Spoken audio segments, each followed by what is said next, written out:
I'm ready to go to the MU. Bring the music back. We are back playing some more Terraria. I got Heaven with me. What up, everybody? How's it going? Hey, kids, it's showtime. More bridge build. More bridge build. In hell. I've been, I'm at work to help keep me awake. I've still been listening to the Chuck E. Cheese tapes. Yeah. I started in the year 1977. I'm up to the year 1994. Oh, jeez. World is open now, by the way. Okay, so here's the question. Okay, also, we have our new sword thingy. But here's a question. And I realized, I thought about this once we got the sword and we went offline last time. What if, because the thing that's killing us with the wall are those dumb worms. Right. Are showing up and just being like added insult to injury. So what if, and we'll extend the bridge a little bit, but what if when the worms start popping, one of us goes in front and just starts swinging with the auto, since the sword is auto, we can just start swinging and kill the worms as they're coming. Yeah. So that way, then the other person just keeps shooting. I could do that since why did it say lost connection? What do you mean lost connection? I don't know. Why are you losing connection, huh? And I was gonna... Oh, man, and I was gonna... Well, let's focus on the wall first, and then we can focus on some of our other stuff. Like, I want to get the... Like a little planter set up and everything, you know? And we're probably going to need another couple of buildings to be made for guests and whatnot, because I think we're going to... Once we hit hard mode, we're going to get a few more people, I think. Yeah, pretty straight away we can get, like, the wizard. I'm surprised the party girl hasn't shown up yet. She has a chance to show up before hard mode, but... Mm-hmm. Swipe, swipe, swipe, swipe. We still need the goblin army to show up, too. Yes, we do. Very much so. I want that Tinkerer's bench. Mm-hmm. We also need more Day Bloom to be able to make more potions and whatnot. That's part of why I wanted to get a planter set up, you know? Yeah. So we could have more stuff like that. More things that are actually going to be valuable. But... Oh, and for chat, yeah, in our... Like, we got the new fancy sword. It looks pretty and it works. It'll be very, very helpful. Yeah. Steam is being sussy baka. I'm closing it, reopening it. Okay. Steam being mean. We get it. I'm gonna want... Should we build more to the left? Because on the right side, we have a good lava pool. Like, you know, we're right at the edge of that lava pool. So I think if we keep building left, I think we'll be better. Which side is our arena on? Is it to the east of our base or the west? I mean, I went to the right, you went to the left. So it's... No, I meant like our arena for when we fight like the Goblin Army or the Blood Moon. Isn't it to the left? Left, yeah. Well, as long as we don't go too far to the left, we're fine. I mean, we could go to the whole other side end of the world if we really need to. I mean, we might have to later, but... I mean, it wouldn't hurt us to go that far. But I'm thinking if we... Because since we've got a pretty good spot with the lava pool on the right of, like, you know, how we've been... Essentially where we've been throwing it. Speaking of throwing it, hello, demon with a voodoo doll. That didn't take long to find you at all. Let me troubleshoot. Is it still giving you a weird issue? Well, it keeps saying, like, connect to ag, found server, lost connection. Do I need to restart the host? Close the window, then launch Terraria as normal, try to join your friend server. Exit. I'm looking at the forums. Let me save and exit. Let me restart. Host and play. Kingdom of Ag. Allowed users, friends. Allow friends of friends off. Start. Accept. Okay, let me try again. Hold on. Yeah, I'm watching for the server. All right, now it's up. Okay, let me try again. Join via Steam. Click on Ag. Join game. Select my character. Joining Ag. There we go. That was weird. Maybe I don't know. Maybe I just had to restart the host. Weird that it, I mean, I got into the game just fine, so that's weird that it would act that way. I mean, it's me, though. There's always something. Well, at least you're not Eli trying to play Faz. Oh, why? Does he always have connection issues? Well, remember that one time we were playing and it took us like an hour to diagnose why his thing wasn't working. Was it Eli or was it Shade? That was Eli. And then there was Shade, I think, was another instance, but that only took, I think, like 20 minutes even still, but, All right, I ran down and I'm running to the left to keep building the floor and whatnot. Oh! Did you... Oh, remember, hug the right. I forget that we're supposed to hug the right. Yeah, we're gonna probably want to deal with that, we need too. to fix that at some point. Yeah. We need to go sort that out as well, I'm thinking.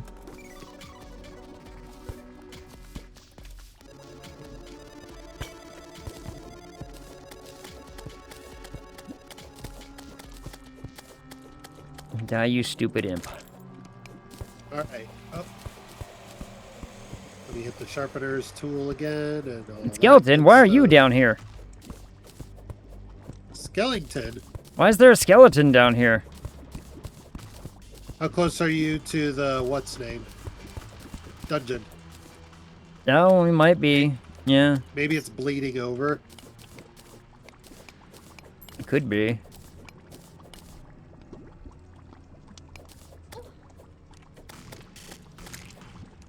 Ew.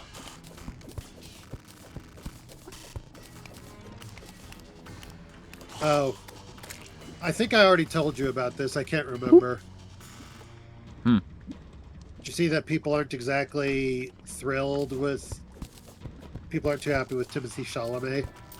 Oh, is it the whole ballet, opera... Yeah. Whatever?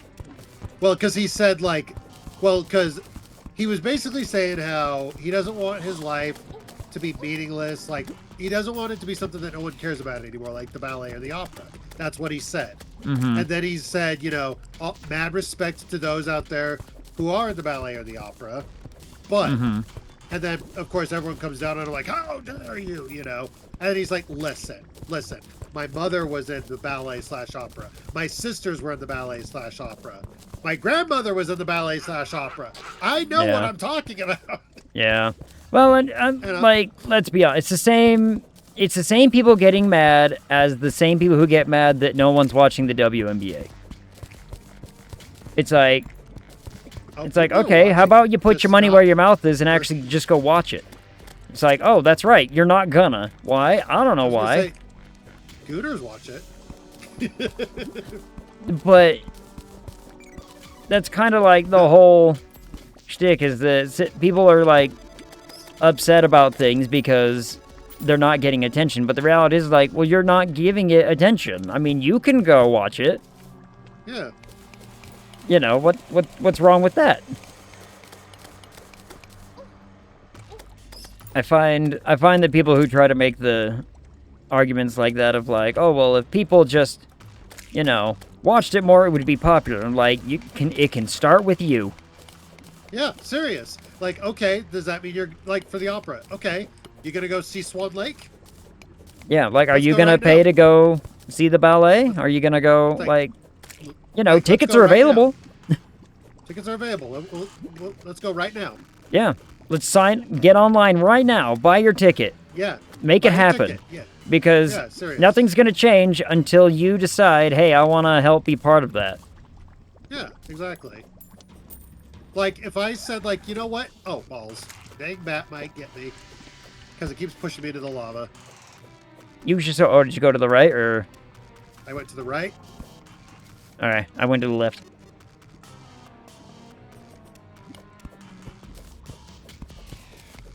I'm gonna keep clearing out some buildings.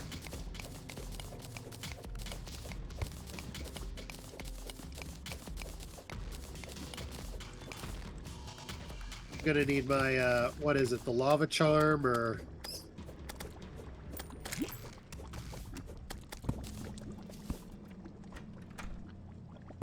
Lava charm. Oh, no, it's a potion, wasn't it? Oh, the obsidian potion, yeah. Yes. Hold on, I got it back. I'm at 16 HP, I'm on fire, and a demon is coming. Everything wants to fight you right now, and you're like, I ain't fighting. And the bats keep pushing me into the lava. Yeah. I'm fighting like 3 slimes, 2 bats, and a demon right now, and I'm like, I know it. Not exactly bueno. So guess what I rewatched the other day? Huh. Grand Budapest Hotel. One of my favorite movies. Such a funny movie. It's just one of my favorite movies of like all time. It's so good. What is it that he says when he's like in jail or something? Like, how are you doing so well in here? And Ralph Fiennes is like, well, I've learned that when it comes to penny dreadfuls, you know, you can't afford to be like a pansy or a candy, or, you know, or something. Yeah. He got beaten up in prison, and so he's like, when Zero's like, what happened to you? He's like, you know, he tells him the story about how he beat up some snot-nosed little, you know, punk named Pinky. And he's like, if the penny dreadfuls have taught me anything, it's that you can't be, when you're in prison, you can't be a candy ass. He's also turned out, you know, he's turned out to be a dear friend of mine. I hope you meet him someday.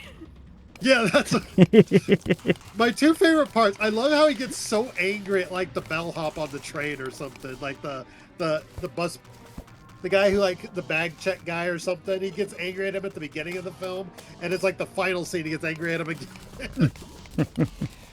The train, like the bag check guy or whatever his name. I can't.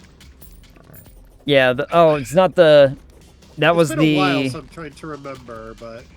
That was when they were on the train. It was the fascists. Yeah,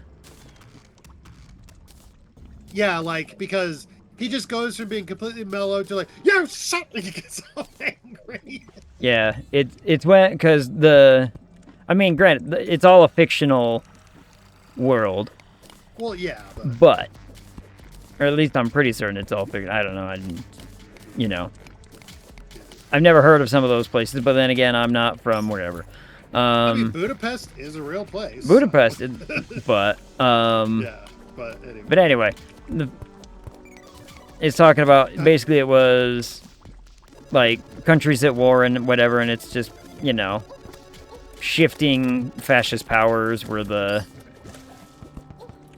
ones that were stopping the trains every time.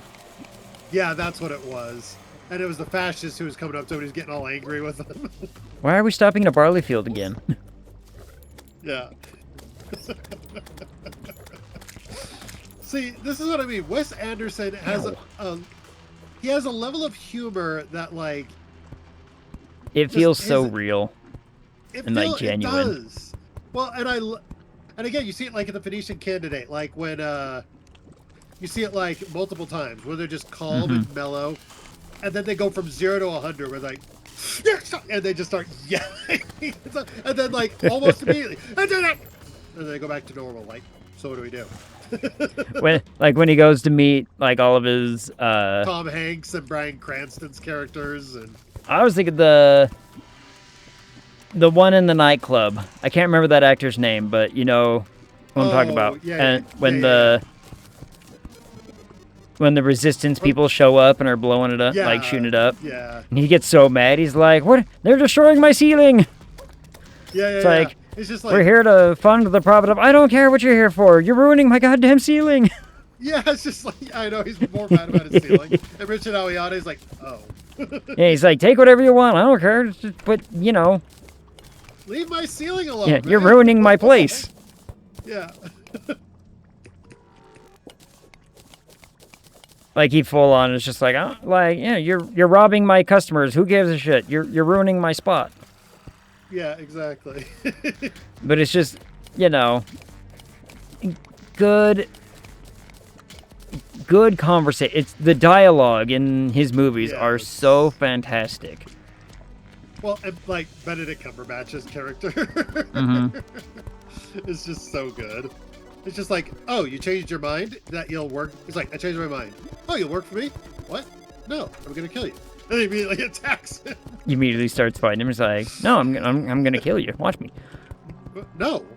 It's like, what? No. Oh, this is gonna be such a pain in the ass of a building to get rid of.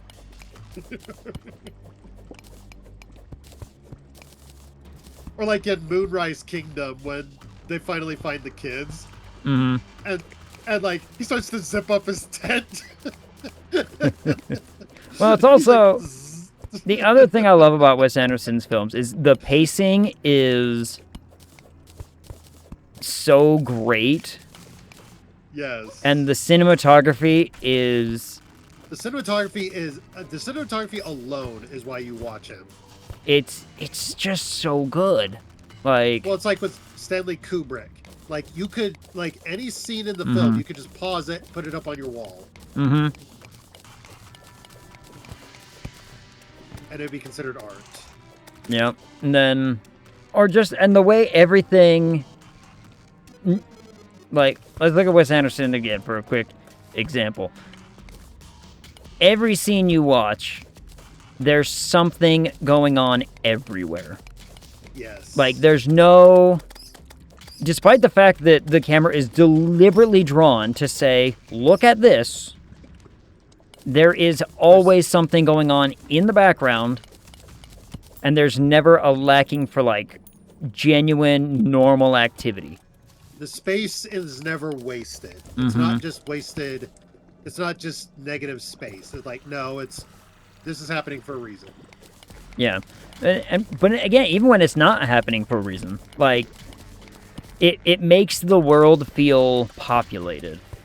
Yes. It makes the world feel like, yeah, there's, people living in this world. Dang it.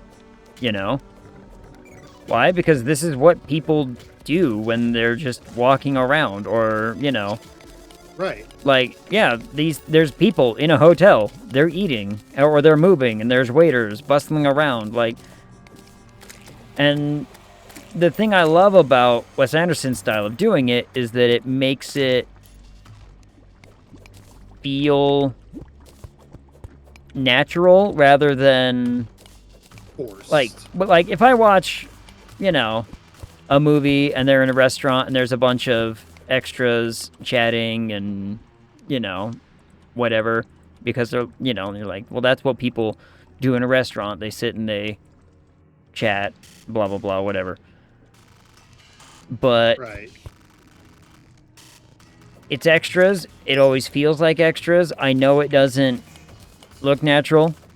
And Wes Anderson basically says, it's never going to feel that natural. So let's make them not feel natural and make them feel part of the scene. Yeah. Rather than just, things happening in the background. And so, like, while they don't have necessarily a purpose, they feel like they're there deliberately. Yeah. I guess is like the right, good, proper way to explain it. You know what I mean? Yeah. I also love that scene in the Phoenician Scheme when he like stops talking to his daughter for a minute because one of his sons keeps hitting the paper with arrows. So he like slowly gets up, walks all the way up the stairs to confiscate the bow from him. And again, it's another one of those moments where you're like, the pacing. The pacing is deliberate. It's natural. While also being, like, absurdly unnatural. Yeah.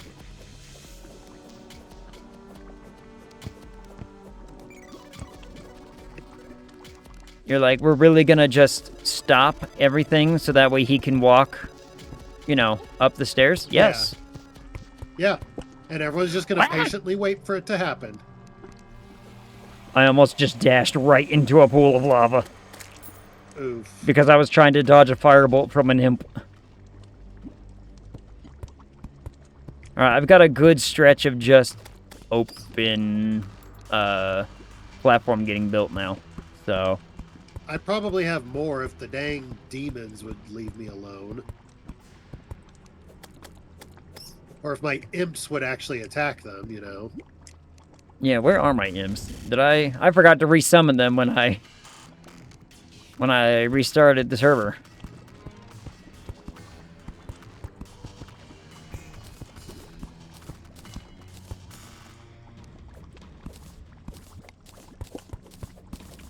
Oh. Man, I rewatched Grand Budapest the other day. It was great. I love it. It's one of my favorite movies of all time. It's a good one. Mm-hmm. It's a good one. Anything Wes Anderson, I will watch every time without hesitation. Yeah. I hear that Wes Anderson's coming out with a new movie. I'm like, by God, I'm gonna see it. It's just like, well, I'm sold already. I don't care what it is. Yeah. It's like, well, don't you want to hear what it's about? Don't care. Don't give a shit. It's gonna be great. I don't care what it's about. It could be about a man staring at a wall, like watching paint dry. I already watched that one. It was The French Dispatch. Yeah. Like the whole section of Benicio del Toro's character in that one is literally, you know, gonna watch paint happen. Yeah. But I also really love... I think the other thing I love about Wes Anderson's films is, especially his live action, I love Fantastic Mr. Fox, but his live actions will always use the same actors, generally speaking. Like Bill Murray, Edward Norton. Mm-hmm. Benedict Cumberbatch has appeared in a couple now. Yep. Benicio del Toro shows up in like everything. Scarlett Johansson's been in a couple now. Scarlett Johansson's been in a couple. Not Owen Wilson. Is it Owen Wilson or is it both of the? Owen Wilson has.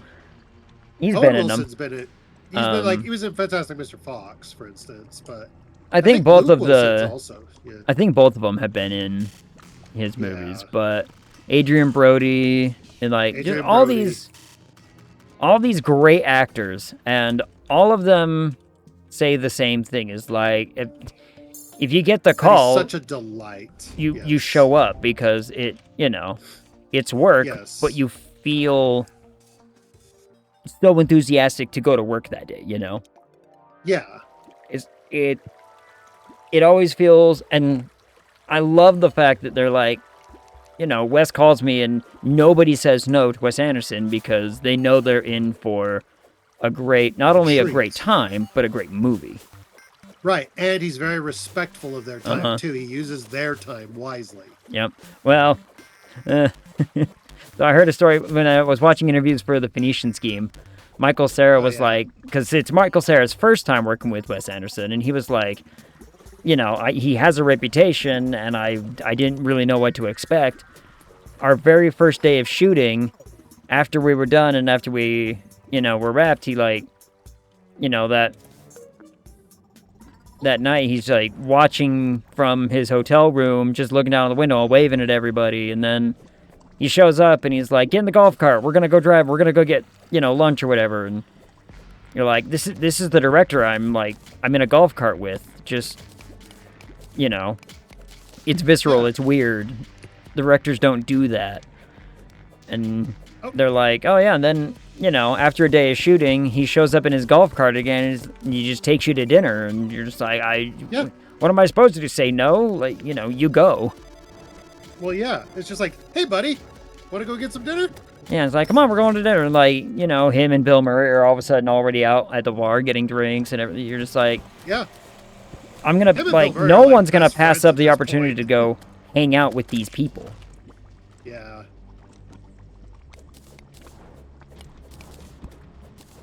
And so you just have this immediate, like, I would almost call it like a visceral reaction to be like, this is like genuinely a group of people who have just become friends and said, we make movies. Yeah. Like, it's the same reason why, and I know people give Adam Sandler like a weird rap for basically just being, you know, a bit of a whatever. Well, but he's another actor though who like He just does stuff with his friends. He just does stuff with his best friends. He's like, he's known him for years, so he's like, let's get together, let's make a movie. And that's what I like, is it's for the art of it rather than the dollar.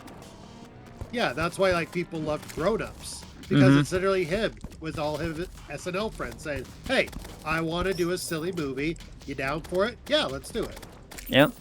And it's like, and again, like his movies get a bad rap as being like not great. They're not outstanding. It's, you know, they're not outstanding movies, and I get that. But at some point, you got to look at it and be like, do we care? Do we care that like it's gonna make money? We all know it will. Well, yeah, it's like, and we're not going to see it because it's Oscar bait. We're going to see it because we know we're gonna laugh. Or it's gonna be like a silly time of just like genuine friends making a film. Right. Like I think I talked about this last time we played this actually when we were talking about the Drew Carey show, and about how the directors actively were like, don't be afraid to laugh on set. It's okay to laugh at the funny joke. It's a funny joke. You should laugh. You know, it's like, I feel like that scene in Grown Ups where they're at the funeral and they're just trying so hard not to laugh during the funeral. Yeah, it's like, I feel like they, especially a lot of his more modern ones, kind of take on that sort of role of just, you know, if it's funny, we're all gonna laugh at it. We're not gonna, you know. Well, see, and then they did Transylvania together. It's just like, I want to do an animated film. That's not 8 Crazy Nights. Yep. Though Adam Sandler's not part of the new ones or whatever, or you know. He's not part of the 4th Transylvania, and I can't remember why he didn't come back. I don't know. I'm sure there's a reason, whatever it is. But I didn't even know there was a 4th one, if I'm being honest. Wasn't the 4th wasn't the 4th one that was like direct to DVD or whatever, direct to streaming? It went straight to Prime. Yeah. And so I wonder if that's kind of why, where he's like... That could have been the reason he chose not to come back. He's like, well, if it ain't going to theaters... Right, he's like, well, I mean, you know, I started this thing and it had its run, and now it's going to streaming, so I just want to, you know... Yeah. Essentially, he's made a franchise, and now he can step away from it. Well, exactly. But it's also a shadow chest. You know, like... The thing with Adam Sandler is he's done the same thing... Ow. He's proven the same point that Jim Carrey proved a long time ago. Mm-hmm. And that a comedic actor can also play a very serious role. Mm-hmm. Oh, Adam Sandler and Uncut Gems? Oh, my goodness. Uncut Gems. Yeah, Uncut Gems, Spaceman. Mm-hmm. I never saw all of that one. I've seen clips of that one, but I've never seen it in its entirety. Unfortunately, it just kind of triggers my arachnophobia a bit. Yeah, I've seen the clip and I know what you're talking about. I was like, I'm sure Paul Dano does a great job, but it's like, I'm sorry. Yeah, like it's not something I can watch right now. Like, it's cool that you got Paul Dano, but mm-hmm. All right, Chest, what do you have? Flower fire? Cool, I guess. An ornate shadow key, equipable. Summons a pet mimic. Oh, yep, I got one of those. A pet shadow mimic, it says. That's neat.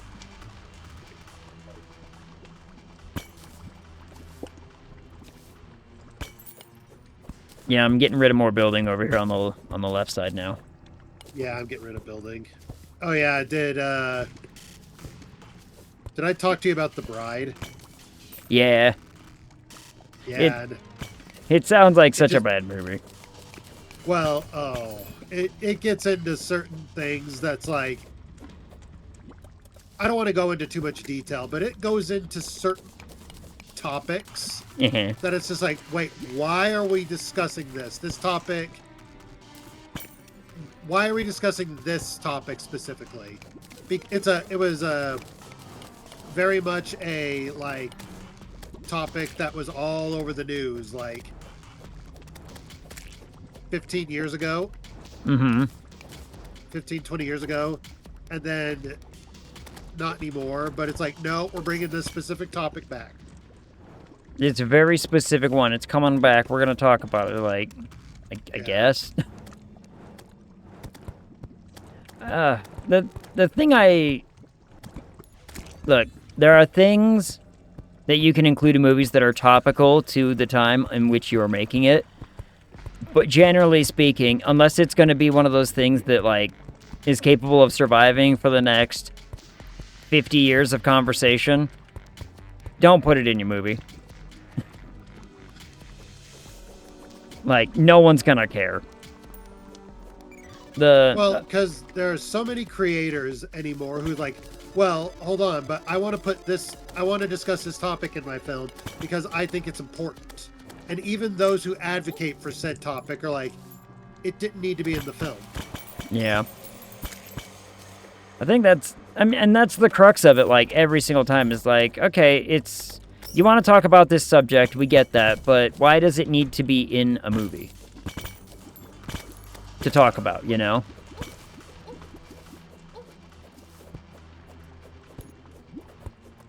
Like, there's lots of ways to talk about, especially serious subjects.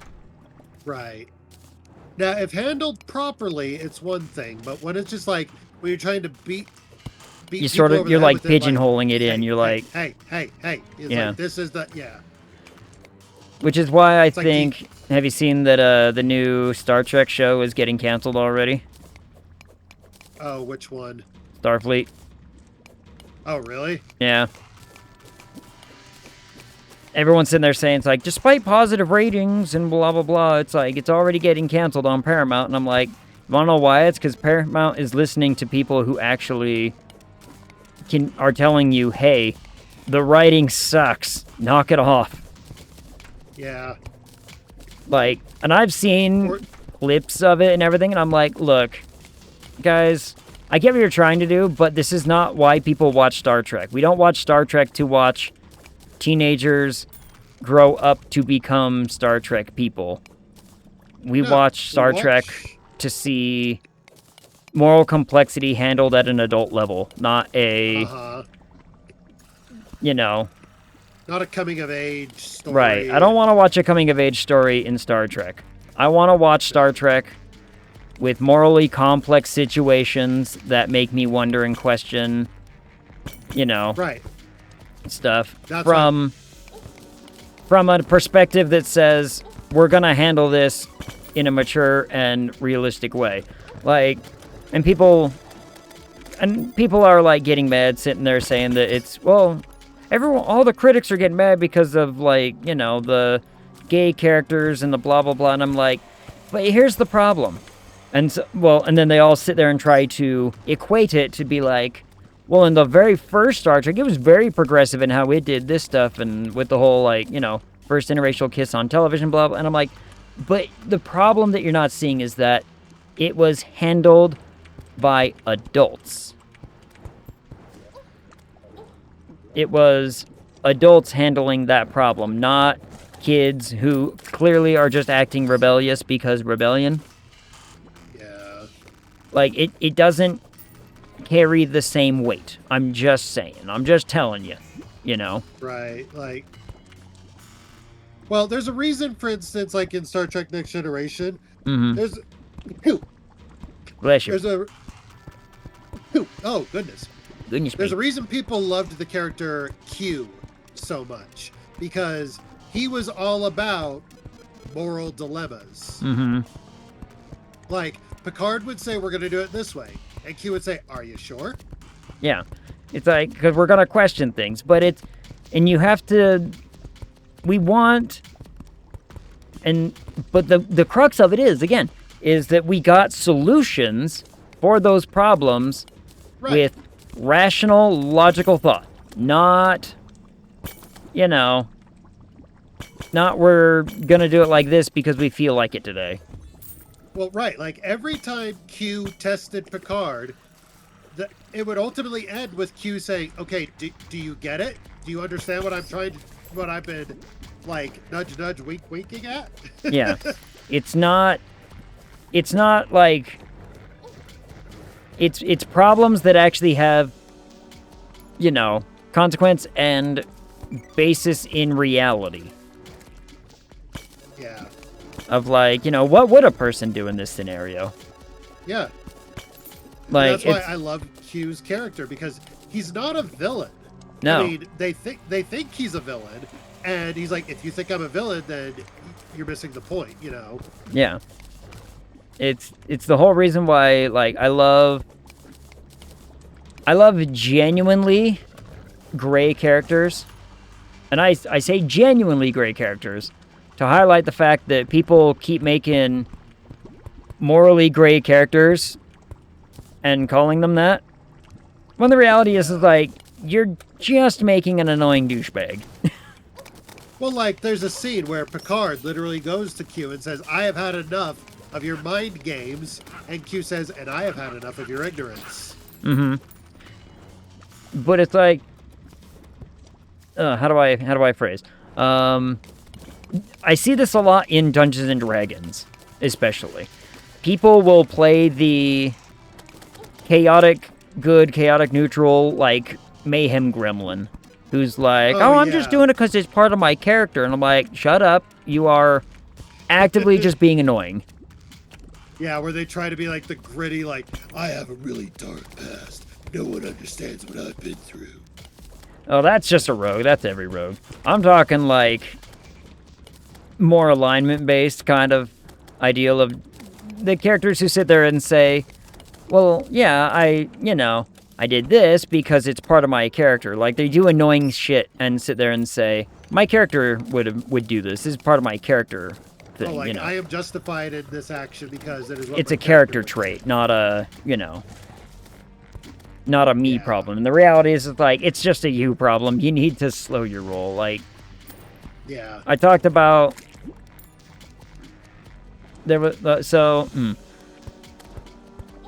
a good example is, another bat. Another decent example would be, like, in the campaign I'm playing right now, there's a character who is now, like, kind of at odds with my character. And I'll say this now, is like, he's playing the character correctly, but at the same time, it's a little annoying when, you try to pull the whole, like, well, it's just how my character would act and respond, and I'm like,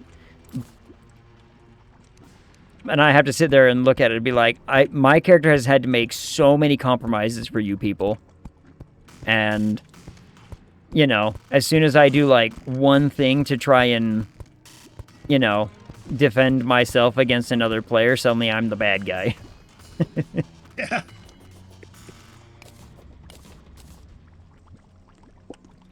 Like, case in point being, my character acted and stabbed one of the other player characters because she thought he crossed a line. He crossed a line. What up, Dig? How's it going? At some point, you'd hope they acknowledge that they are playing a friendly game, maybe act accordingly. Right. Oh, you'd think, but have you ever played any, like, PvP game, especially competitively?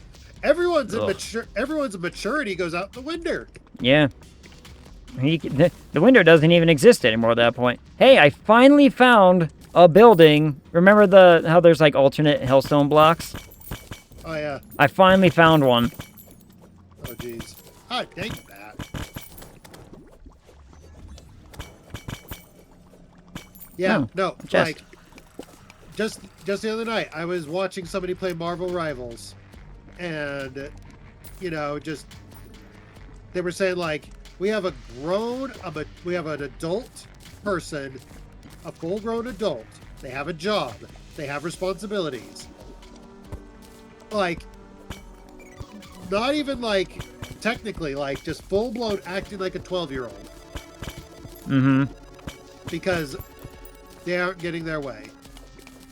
Yeah. Well, and so here's the big crux of the problem, right? Is that, and I'll admit, you know, again, my character has made a ton of what I consider compromises in order to keep on friendly terms with, like, all the other characters. Because my character is lawful evil. And that... Okay. Now, granted, my character has done maybe, like, 3, maybe 2 things that could seem... that someone would probably consider evil. Okay. For example, she tortured some information out of a NPC. Okay. But we needed that information, right? It's like, hey, we need to know what's going on. The city's at stake here. And so my character's justification is like, you know, look, someone needs to get the information out. This is a way to do it. If we're going to torture someone, let me be the one to do it. I'll do it right. What class is your character? She's a fighter. Oh, cool. So, you know, but it's some stuff like that. And, again, she stabbed a player character, but... And I didn't do it without reason. I was, like, it was clearly being goaded to, like, elicit a reaction from either me or the character. Yeah. And I was like, you know, don't sit there and goad me and then get mad when the player bites, you know? Yeah. Like... It's like, you can't sit there and get mad if you're taunting me and then I suddenly hit you. Yeah. And so... my character acted. And then, but the other factor was my friend he's playing the paladin, I think he's neutral, lawful neutral, but was like, well, yeah, I mean, you could have done something else to, you know, get the point across. And I'm like, you don't understand. Like, why on earth would a 120-pound, 5-foot-nothing female, like, who's trying to, quote-unquote, defend either herself or someone, use her fist? Yeah. Like she gonna use a weapon if she has access to one. I wouldn't, you know, if there's, like, even in the real world, if some dude is, like, attacking a lady on, like, a bus, and Yeah. she's like, someone is, like, goading me, someone's attacking me, someone's making a threat or an attack that I might perceive as, like, you know, self-defense against someone. If she pulled out a knife, I'd side with her. I'd be like, what do you expect her to do? Well, exactly. It's just What do like, you I mean, expect? you got no one to blame but yourself, dude.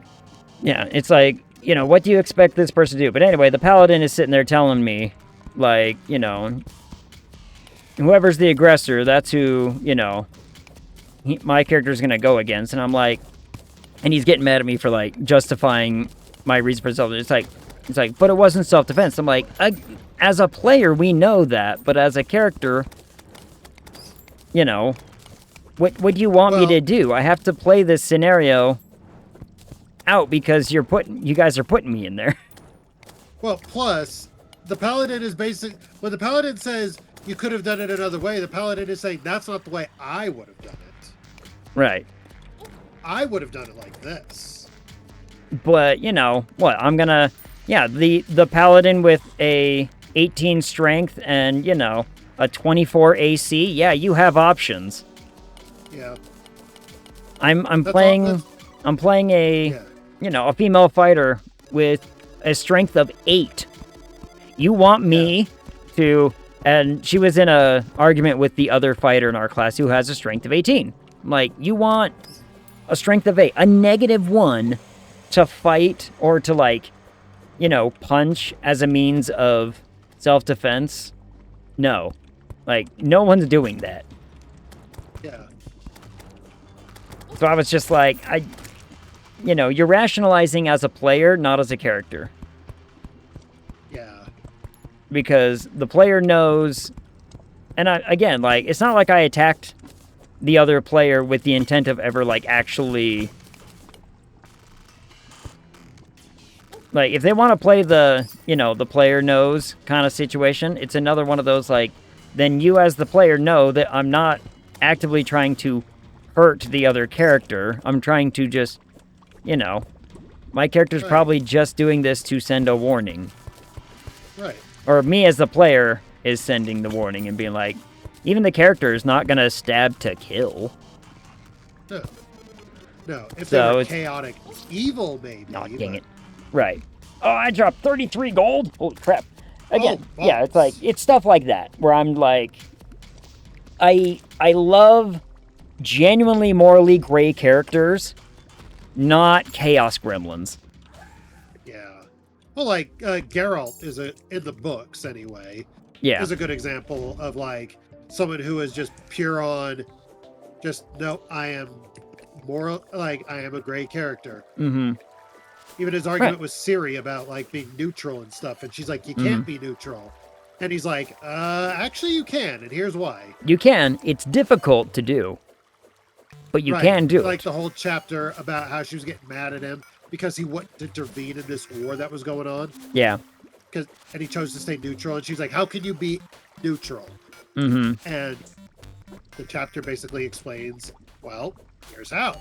Yeah. It's like, you know, if you want to play the neutral party, you have to actively make that decision to not take a side. Right. And see, that's what I liked about the books, is he's just No. like, here's why I do what I do. I don't do it because lol. I do it because I do it with a purpose. I do it with a reason. yeah. Like, you know, actual character development, not just, you know, pigeonholed, let me shovel this in with a pitchfork as hard as I can. Yeah. I hate forced morality in entertainment. Yeah. It always bugs me and always Well, kind of the comes Muppets- across as disingenuous. Well, the Muppets make fun of that very thing in the Great Muppet Caper. They're like, Mhm. why are you doing this? Well, because I'm a villain. Yeah. I'm doing it because I'm a villain. What other reason do I need? hmm And even Kermit's like, well, Well, have you tried not doing that? yeah. Oh, hey, an obsidian potion. Sweet. I'll take that. Oh, nice. Ooh, this bone worm dropped a hot dog. Hot dog. Yeah, major improvements to all stats Well, hot dog. for 12 minutes. That's actually a pretty good amount of time, too. And I'm like, I'm hold on to that. Yeah, no kidding. Like, I don't necessarily want to waste that. Like, that's one you can actively hold on to for a while and be like, oh, we can actually make something of this. Yeah. You see that they're, Disney's planning on doing a sequel to Lilo and Stitch, the live action. Why? Because it's Disney. I mean, remember, this is the studio that's doing a live action Moana. Ugh. You're right.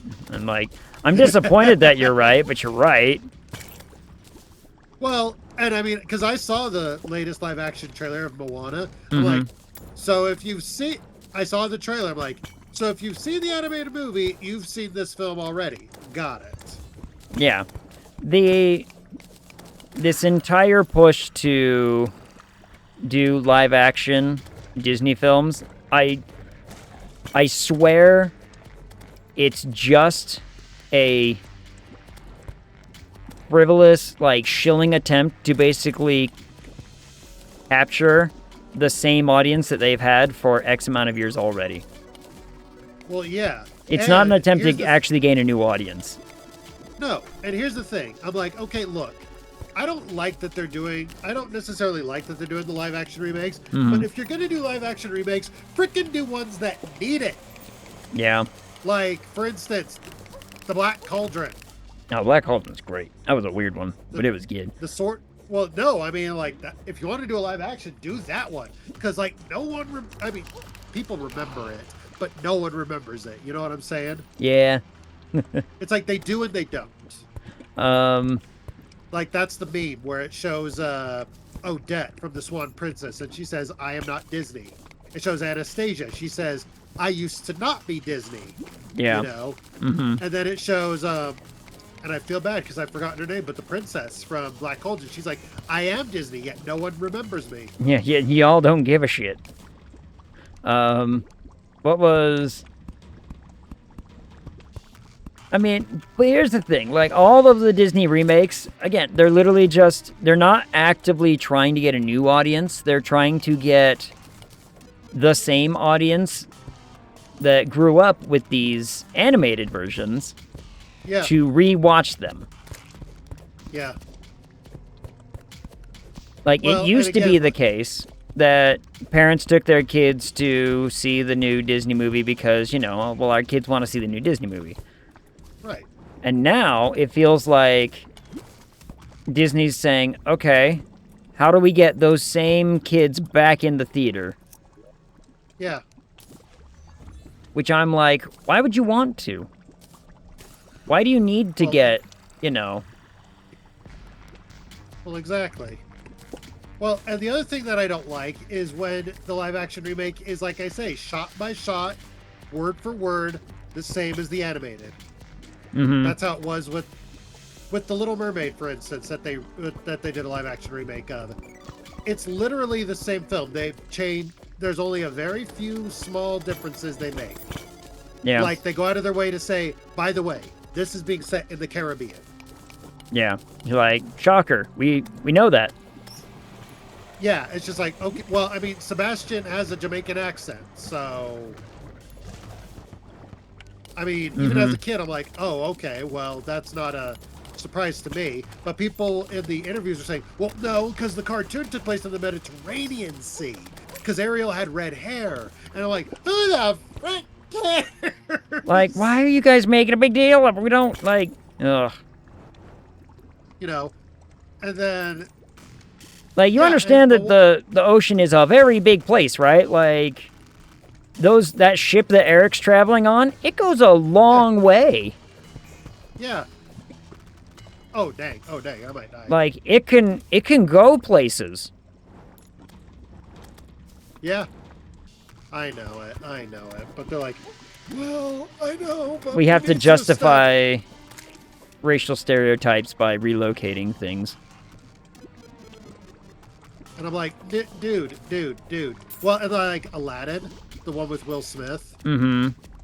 Like, they change. It's ultimately the same film with very few differences. The only thing they go out of the way to say is, here's where Agrabah is, like, IRL in the world. Yeah. You know, which is it's not like, out in the middle okay, of I guess. sandy desert. It's actually right here. Which I think does a disservice to a couple of factors. One, stop trying to justify and make me have to, like, how do I phrase it? The whole point of me watching a movie is for me to suspend my disbelief. Right? I don't need to believe that this is real. I don't need to watch The Little Mermaid and be like, guys, it's in the Caribbean. That's totally plausible. Well, it's a movie about a mermaid. Yeah, you watch Aladdin and you're like, oh, by the way, Agrabah exists right here. Okay, and you want us to believe that. Mm-hmm. And what about the fact that there's a genie running around here? Right, like, I don't need realism in my clearly fantastical, setting. Yeah. Like, okay, well, that's not true. Some realism is good. Like, people still need to eat, people still need to breathe, like, very basic things. But I don't need I guess I should say, I don't need them to justify why it's located here, right? Like, okay, we get it. You're justifying why it's right there because reasons, I guess. Like, I don't need that part. Part of me yes, people need to steal bread to eat. I get that. Part of me wonders if literally the only reason they chose to put The Little Mermaid in the Caribbean is because Sebastian had a Jamaican accent in the cartoon. Maybe, I don't know. Like, despite the fact that they clearly have a French chef. Yeah, they have a French. Did he even make the movie? Bet not. I don't actually think he did. See, because That's right, 'cause I remember French telling Brian, stereotypes are bad. That's why. That's right. I remember telling Brian, I'm like, oh man, where's Chef Louis? I wanted to see an epic fight between him and Sebastian. Want to see him fighting a CGI crab. That would have been great. And I love how like hell bent he gets in the cartoon. Like, oh, this is war.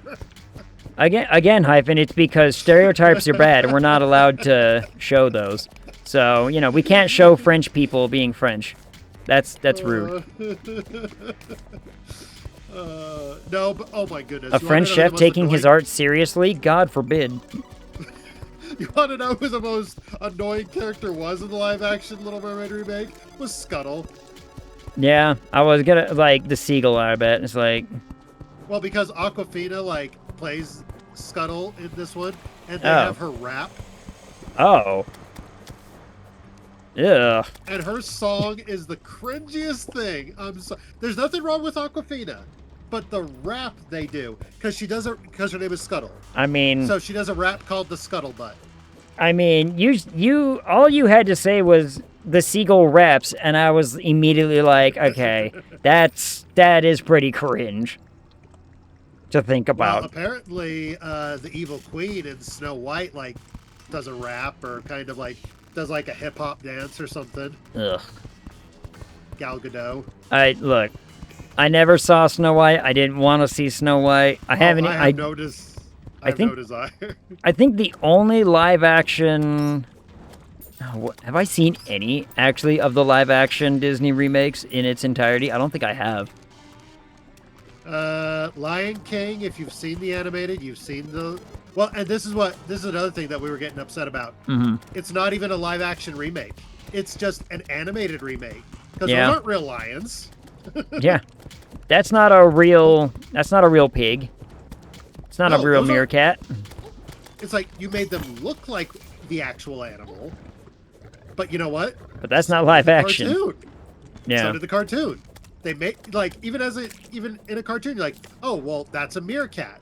Timon is a meerkat. Ooh. Pumbaa is a warthog. Rafiki is a baboon. That's pretty self-explanatory. Zazu is he's not a toucan. He's a hornbill, I think he's called. Yeah. A menacing obsidian rose. That's kind of cool. Plus 4% damage. He says what kind of bird he is, but yeah, it's just okay, I believe that. Did they even get Rowan Atkinson to come back for it? No, it was what's his name? Not Jamie Oliver. He's a late night talk show host, British late night talk. James Corden? No. Oliver is his last name. James Oliver? No, I don't think it's James. Steven. It's No, he wears glasses. He's got short dark hair. He wears glasses. I want to say his last name was Oliver. No, well, there's Jamie Oliver, but isn't Jamie Oliver a chef? Yeah, he's a chef. Yeah, no, it's not Jamie Oliver. And not even a good one at that. No, what's his name? It's gonna bug me. Hold on, you know what? I need to back because my inventory's full, and this demon's gonna kill me anyway. Yeah, my inventory I never did watch his talk show. Jam-packed. Hold on. Let me back really quick, and I'll tell you. John Oliver. There it is. John Oliver. Oh, thank you, Dig. John Oliver. Yes. Still never seen. Oliver something. Yeah, still never seen it. Still don't know who that is. Well, well, John Oliver, his whole thing on his late night is, it's just the news, because people would be like, ooh, and he'll say, what? It's just the news. And so when he's playing as Zazu, he says something that makes Simba and Nala groan, and he's like, what? It's just the news. Oh, that's... Quit pigeonholing modern day, real-world references into fictional anythings. And they're like, and I 100% got it. I was like, because it'd be like if Zazu looked directly into the camera like, see what I did there? See what I did there? Yeah. Shit like that always... Ow. I dropped 46 gold. Well, it's like in Cars when Larry the Cable Guy is Mater was like, get her dead, Yeah, I should have gone back and put stuff away. That... Why do writers think that that's a good idea? I What? guess they just want to like pay homage to the actor who's playing the character. Like, I guess, but it's not good writing. It's bad writing, in fact. No, literally the only actor from the first I've gone film pretty far on who this came left side, by back the way. for the live action Mhm. for the remake of The Lion King Mhm. was James Earl Jones. Yeah. He's the only one who he came back and he was Mufasa again. They should have just got Rowan Atkinson. I bet he would have done it if you paid him. Rowan you know what's so cool about Rowan Atkinson, Hugh Laurie, and the guy who played Baldric, all of them said, while it's more than likely not going to happen, Mhm. I would be 100% on board to do more Blackadder. Oh yeah. I'd be down You to know, watch all it. of them have, all of them have said, like, we'd love to do it. They said it probably is not going to happen because let's be real, just life in general. But, Yeah, but everyone, if someone approached us and said, hey, here's this amount of money, here's a script, do you want to do it? They said, sure, yeah, let's do it. Have you ever seen his interview on, I think it was Top Gear?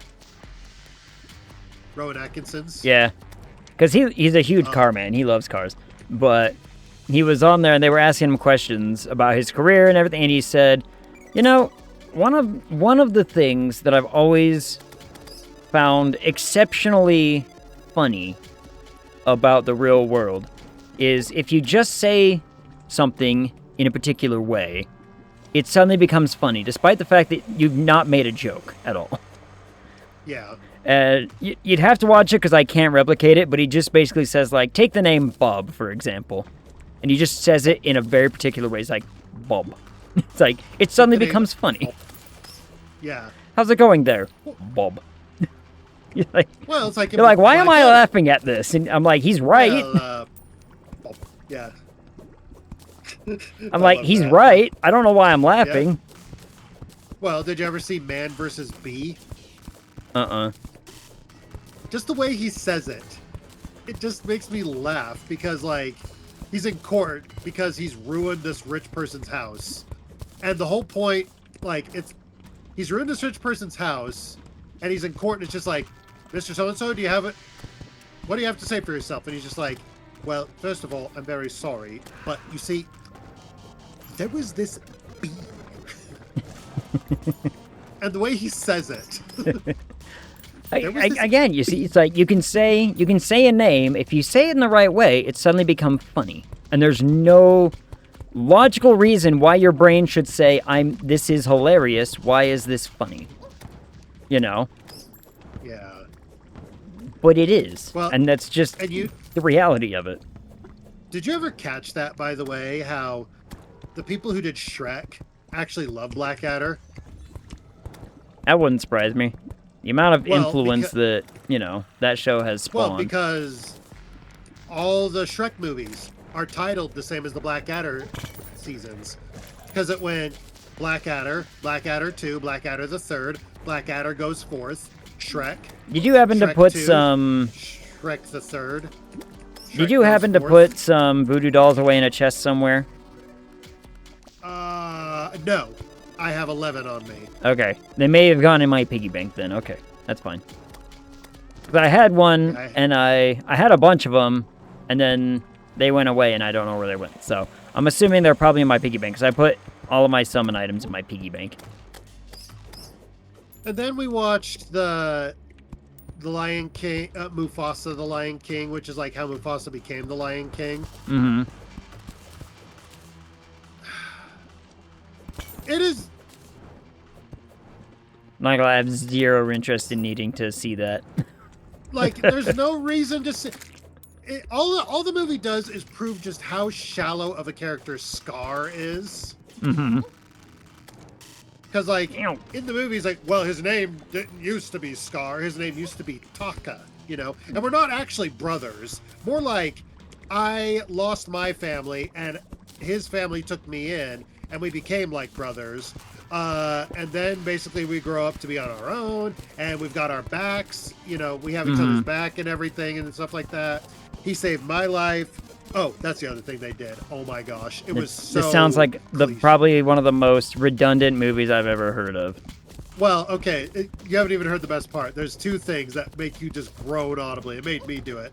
So when they're cubs and they meet for the first time, Mufasa's like in the river, and he's like swimming. He's just swimming towards the shore. But like the tide is coming in and stuff, and he's starting to get washed away. And Scar's like, "Hold on, I'll save you," And Mufasa's like, help, help! And so he gets close to the bank, but he can't quite get up. So Scar like digs his claws into Mufasa's claws, Oh, into his jeez. paws, and stares at him for a minute. He's like, "I've got you," and he pulls him up. And then at the end of the film, when they're adults, Mufasa's about to fall. Scar does it again. He digs his claws into his paws and stares at him like he's gonna let go, and then he pulls him up. I need modern Hollywood writers to knock it off. Like, I'm tired of the shit. Like, have you seen the meme about, the... Damn it. Have you seen the meme of the little characters talking about how great the graphics in this game is, and then the other one just starts screaming? It's like, that's it. I'm done. Graphics are hereby banned until games are fun again. Oh, I think I've maybe seen like one of them. Yeah. I'm about to that level with movies where I'm like, nope, stop it. Entertainment is on hold. All entertainment is banned until writers are actually writing something, creative for a goddamn change. Stop making callbacks. Stop making jokes that landed one time. Like, ugh. I haven't even told you how Taka becomes Scar. So, like, at one point, they meet Rafiki, who's just like, "Oh, you're looking for this place. You're looking for a new home for your family," i.e. Scar's family. Yeah. It's like, you're looking for a new place for your family. Okay, well, I'll help you find a place. So they team up with Rafiki, and then at one point they meet Sarabi. And Taka, or Scar, is just like, "Hey, she's pretty hot." And Mufasa's like, "Well, then you should talk to her." "Oh, okay. And he fails miserably. And Mufasa ends up saving Sarabi's life like a couple times. And she's like, "Hey, you know what? You're okay. I like you." And Mufasa's like, "Well, you should really go try to talk to my brother Taka, though. I mean, he's interested in you." And it's just like, "Yeah, but he's nothing like you, Like, you it's such bad writing. It's like, you actually care, and stuff like that." And Taka overhears this, and Mufasa's like, "Well, I mean, you sure? I mean, it's like, "Yeah, no, I like you." "Okay, cool." And Taka overhears this, and he's just like, "How could you betray me? She was supposed to be my girlfriend, and you took her from me. I don't care about literally everything we've done up until this point. I now hate you." It's so cringe. That's literally why he becomes Scar. How do writers get away with this shit? It's so bad. Like, okay, Then, probably my biggest complaint about modern writing, honest to goodness, and especially I see this a lot in video games, is that there are constantly moments where everyone's just like, everyone's getting along until all of a sudden this one tiny actual slight that someone in real life would just be like, "Yeah, I'm pissed off, but, we'll probably talk about it and we'll, figure it out."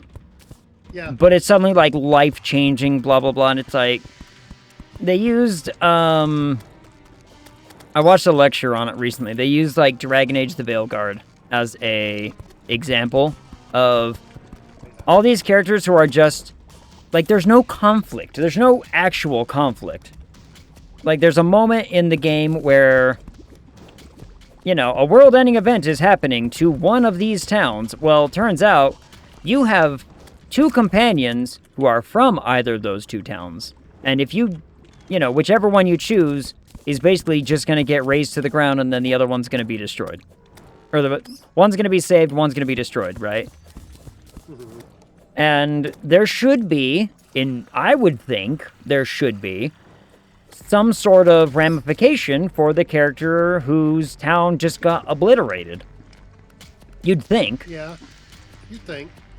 But there really isn't. Like, one scene, they're like, there's no, wow, I can't believe you decided to, side with so-and-so after everything. It's like, they go back to being just buddies. Yeah. And I'm like, that's bad writing. Like, we're allowed to have conflict. We are allowed to lose relationships because we disagree with people. Like, why do writers have to sit there and think everyone needs to be happy at all times, otherwise my poor characters blah blah blah. It's like, stop it. Yeah. Like, I will go back to talking about my D&D character. My D&D character gets in conflict and arguments with people all the time.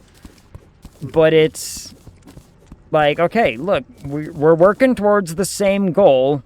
We need to focus on that. Like, it's okay for characters, especially in stories, in any media, to have disagreements.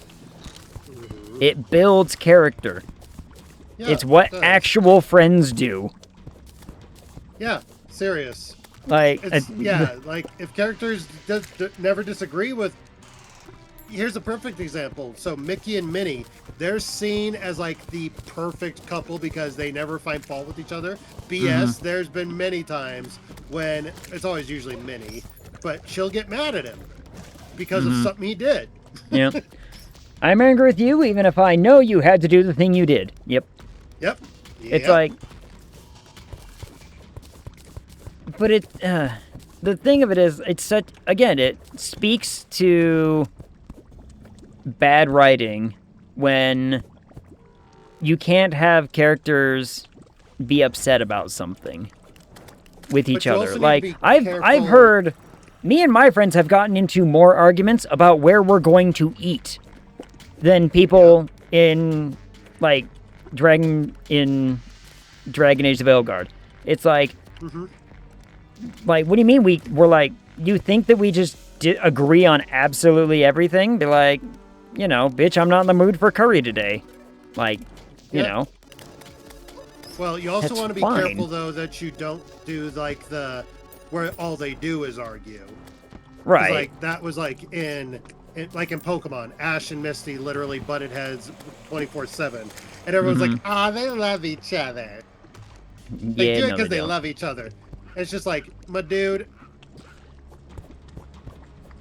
They're doing it because they're legitimately, like, angry. My husband and I got into a massive argument about tables in a spreadsheet. Wasn't about the spreadsheet, of course. Right. It was about the tables. But again, it's stuff like that. But the other factor is, yeah, we're passionate about the things that we think. We're passionate about our arguments and our stances. But... The fact of the matter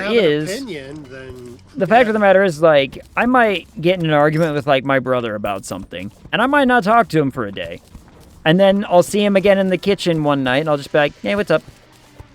Like, that's how real relationships work. We don't have...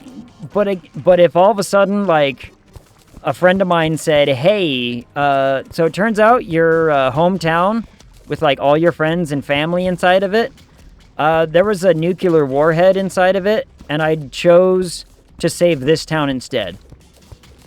Like, bitch, what? Yeah. Like, I'm gonna be upset. Like, I have actively lost friendships with people over possibly some of the dumbest stuff, and frankly, it's sad that people think that way. Yeah. And it's this modern idea of, like, this is how modern writers write stuff. They're just like, we're not allowed to have conflict. We're not allowed to be, like, whatever. 100% I'm going to be upset about that. Yeah. Well, like, even, here's another example, and I'm glad that it's a thing. Lord of the Rings. Frodo and Sam, they seem like buddy, bud. No, they butt heads a few times. Often, in fact. Yeah, they butt heads more than Merry and Pippin butt heads. And yet at the same time, they're also the ones who say, there's no one else I would rather be with than with you. Well, okay, and I don't mean that, like, as a romantic thing. No, and I'm not even suggesting it, but it's one of those, like, Sam clearly is like, well, I could go for this lady Say being it. around. Well, that's true. I'm gonna back up and fix stuff real fast before I die. Or again, like Harry Potter, they would butt heads quite often. Mm-hmm. Well, especially in the book. The movies, not so much, but... But in the books, they butt head, like, they're... You know how many All times the Harry time. told Hermione to shut up? Mm-hmm. It's like... And that's just the thing. It's like, I understand that there are times... Oop, I should probably heal before I run back there. There are times and there are situations where it's like, yeah, stupid stuff can actually end a relationship or a friendship. Yeah. But when something genuinely bad happens and they're just still buddy-buddy about it, you're like, okay, that's not realistic, you know? No. Like, I'll get mad over something stupid and then we'll be fine the next day. But if, yeah, like my example of like, you know, my buddy being like, "Ghoul jump scare. Oh, Ahsoka. Hi, Ahsoka." Your buddy being like, jump scare? Oh, I got jump scared in the chat. But example of like, you know, the whole, hey, I decided to save this town instead of yours. I'd be like, I can't talk to you right now. Like, that was my family, my friends. Like, everybody I know is in that town and you chose this one over that. It's like, you know, look, that person made a choice and that character should understand that I'm going to lose one of these two as a friend/relationship. Like, Yeah. you know, hold on.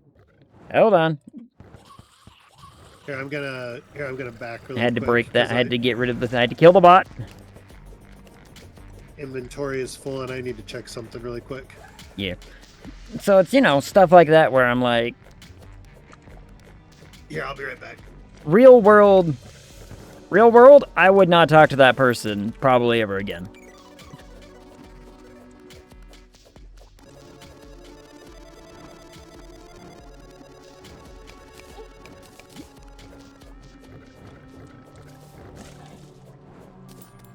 While at the same time, I've lost friendships to reasons that I think are exceptionally childish.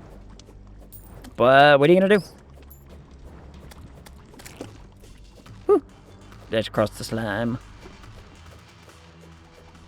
Such be life. But anyways, Chaz, what I was talking about is like to sit there and like in a video game or a movie and just act like, yeah, that's, you know, everyone's fine, everyone's all hunky dory. Yeah, that do how it be. Like, I've lost friends for what could be considered genuine, hey, I'm rightly peeved about this reasons. I've lost friends for probably some of the stupidest reasons that even retelling them makes me question.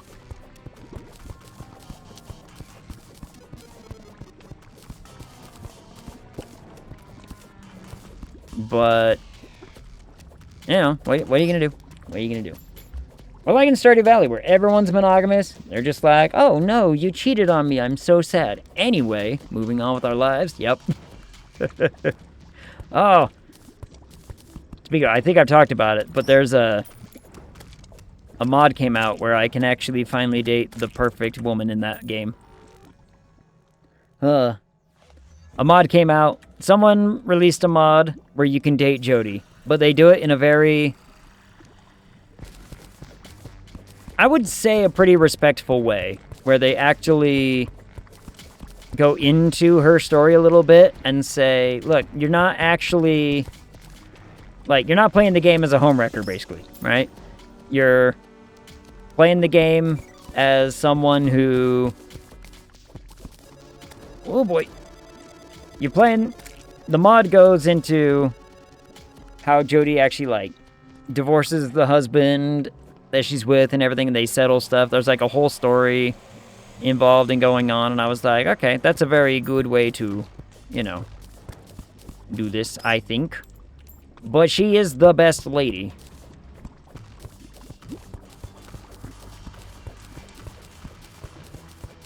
She's the best lady in all of Stardew, and it's sad that she's not marriageable.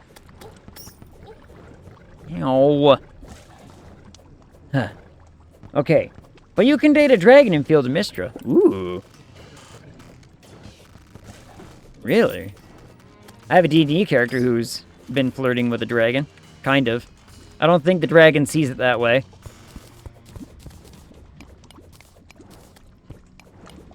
But it was funny.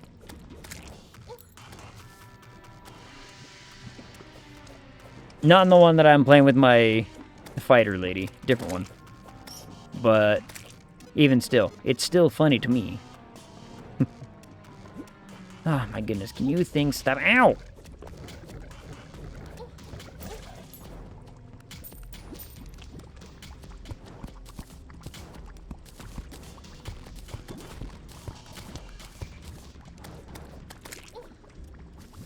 I quit getting knocking.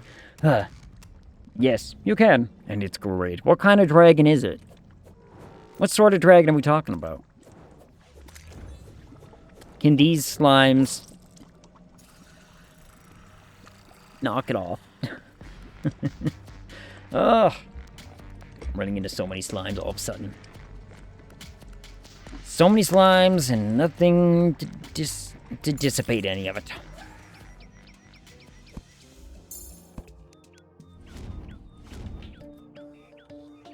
Hello, nurse. Goodbye, nurse. I'm falling. Don't worry, we will get this bridge built. We will get this bridge built, and we will fight the wall. A dragon. That's the kind of dragon. Fair point. I mean, androgynous dragon, male dragon, female dragon, old dragon, MILF dragon.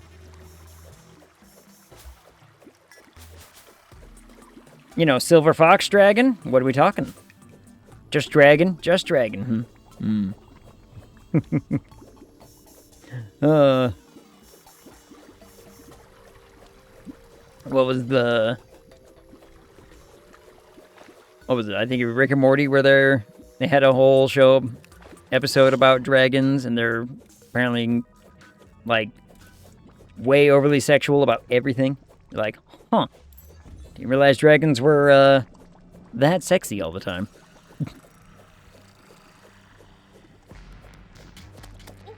Ow. Stupid bat. Okay, I am back. Welcome to the back.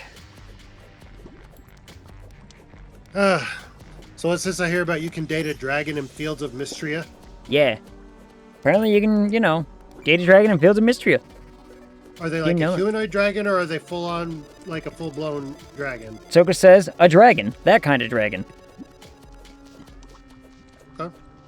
Yeah. Fair enough. I asked for, some clarification, like, are we talking, like, old dragon, young dragon, androgynous, male, female, silver fox, MILF? What are we talking? What kind of dragon are we on about? These are important questions. I mean, you had me at MILF, I'll be honest.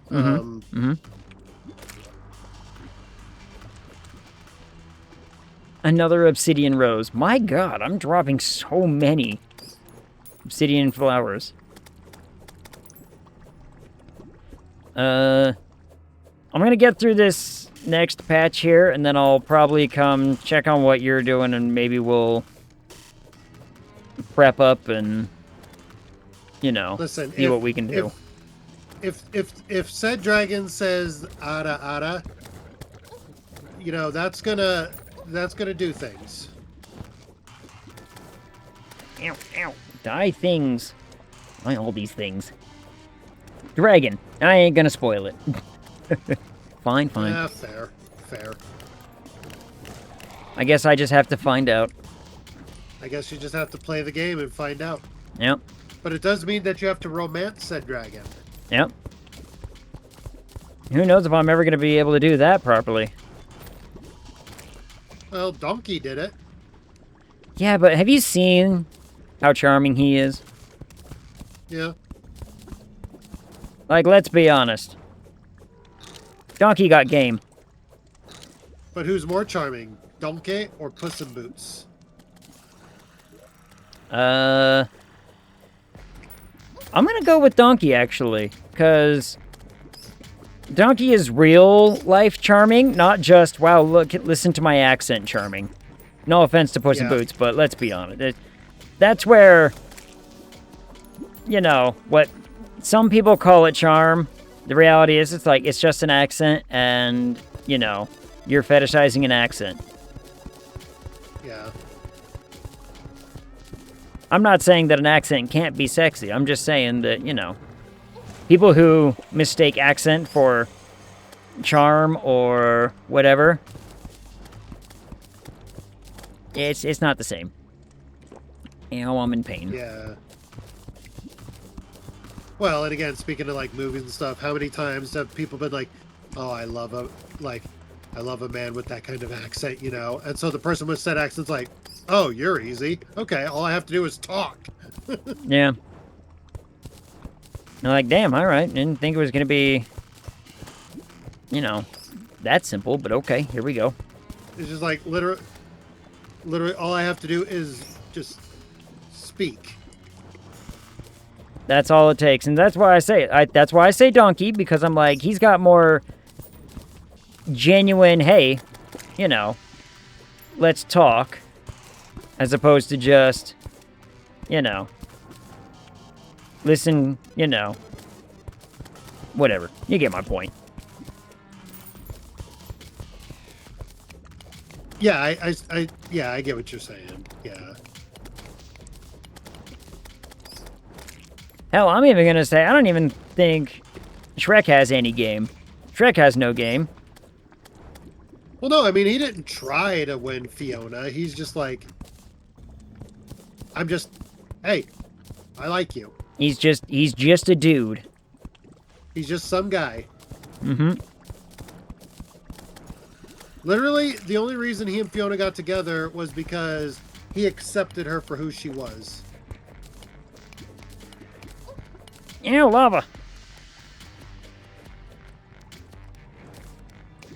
She's like, no one will accept me like this. He's like, I would. Oh, sweet. Ew. You know? Everything hurts. Oh, there's another demon scythe over there. Yeah.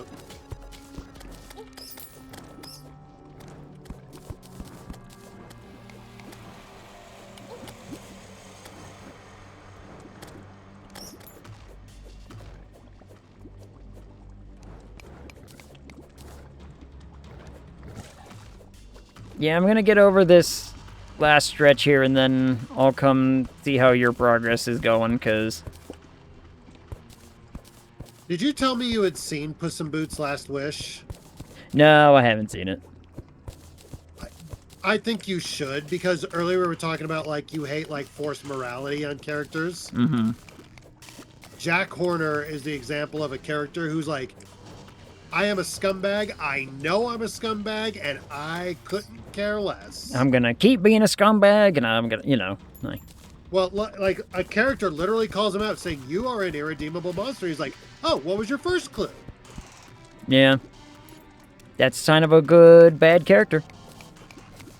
You know, even like when something bad is happening to him, he's like, what did I do to deserve this? I mean, what specifically did I do? Mm-hmm. Like, he's not even like upset. He's like, no, I want to know, what specific thing did I do? Eep, eep, ouch. And I'm like, his character is just so well written.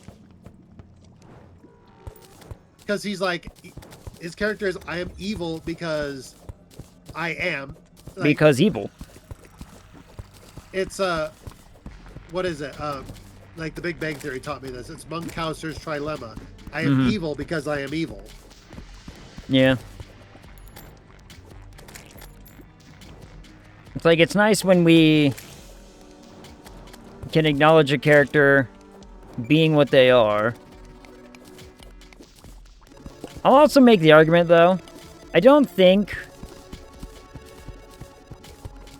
Like, there are times where it's like, it can work, where you're like, this is an evil character, and they're gonna be evil, and they acknowledge they're evil, they like being evil, but some of the best representations of evil are people who, quite frankly, are like, I'm not evil. Yeah. They're like, what? Yeah. Well, like Thanos, Mm-hmm. for instance. Thanos did not believe that what he was doing was wrong. Well, the initial Thanos. We're talking well, like the initial Thanos didn't believe. right, but The they one had from, to backpedal because they're Infinity. like, well, we need an actual like bad villain now or whatever, you know. Right, Or but, what's his like- face in the League of Legends show? No, the guy that Jinx basically saw as a father. Yeah, I'm trying to think of the. I know exactly who you're talking about. I know what you're talking about. I can't think of the character name, but I like can see kind of his skinny, face, like, looks yeah. has I the thought he fake was eye or Victor. whatever.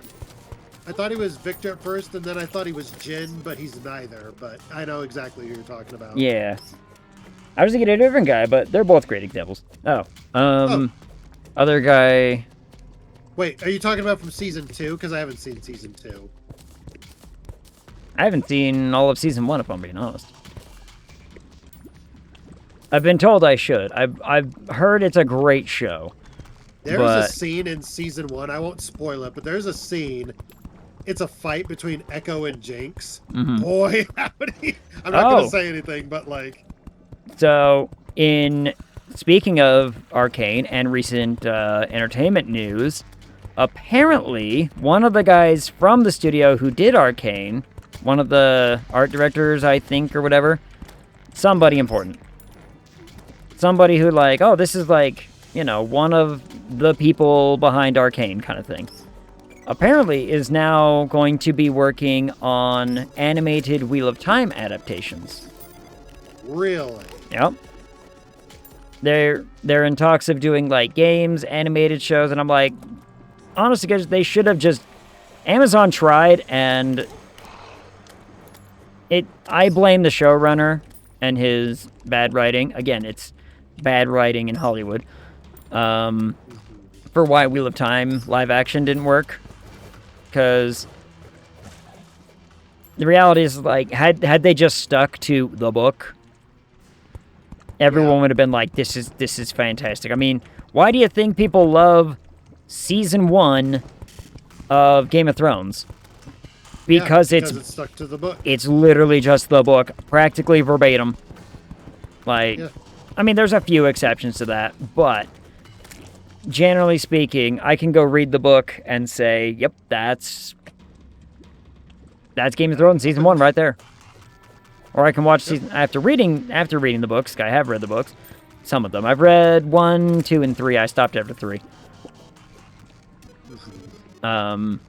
But my point still stands, is that it's like, you know, why is this good? Because it's the book. There's a reason the book is popular. But then the show said, yeah, but the problem is he's going too slow with his writing process, and we want to wrap this up, so I say this is how it goes. Yeah.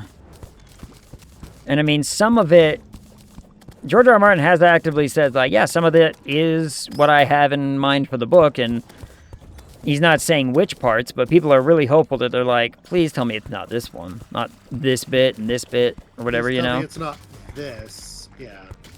And, like, the sad reality is, like, guys, I don't know. Like, George R. R. Martin has actually said he is so... The one thing he actually genuinely regrets for the show surpassing him, as far as, you know, where they are in the story, is he's like, I really wanted to be the one to... introduce this certain thing. No, he wanted to be the one to reveal Hodor's story. Oh, really? Yeah, we're not there in the book yet. Like, he's like, I wanted to be the one to make that reveal, and I wasn't. You know, it's like, that's one of his biggest, as he has said, one of the things that he regrets not being, you know, faster with his work, is that he wasn't able to be the one to do that. So he did confirm, yeah, that's what happens, but... Yeah, that part, he's like, yeah, that's how it's supposed to go. Yeah. I just wish I could have been the one to show you instead of the show, yeah. Yeah. It's just sad. Well, and I feel so bad for the actor. not the character, the actor who played Joffrey. Mm-hmm. Because literally, people have come to despise him, the actor. Which is Because they baffling, only because... see him as Joffrey. Which is baffling, because apparently he's, like, retired from acting. He's like, I made so much money doing this show, I can retire from acting. Well, And yeah. he's done, like, nothing but humanitarian stuff ever since. Well, yeah, and again, it's another example of he's just this really nice guy. It's like Tom Felton. He played Malfoy, and yet he's one of the sweetest people you'll ever meet. You know what okay. I need to, like, find out if this is actually true, but I saw someone talking about how, from a purely, like, purely, like, analytical side of things, as far as, like, time in a film, apparently in the movies, Malfoy as a character was only in, guess how long he was in the movie. How much screen time did Malfoy get in the movies? All of them. All combined. What, like in the entire series? Yep. Blood Moon. Ah, dang it.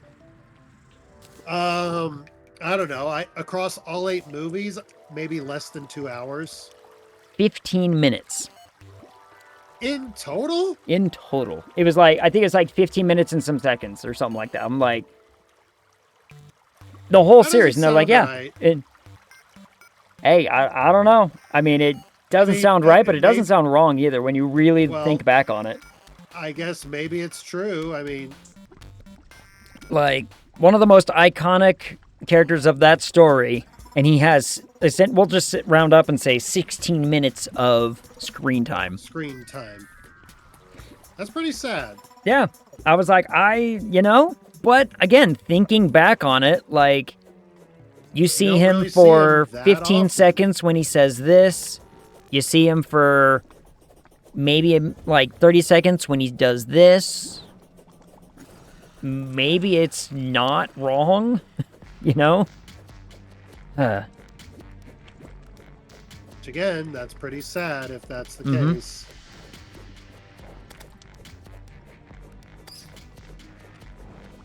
But such be the way. All right, I'm almost, Yeah, as soon as I clear out this building, I think we'll be good. Yeah, I'll hurry and run over to the left here and make sure that all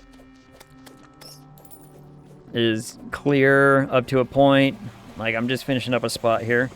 But I've gotten a pretty decent amount of distance on this side. So.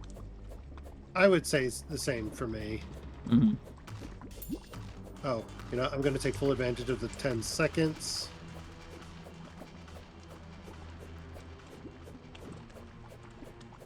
There were a couple of decent gaps. Well, there were some really good gaps where I could easily be like, oh yeah, gonna have a good stretch of just I can build right here. Yeah. But then I ran into a couple really annoying buildings, so...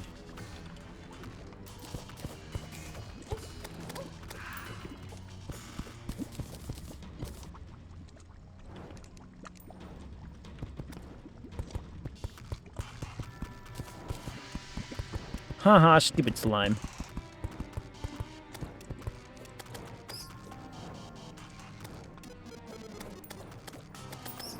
So many bats.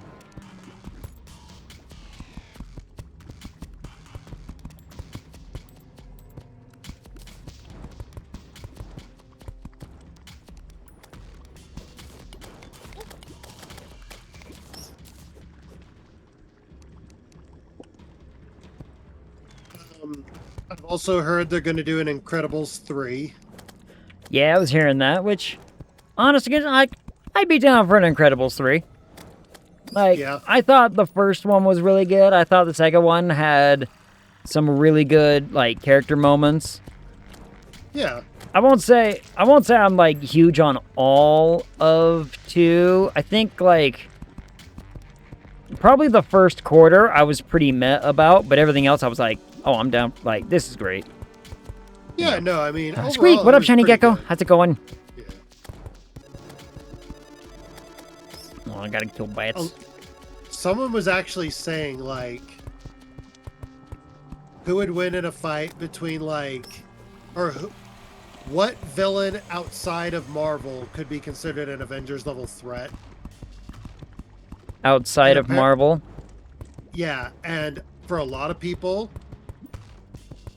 because they did a poll, they said, here's a poll of all these different villains from different franchises outside of the Marvel Universe. And they Okay. said, who out of all these villains outside, they have no part in the MCU whatsoever, Mm-hmm. which one of them could be considered an Avengers level threat? Okay. What franchise are we And, talking about? well, just any franchise. Like, if they can be a part of any other franchise, they just cannot be a part of Marvel. Any franchise. Yeah. Had to do with lots of You know- lag at work today? Woof. You know what a lot of people said? Hmm. Syndrome. Really? Because his whole thing was find their weakness and use it against them. I mean, sure, but he's another character. He's a character who was literally just done in by his own hubris. Right. I mean, he's very prideful, yeah, but people were saying that the whole reason he was a threat to begin with is because he knew what the super's weakness, what their powers were, and he knew what their weaknesses were, and he turned their weaknesses against them. Come on, you stupid And they use lava. the Go. Thank you. They basically use the argument of this is why Lex Luthor is a threat to Superman. A man who could literally just obliterate him with his pinky finger, and yet he can't because Lex Luthor is smarter than that. Knives from Trigun would be nasty. Well, that would be cool. I'd watch Knives? Knives would be cool. it. A man Knives whose would be literal just contempt for mankind is his driving force. Knives would be fun. I haven't. Okay, I saw the first season. Did you know they remade it? Yeah, and I haven't seen any of the remake. I saw the first season, and apparently the second season started coming out like this year as well. But And I based haven't on the watched any of it trailers- yet. Based on the trailers that I saw, it focuses much, much more on the story of Vash and Million Knives. Like, it still tells the story, but based on the trailers that I saw, it's like, yeah, but we also want to focus a lot more on, like, Knives. Knives is in it a lot more. The problem that I had with the problem I had Yeah. when I watched the first season was that it is a complete retelling. Like, it's a different time period. It's a different all kinds of stuff to the point where it's like, I wonder if there's like too much stuff being left out or whatever. You know, like Yeah. he meets these people before these events are supposed to take place, and then he supposedly just like forgets that they exist, or I don't know. Like it's a little, I don't know. I'm Convoluted at times. like, animation wise was fine, voice acting wise was fine. Because isn't it Johnny on Bosch who comes back to do Vash? Oh, I don't know. I watched it in Japanese. Oh. Anyway. I watch everything subbed now. It's just the way I am. Yeah. But yeah, well, I think that's what people were saying, is that he would come back to do the dub. mm-hmm. But all that being Anyway. said, it's a different story. So it's a retelling of the story from like complete different whatever. Same characters, just told differently. Yeah, like they're telling the story. They're telling a different story. It's Okay.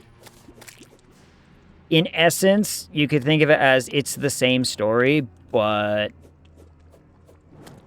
It's not at the same time. it's not Trigun the anime.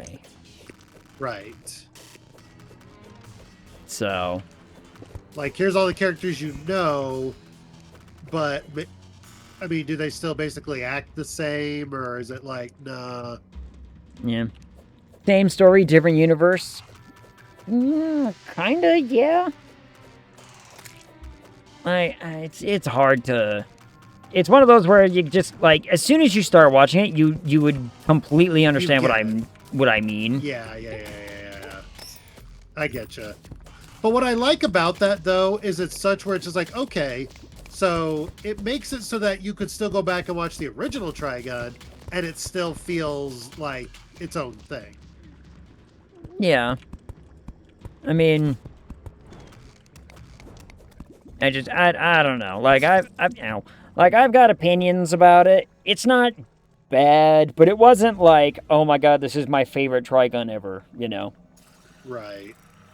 So, but then again, I rewatched the original anime of Trigun, and I'm sorry, it doesn't really hold up. The first maybe even half is...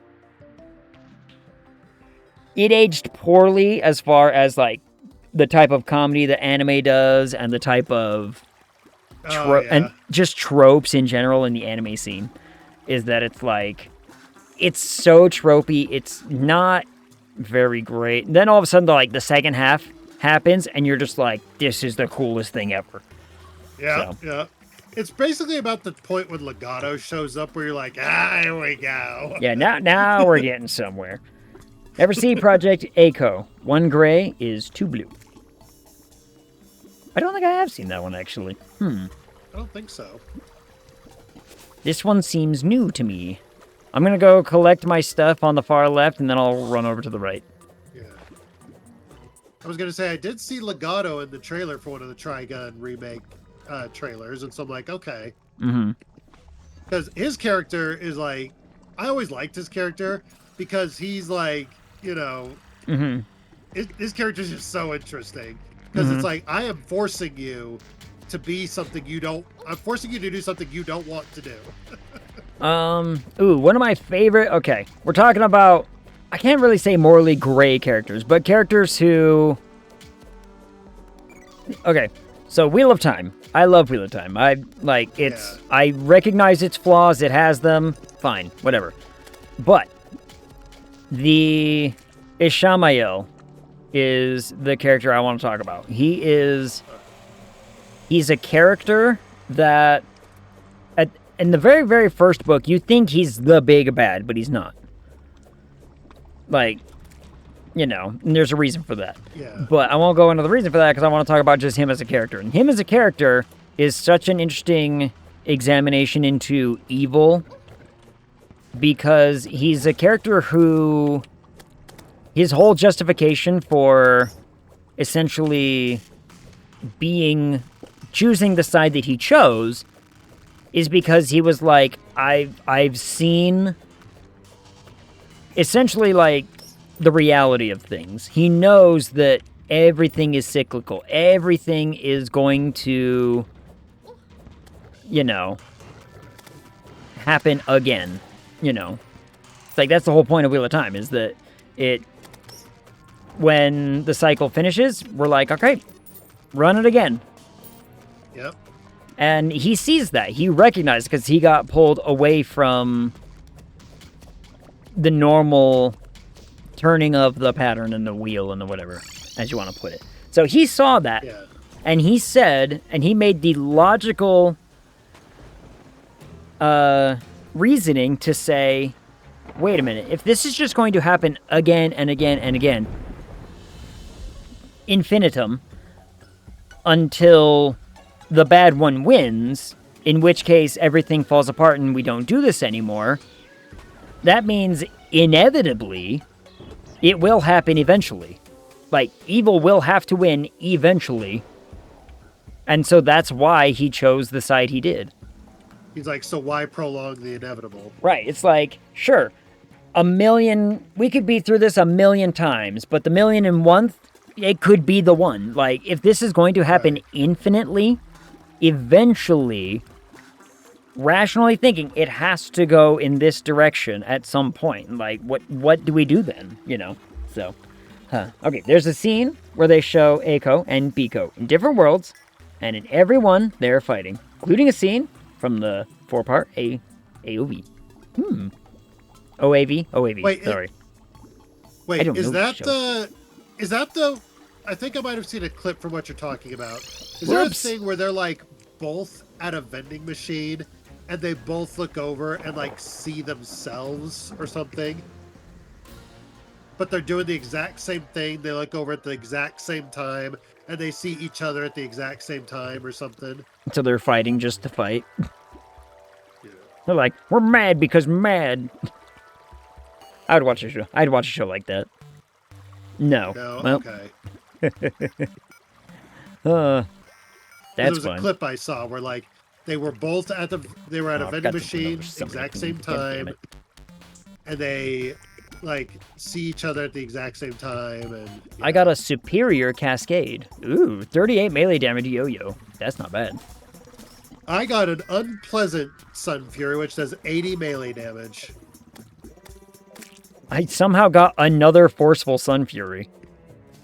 Like, I already had one, and I got another one. Oh, so anyway. Yeah.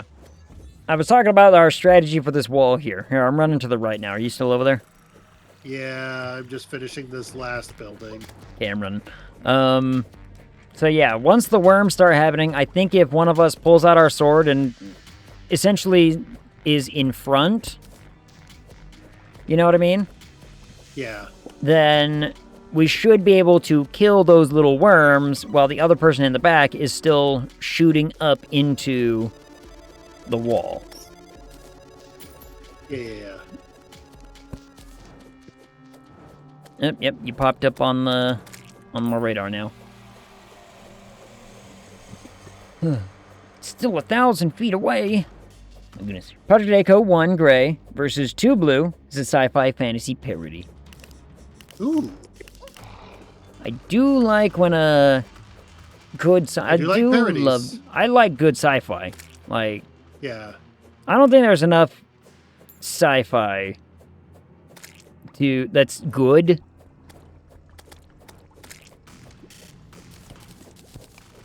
And that makes me a little sad. Yeah. Oh yeah, you've got a couple buildings you've had to put up with, it looks like.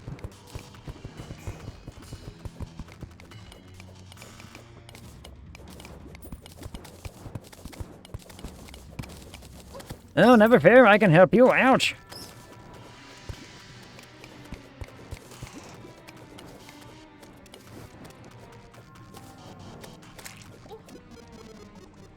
Stupid slime.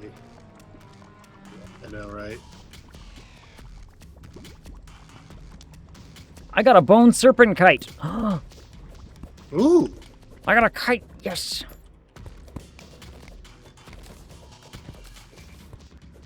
Got a rock. No, that's just a platform. All right, do we want to throw it right here? Yeah, hold on. Let me do a little chug-a-lug here. I have done my chugging. I have, yeet! Oh, I should probably get my mini shark.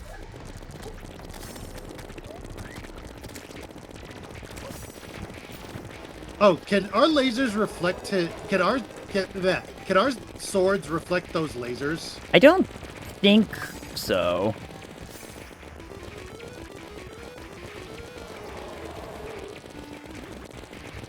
Okay, you know that the worms have been summoned when you hear like the belching sound. Yeah. But we gotta kill enough of these things on the front for that to start to happen. I wonder if I...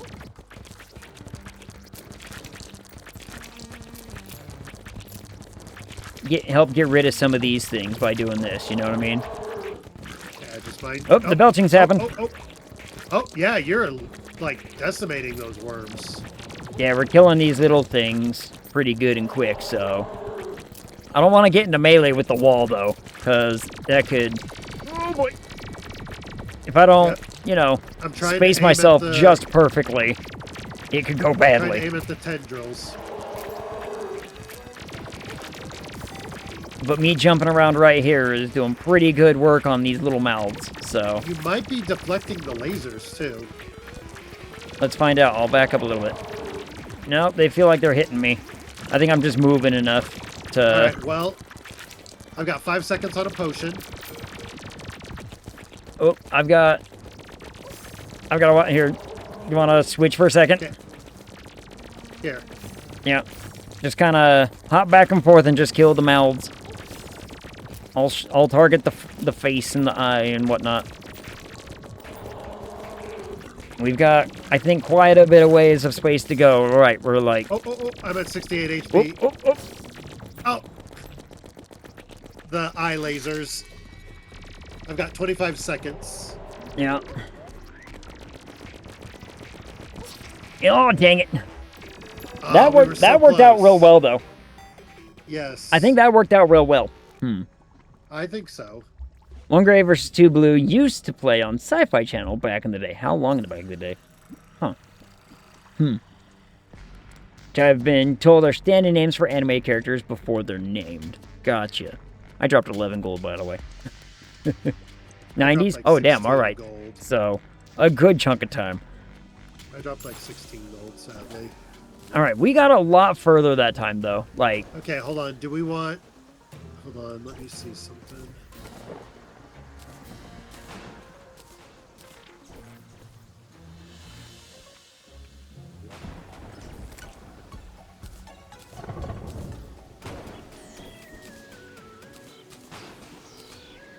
We might want some other potions, maybe. Maybe.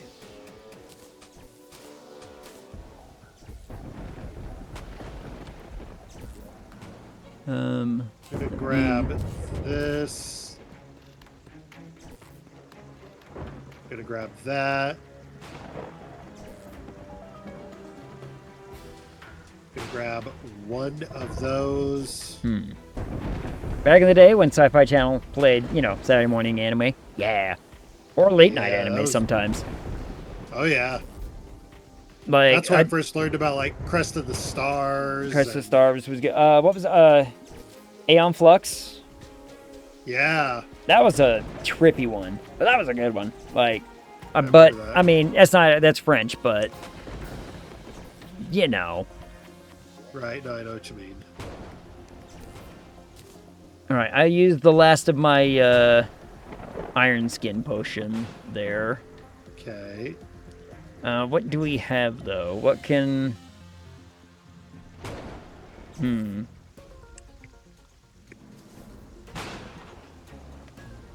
see, do I have... Vampire Hunter D, yeah, Record of Lotus Wars. Oh, Vampire Hunter D was like the best. Vampire Hunter D was amazing. I still have Lotus War on DVD. It's so good. It is. I remember, like, Deedlin's one of the very first anime characters that I, like, gooned over. Not gooned over, but, like, thought was like, dude, she's hot. Yeah. I mean, I've got... Man, I don't really... We don't have enough stuff to make other potions, really. I mean, I think I'll be okay. Here's a couple Iron Skin for you. There's a couple I made. Thank you.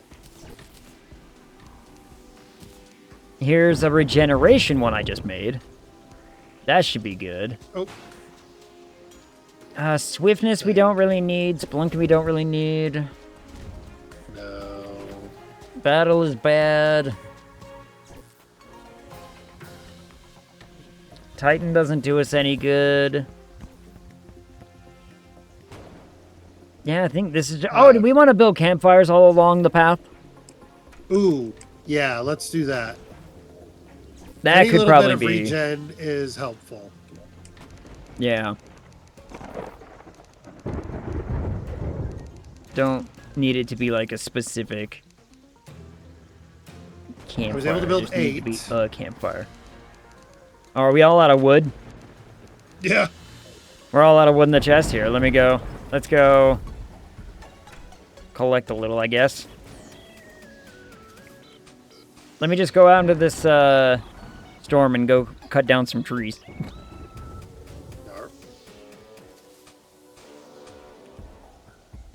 You know how a lot of anime guys are pretty boys that could be mistaken for girls? Uh-huh. Yeah. Not that there's anything wrong with that. You just described, like, you know, probably 85% of anime characters. Yeah, you ever seen Code Geass? I have not, actually. Yeah, Lelouch, however you pronounce his name. Yeah, he could be described as that.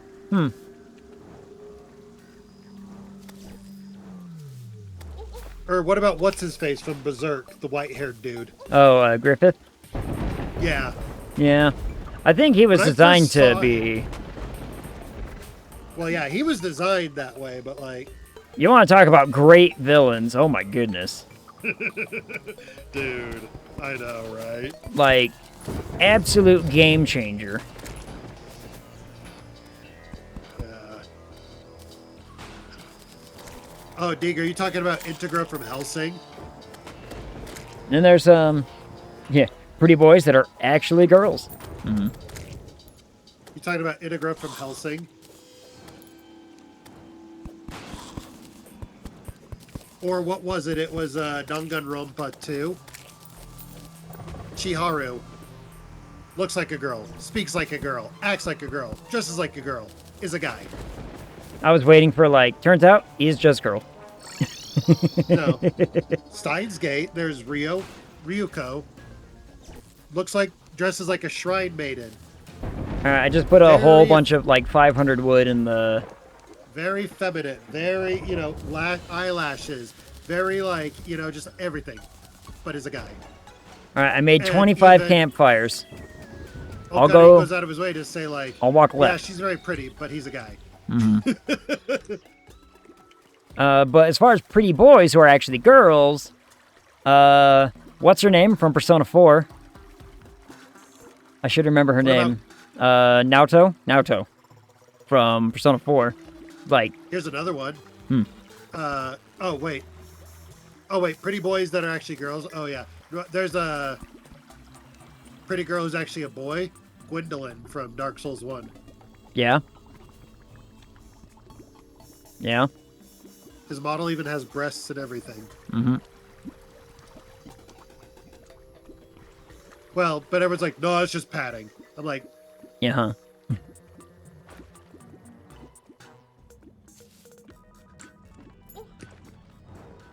yeah, but it's modeled.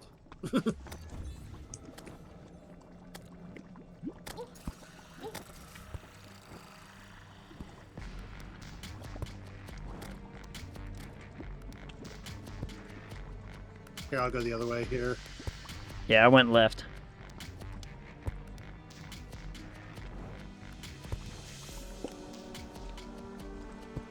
And I'm We trying should to do put down a space layer it- of honey across the whole thing. No. You know what? But you know what? With me, I don't care, like, when it comes to, like, anime characters, I don't care what their gender is. Are they cute? Are they a badass? Are they cool? Are they cute? You know, like... Does he look like a bitch? No. That's a reference. No, okay. Yeah, I know. It's from Pulp Fiction. Yep. No, I was going to say... Someone did a edit of the Guess Who commercial. Can you guess who? Does he wear glasses? No. Does she have blonde hair? No. Does he look like a bitch? Mm-hmm.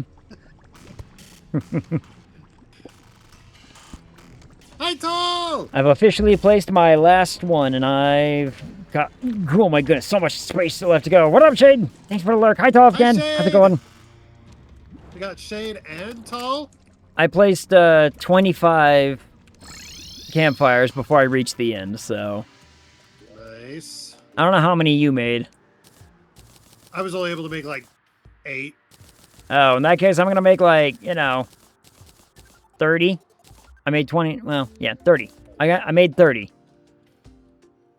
I'll go finish up whatever. It's going. How are you guys? We've been talking about television and bad writing and awful, like... Waifus. Yeah, some waifus. Some sort of MILF dragon at one point, as I recall. Yeah. Yeah. It's a salamander. Oh. There's a salamander in the drop, and I slapped it with my sword. Ugh. Shade, how goes your Monday? No, it's not Monday, it's Tuesday. Holy shit. Look. It's been... I've been staring at a screen listening to my own voice for like 14 hours over the last 2 days.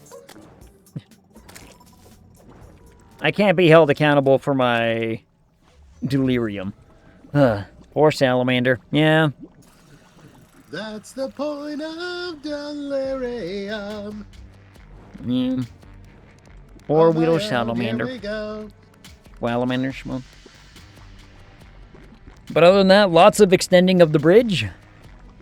Lots of... Again, lots of, like, entertainment talk tonight. I don't know. Just... Oh, we talked about Wes Anderson for, like, a good 30 minutes. Because, you know. Yeah. One of my absolute favorite directors of all time. If anything he releases, Lord knows I'm going to watch it. Yep. It's true.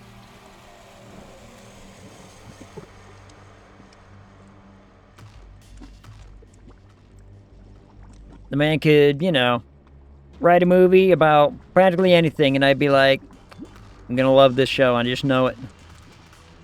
Oh.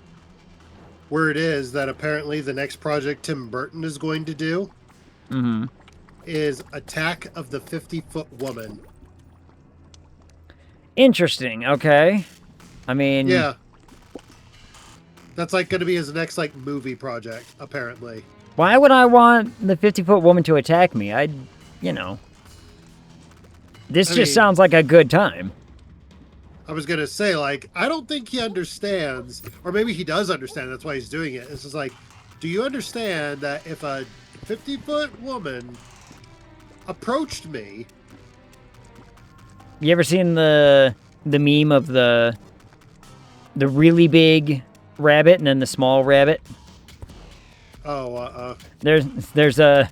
Someone made an anime version of it, or a little, like, drawing of it, but basically it's like everyone on the internet fell in love with these two rabbits because the lady rabbit was like a big rabbit and then the boy rabbit was just a little guy. oh And they were just like super cute, and so someone just made a drawing and it shows a little anthropomorphized boy rabbit just looking up at this big like beefcake of a lady, and he's just like, he's got the big anime eyes of like amazement. He's just like, oh, that's cute. Gotta run. Good night, Dig. Thanks for hanging out. Is that bad B or bad C territory?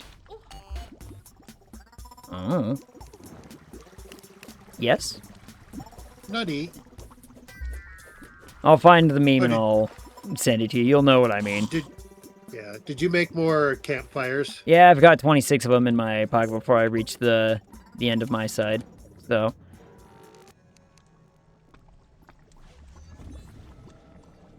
I'll just place one as soon as I see the thing go away. That's how I'm doing it. Why is there so much lava here? Oh my goodness, I'm gonna die before I reach you. Why is there so much lava? There is good question. A giant flow of lava right there, and I didn't see any reason for it. Like, that was a huge stretch of area. Here, while that's happening,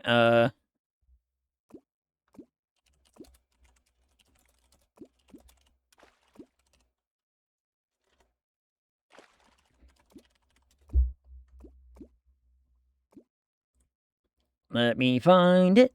It's around here somewhere. I mean, that's one of them. That one's cute too, but it's not the one I'm looking for. Where'd it go?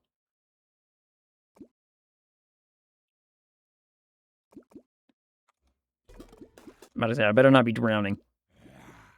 No. Oh, geez, there's the lava. Yeah. And it's like, it's not a small pool either. I might have to find it later, because I'm seeing some images, but they're not the ones that I'm looking for.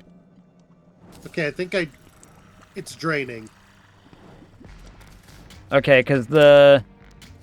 Wait, oh, wait, crap. Is it getting rid of... Is it getting rid of the... Is it getting rid of the campfires? Yeah. Oh, it might be. It is, because I just picked one up. Yeah, I picked one up earlier. I was like, why would there be a campfire just laying here?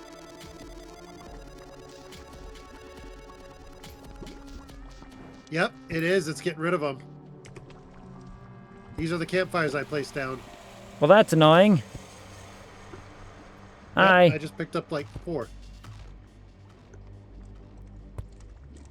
I'm running and placing.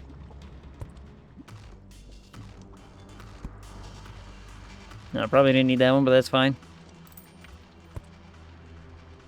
Dang bat, I'm almost dead. Oh, oh, oh. Oh, that's what's causing it. Slimes? The fire slimes. Yep. Yeah. Every time they die, their lava spreads.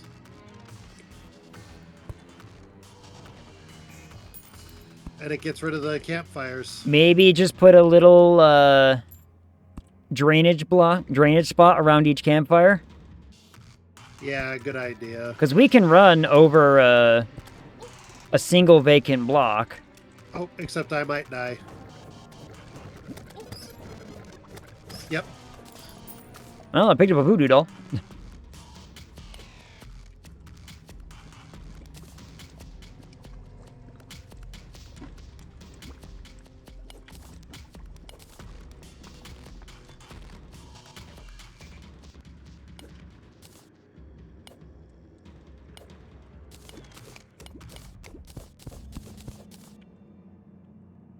The Girl Scouts were out again. The what? The Girl Scouts. I made the argument on Saturday with me and my friends. We were talking about something D&D related. I can't remember, but we were making a joke about, you know, you guys are gonna go talk to the witch. She's got a no soliciting sign on her door, and we're just like, yeah, that makes sense. But we made the joke of, I think there's only one exception to the no soliciting sign, and that's Girl Scout cookies. Yep. If the Girl Scouts are at your door, we're talking to them. Like, you know, that's fine. Yep. They can solicit. Everyone else, yeah, get the hell out. Yeah. I know everyone loves the Thin Mints, and the Thin Mints are good, but my favorites have always been the Tagalongs. Those are also good. I do love a good Thin Mint, though. Like, I just love the peanut butter. throw a box of Thin Mints into the freezer. Oh. Yeah. Yes, Tagalong. Yeah, Taliscan's all for the Tagalongs. They're the very peanut good. butter they use is just... I like a good Samoa as well. Like, you know. Yeah. I think the difference with the Samoas, though, is like, I need to be in the mood for one of those. Yeah. If I'm not in the mood for a Samoa, you know, it's just going to sit in the box. Yeah. Ow. Damn it. Tagalongs are good. Mm-hmm. Well, I started getting rid of a block around each campfire, but... You know. Hey, Ag, what up, Verde? Oh. How's it going? How are you? Dagnabbit.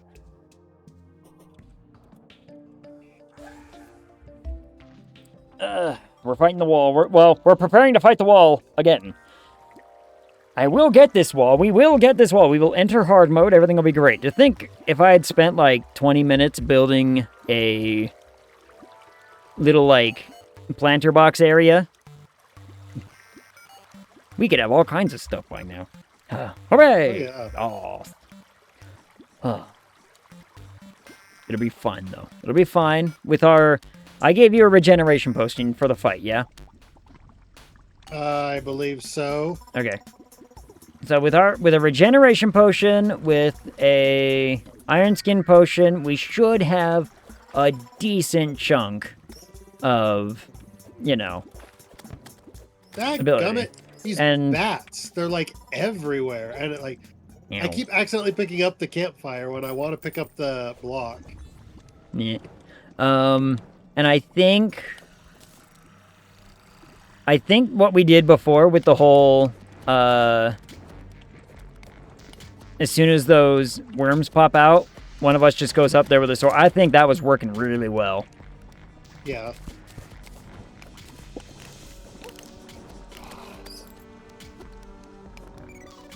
So, we can continue to do that. I'm running to the right to get rid of some of the block fire. I'm assuming you ran to the left. Yep.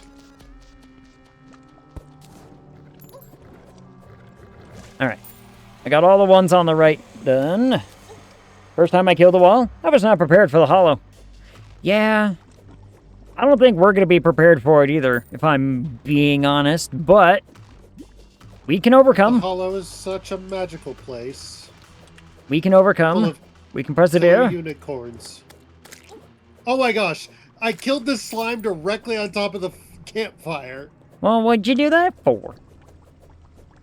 And I think it actually got rid of the campfire completely.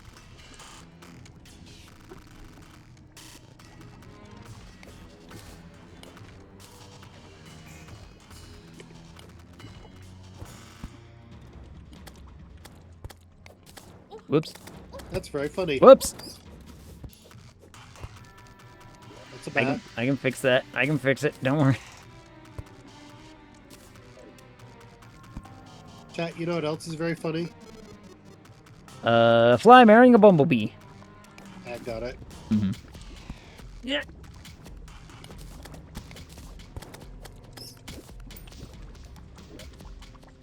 Place the block wrong. There we go. There's a shadow chest down there. What the hell? Oh, really? How did we miss that? A hellwing bow. A rapid hellwing bow, too. Ooh. I mean, I'll take it. Again, this lava slime was about to die on top of the campfire. That sounds about right. This one was on top of the campfire, and...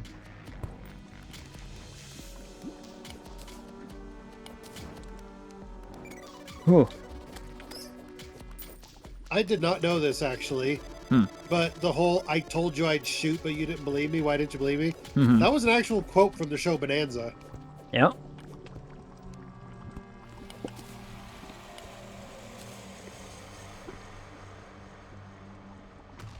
Joe Haas goes to Little Joe, and he's just like, don't do it. I will shoot. Don't even think about it. I will shoot. And so he goes to shoot him, and so he shoots back. He's like, dadgummit, Little Joe, I told you I'd shoot, but you didn't believe me. Why didn't you believe me, Little Joe? Mm-hmm. Good old Bonanza. Doesn't that still hold the record for, like, longest running show ever? It wouldn't surprise me. Like, it was on... Like 30 seasons or something like that. It was a long-ass time. Well, no, The Simpsons, I think, holds the longest now.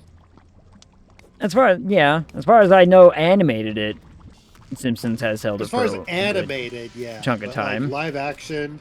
But wait a minute, what about the Days of Our Lives?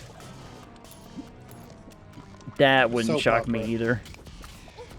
These are the days of our lives. It wouldn't shock me if they counted a soap opera as, television. But Ag, don't you have to stay up late so you can watch your stories? Ugh. I mean, look, soap operas are literally just reality TV without the reality. Don't you want to know if Manuela's gonna fall in love with Carlos? I already know that they will, and I already know that they're gonna get divorced in 6 months. So, all right, I've made a empty space in between the things. Nice. So we should be good to go there. Let me grab a man from my piggy bank.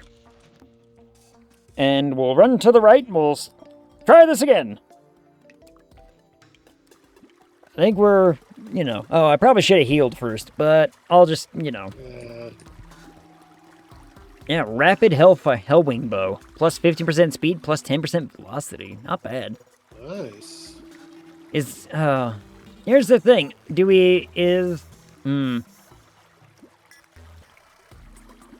Is that going to be better than our mini shark?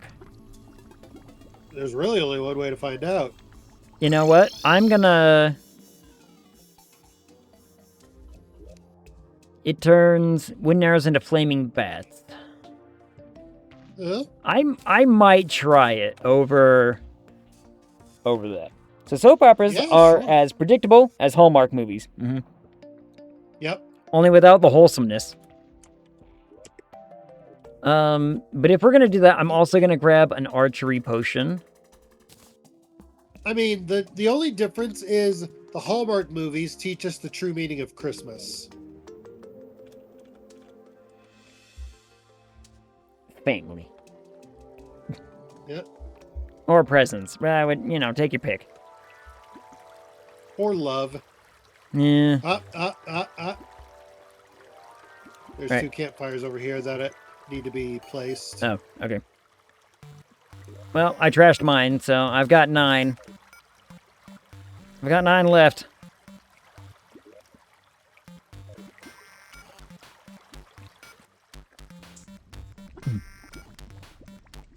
There's a space that... Oh, because they, fell off, or...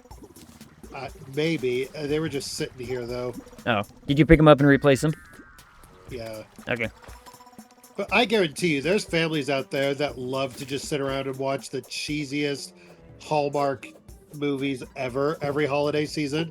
Just, It they wouldn't make it into a surprise me. drinking game.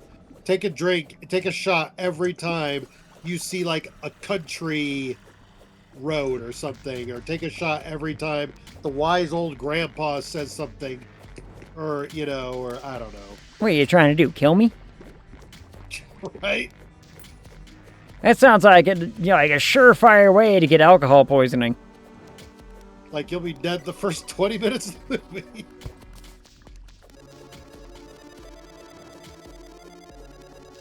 That sounds like a funny bit for a National Lampoon something or other. Be like, oh, whatever happened to Uncle Gary? He started playing a drinking game while watching Hallmark movies. Every time, something wholesome happened, or, or blah, just make a list. It's like, every time one of those things happened, he, took a drink. Well, what happened? He died in 15 minutes. Yeah. Basically drowned himself in alcohol in the first 15 minutes.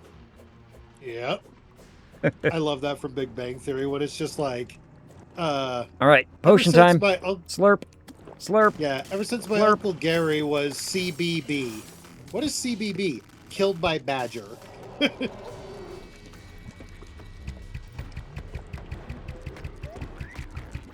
That is actually pretty fast.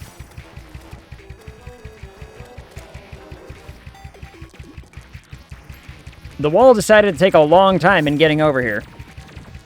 Demon Scythe, baby!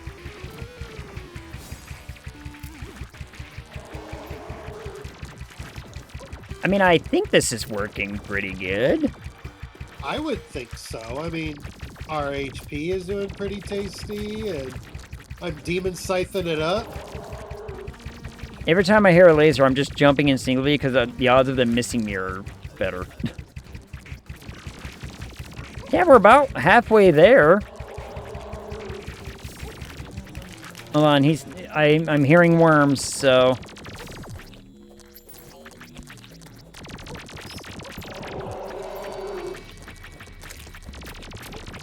Demon scything him. Here, do you wanna go sword and I'll keep shooting him with the bats? Yeah. The bats seem to be doing pretty decent damage, actually, so... Yeah, we're further than we were last time. Oh, Oof. shoot. Oh, shoot. Don't get in him! Don't get in him! Well, something kept hitting. Oh. Something kept hitting me. Almost there. Oh, shoot. Oh, shoot. 200! Lasers. Dang it! Oh, got him! Ah. Don't worry, your stuff is still here. Here, don't leave, because I got to figure out where my bag is. Yeah. Ah. It should show Gotta on the wait map where 15 where it is. Or you should see on the map.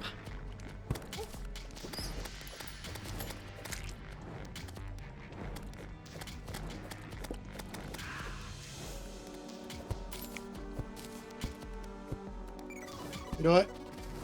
Can I wormhole to you? Yeah, probably. I'm carving out the demonite brick. But that's the wall! Hard mode, everybody! Yay!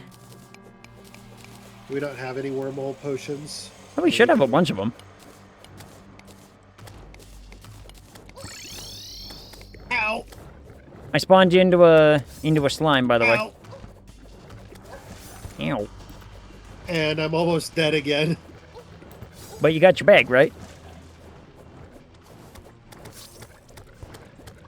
I died. I don't know if I did or not. Well, we're about to find out. Uh-oh. Ow. You can probably back. Yeah, I got it. Okay. Yeah, but I want to pick up the money that... Here we go. Okay, here I'm coming. Alright, I got the money. I got the everything, so I'm gonna... I'm coming back down. No, I'm jumping back to the base, because... I believe I got everything. We got our Wall of Flesh trophy, or relic. I got a demon heart, which I am using immediately. Nimble firecracker, and the pwn hammer. I got a demon heart. Yep, I got eat the that. pwn hammer, the quick summoner emblem, and a damaged laser rifle. Ooh. Minus 14% damage. I got a warrior emblem and a firecracker. What is this? Oh, all your summons will focus struck enemy. 41 damage. Wow. All right. I mean, we did pretty good there. Do we want to go again? Here, hold on. Yeah, I mean, I'm back down here. I'm ready to go. Yeah, I'm headed down. I mean, our potions have 4 minutes left, right? Yeah. I think the bow did actually pretty good. Actually, no. Oh, I you died. Yeah. I died. I still think we can do it. Do you want to try a bow? I think this time, let's have you stick in the front. Mm-hmm.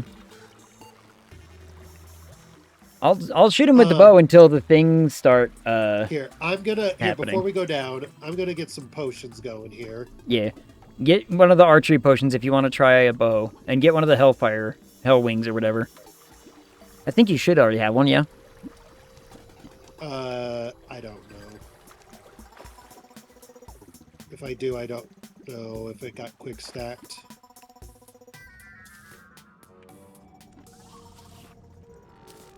So I might try this laser gun that I just picked up. Oh, yeah. Does that use magic, or...?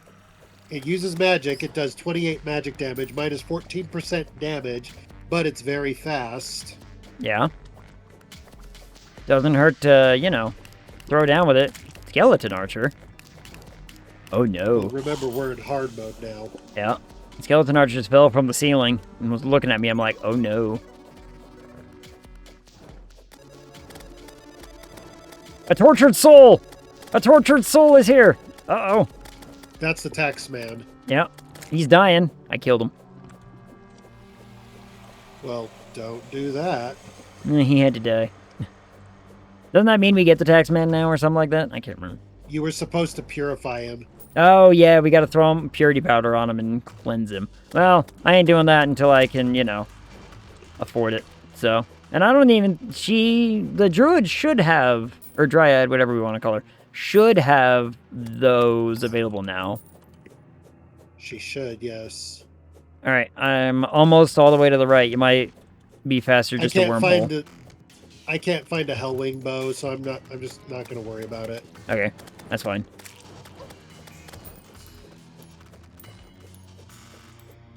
Yeah, I'm almost all the way to the right already, so... And I ate my hot dog because... That makes sense. Okay, hold on. Where is my laser gun? Okay. Ready? Oh, What did I... Wait, what the hell did I just do with... The man? I forgot to touch the bewitching table. Hold on. It's okay, I have to... get another doll, because I accidentally just yeeted one, apparently. Ow. Well, you want me to grab one? No, I got one. I've got, like, 17 in my piggy. Alright, I need to heal a little bit, so I'm gonna take a potion now. And just kind of... Oh, I think I just killed the tax man again. Good for you. Yep, looks like you did. Alright. Alright, rock and roll. Huh? Oh, we need a guide to be alive. We need a guide to be here. Oh, we gotta wait for a guide to spawn in. Yeah. Dang it, and I chugged like 6 potions. Yeah, and mine are about to run out, so... Well... In that case, let's work on a couple other things. Like... I'm thinking if we might have to tear this house down a little bit. I'm gonna build up. Yeah. And then let's build... So if you want to help me with building a little bit, but let's build up another floor. And we can keep all those tables right there. Okay, we're gonna have to go get some wood. Yeah, I had like 500 in I don't there. know what chest it'd be in. Oh, it's in that. Okay, there's only 5 left because I made a whole bunch of campfires. Okay, I'll go get some wood then.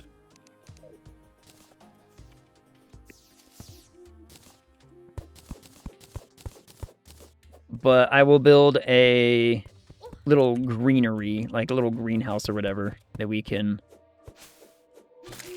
start growing some more stuff in. So, wait, the hull is going to be on this right side, is it not? That's not a guarantee. Not necessarily. Like, if I look at the map...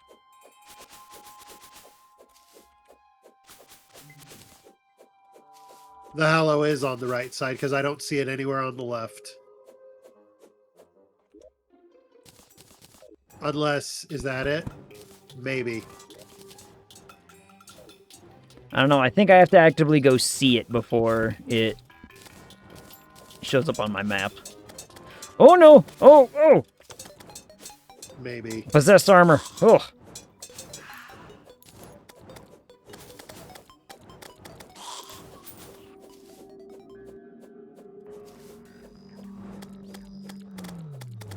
Well, the corruption has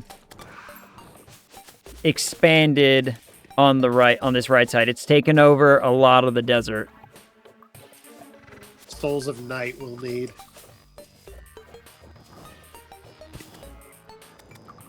Which I think you can get in the underground corruption now.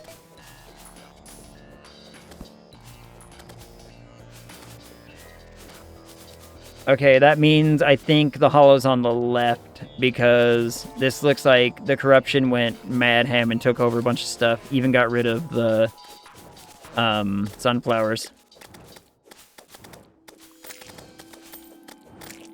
And now we got corrupt slimes and everything. Okay, well, I got a bunch of wood here. Yeah, I came to the right to go find places for more wood that wasn't, you know, desert, whatever. Only to find a huge swath of corruption, so... I'm pretty certain after I get past this, I'm only going to run into jungle.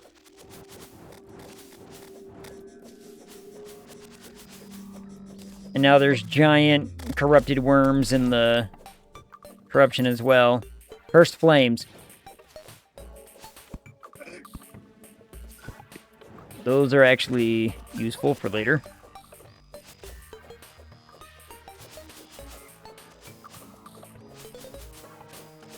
Alright, yeah. The corruption is, like, huge. Yeah, we've got the corruptors now, which means they spit. Yeah. Yeah, now I'm in jungle. I have seen, like, not very much just normal tree.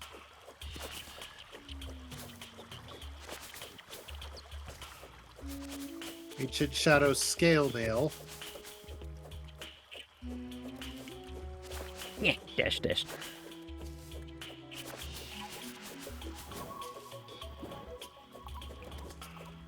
I somehow got myself stuck in a hole. That happens. Was there consent at least? Well, we can only hope.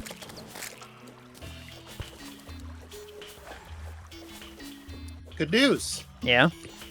The Hallow has taken over the snow biome. That's, I don't know, is that good news or is that bad news? I don't know. All I know is it's taken over the snow biome. That could go either way. Oh my goodness, my Maple Story background mod makes the Hallow look adorable. It turns it into a Toyland. Like Yeah. a Toyland amusement park. Yeah, the Hallow has completely taken over the snow biome. Well, that's kind of bad, actually, I think. There's only like a small sliver of the snow biome that isn't like Hallow. Yeah, I think that's actually kind of bad because we might want, you know, actual snow stuff. Right?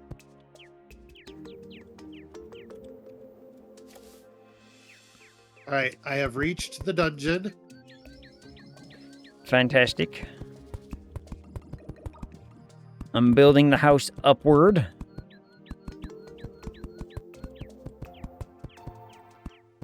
I'm just doing, like, our very kind of usual, just it's gonna look like a bit of a hotel for a while until we have everything that we want and need to be able to actually build something cool. Yeah.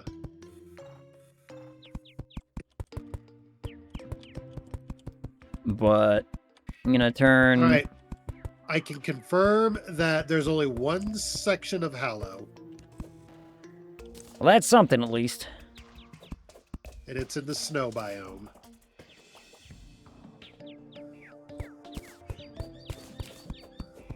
Hold on, I actually want this level to be a little bit higher for my greenhouse.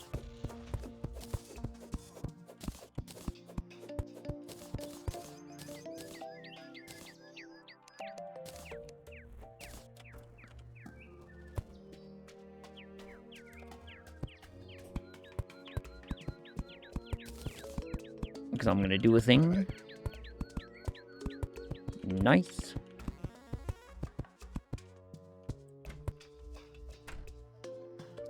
I'm thinking wood background for this one. For, like, you know, here and the next one.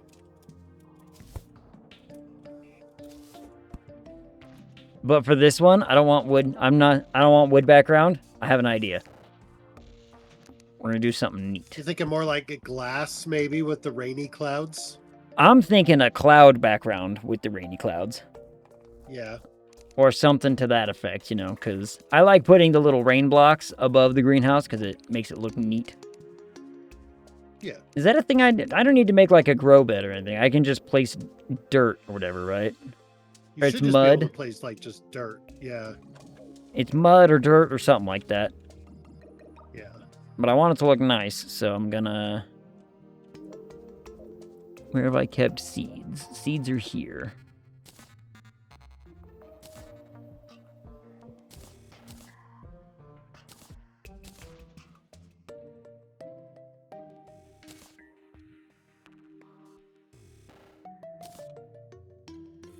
Do we not have any, like, moonglow seeds anywhere? Nimble. Okay. There it is. Oh, no, there's moonglow. Okay.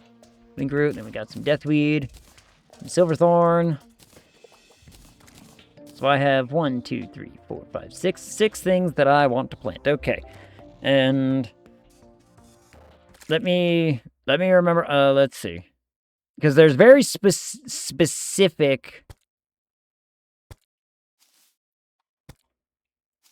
pieces, if I remember right.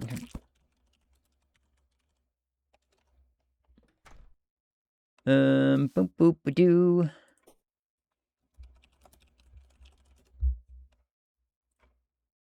Yeah, and specific soils. So, I need... That's grass. I don't care about that. I don't care about that. Don't care about those. But these ones I do. So let's see. Okay. I need... Oh, no. So I need a patch to make that. I need... Alright, so we should have all these things, I believe. So I should have...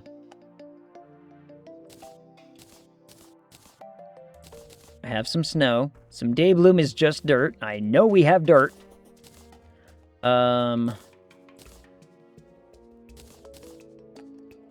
There's mud is another one. No. Oh, okay, so I need to make that first. I need to do jungle grass on mud, which I can do. Do we have ash? We should have ash. We should. If we do, I don't know where we've been putting it. We have lots of silt. There's ash. Okay. Ash is for that, I believe. Nope, that's corruption. I don't want that. Do we not have any fire blossom seeds anywhere? We should have so many fire blossom stuff. Oh, there it is. Found it. Okay. Yeah. Water leaf is sand. I know we've got sand. We don't have any sand. Nope, there it is. Never mind. I lied about everything. And blink root, I believe, is just dirt or mud. So we're good there.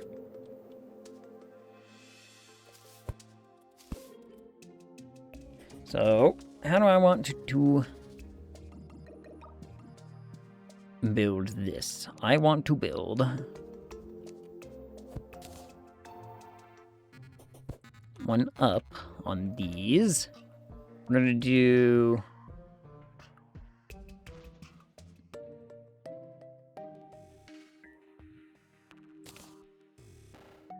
I think 1, 2, 3... Yeah.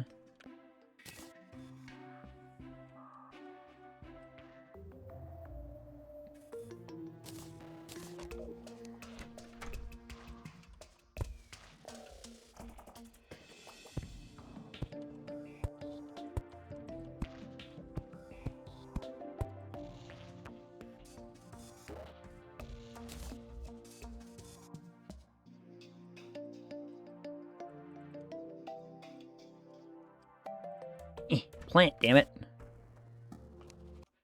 Is that wrong? Hold on. Needs to be grass. Hold on.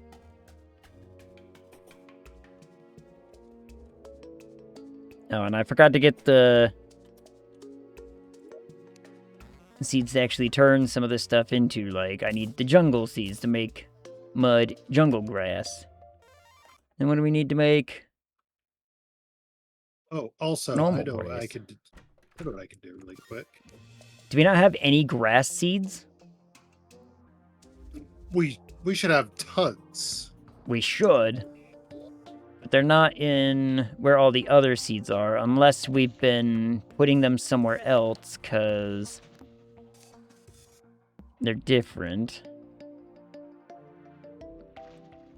Because grass seeds are not... Well, because grass seeds are not just seeds.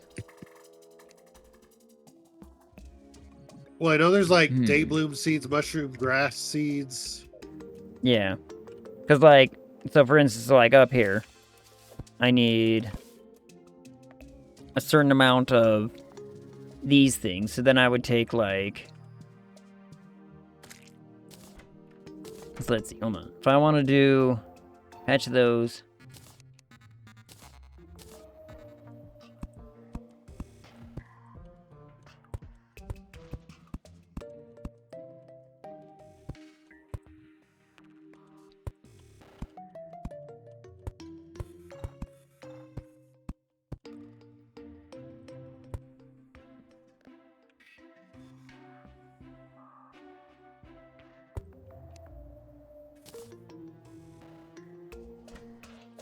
Whoops.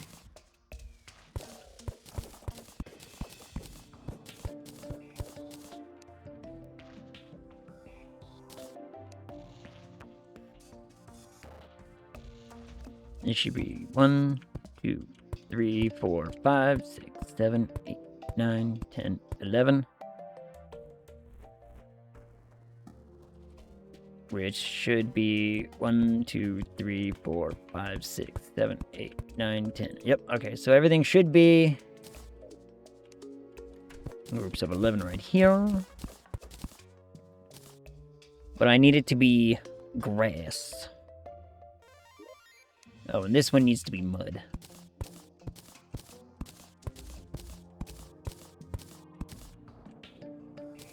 So I plant that down, and then put that down.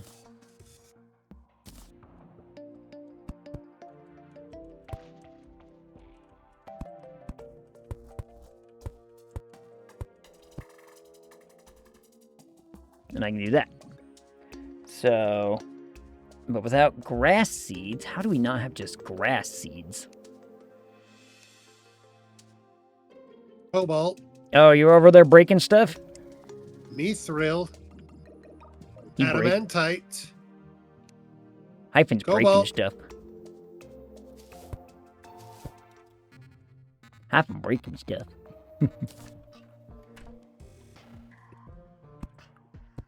There's a bunch of cobalt 1, 2, right 3, here. 4, 5, 6, 7, 8, 9, 10, 11.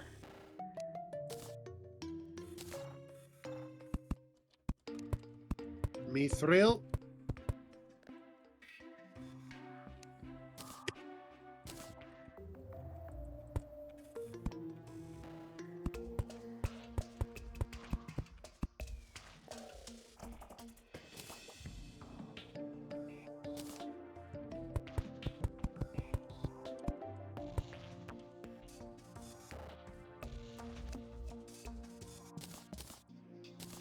Bunch of that, and then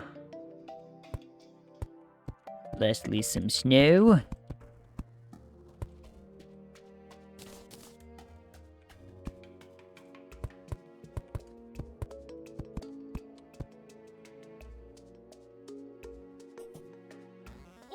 Ow.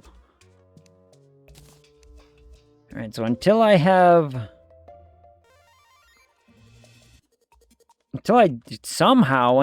grass seeds, I can't.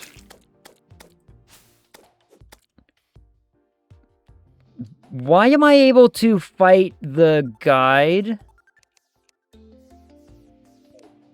What, did he become aggressive towards you? No, I was swinging my sword and he took damage. Huh. Well, now that the guide's back.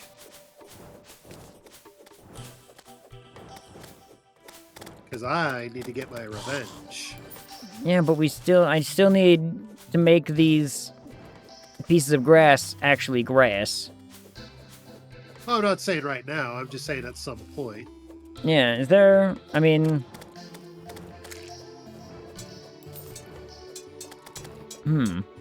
Is there something I need to do specifically to get grass seeds?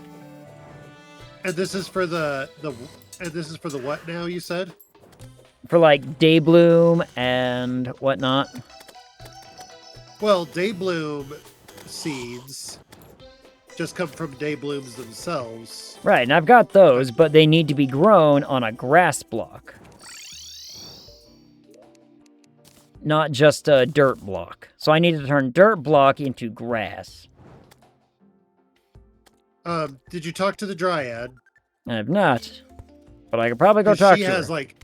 She has, like, all that good rot. Shop, let's see. What do you got? You got acorns. She has grass seeds. Okay.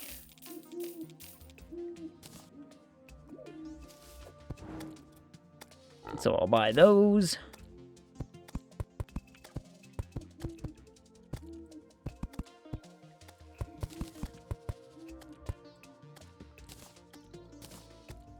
Who is bloody dying? Oh, gosh. Nitrator almost died. Good for him. Fighting off a mini Cthulhu.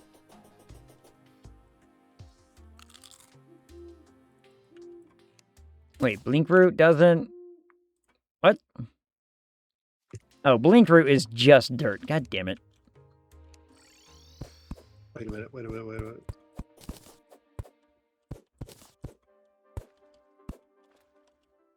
Do we have Spelunker potions? Yes.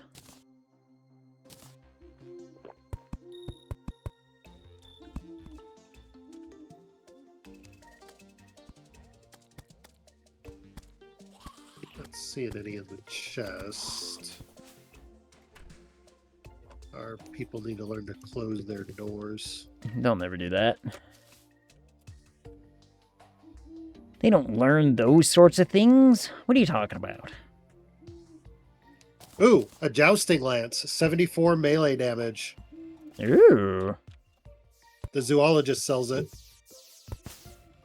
She also now sells the digging mole cart.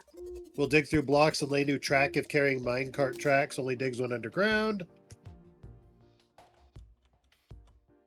She has like saddles, like the Royal Gilded saddle, the Black Studded saddle, the Dusty Rawhide saddle, the Mollusk Whistle. Summons a rideable flamingo.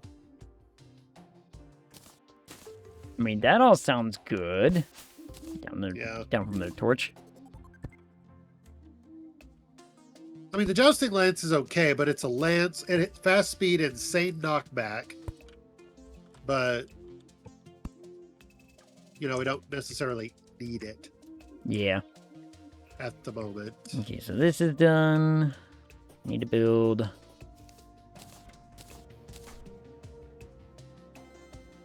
Oh, look, the illegal gun parts. I have some of those. Did you get them already? Oh. Did we buy the ammo box already? No, I don't think so. Yeah, Alright, buy so one. now I need to first and foremost get rid of all of my seeds that I use to grow all this crap.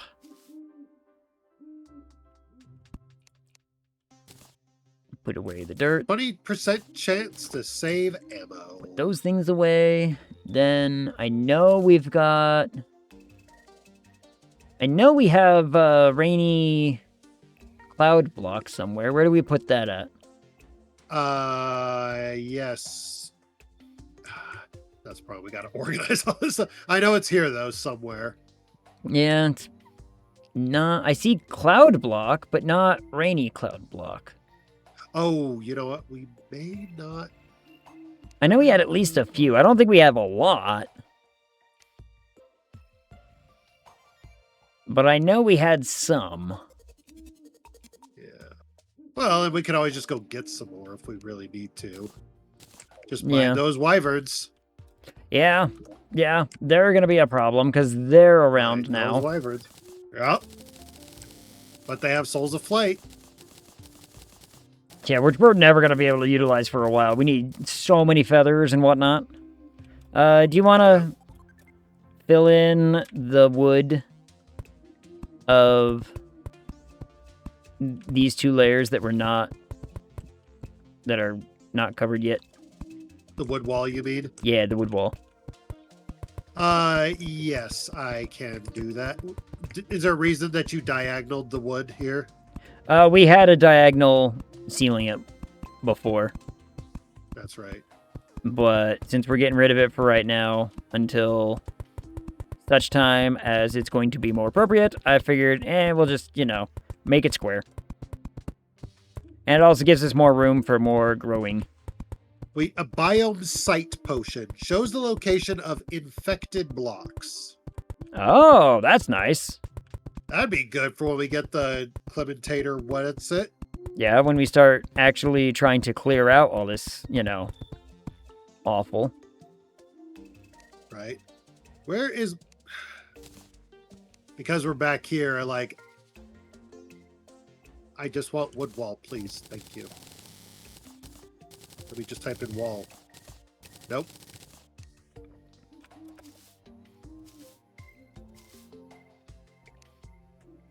There you are. Boy, howdy. Wand of Frosting. 16 magic damage. Shoots a little frost. I didn't know it could do that. Don't know if this is enough wood. But I'm not gonna have this be wood anyway. It's going to be cloud later. Okay, barely enough. Can you open my milk, Mommy? I'm not your mommy, Ralph. I miss Hoover. It's true, you know. Yeah.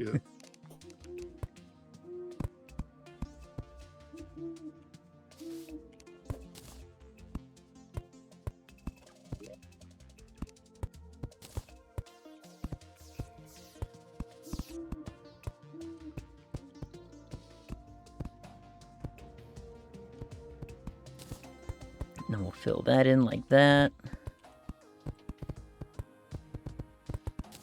Whoops.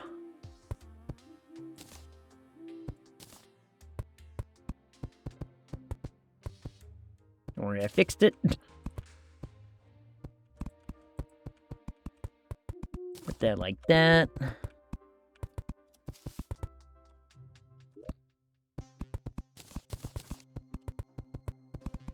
And then I'll fill this in. Oh, let me go back to here. That way I'm not. Eh.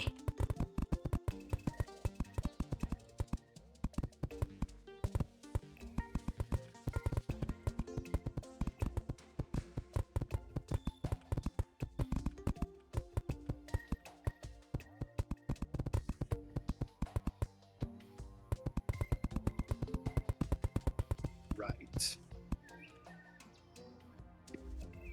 That's all filled. No gap between.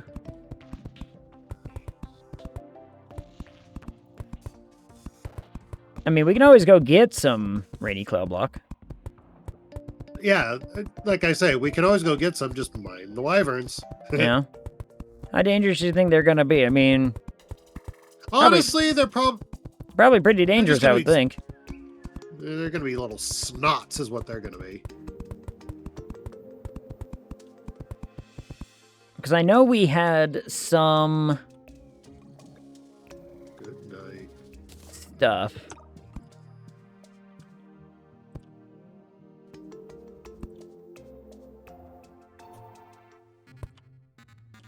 Here, I'll be right back.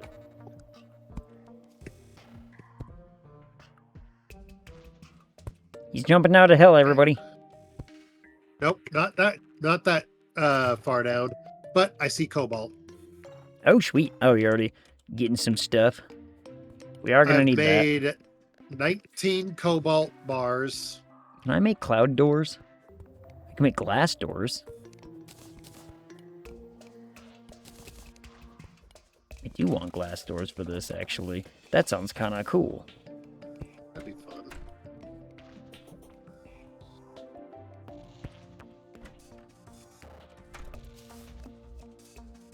So I'm using the Calamity texture mod. Uh-huh. And it makes the cobalt look all rainbowy. Ooh. And I'm like, that's so cool. I do need...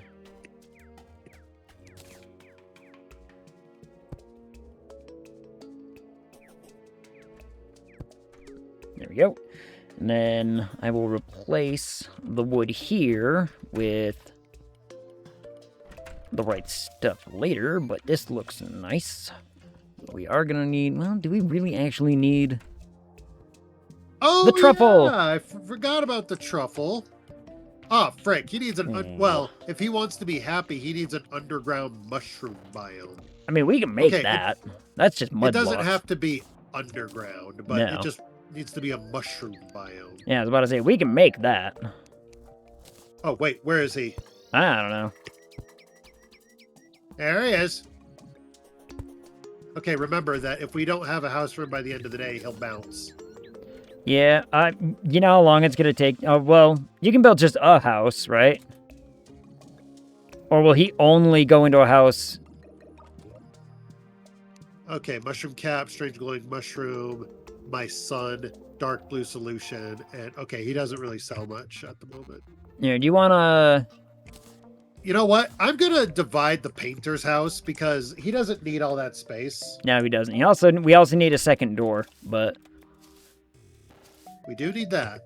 So, yeah, look at him. okay, painter, you don't need all this. No, he really doesn't need all that space. We can make a jungle or a underground mushroom biome for him later. Yeah, once he's okay. We just need a place for him to be. Here, I'll make you a couple of doors. I need 2 doors. I need a table, and I need a chair. Okay.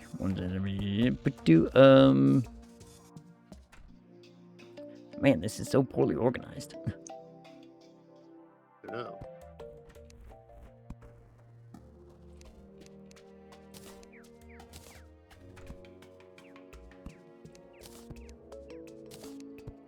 Get that, and then we'll do a table, a door, and a chair, you said, yeah? Oh, wait, you need 2 doors. Yeah. Let me find just another... I don't have enough wood to build another normal door. But... Oh, I do.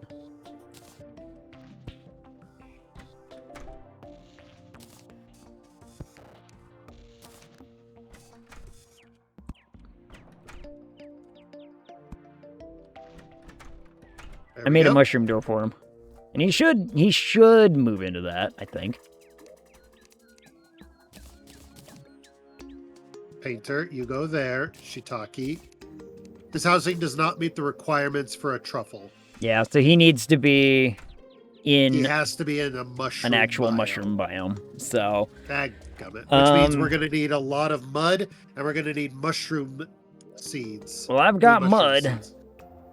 but... Like, we've got It ain't gotta 1,600. But it has to be, like, one full-on mushroom grass biome. seed. Well, hold on. Don't we have... Hold on, let me come back down. We have access to... a whatever. Cobalt. Oh. Where cobalt?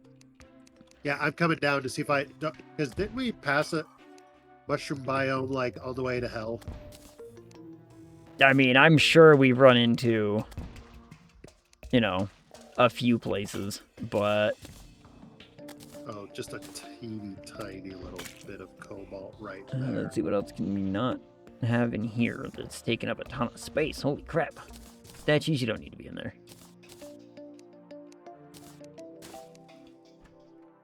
Oh, and my spelunker just ran out.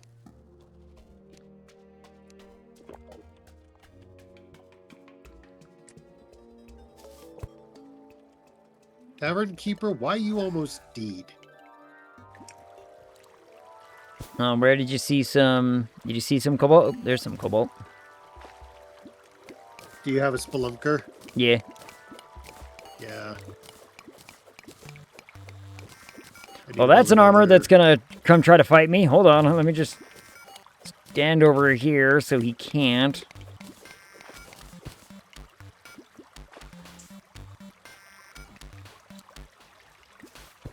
Oh, that looks like mithril. Ow! Ow! Possessed armor! Away from me!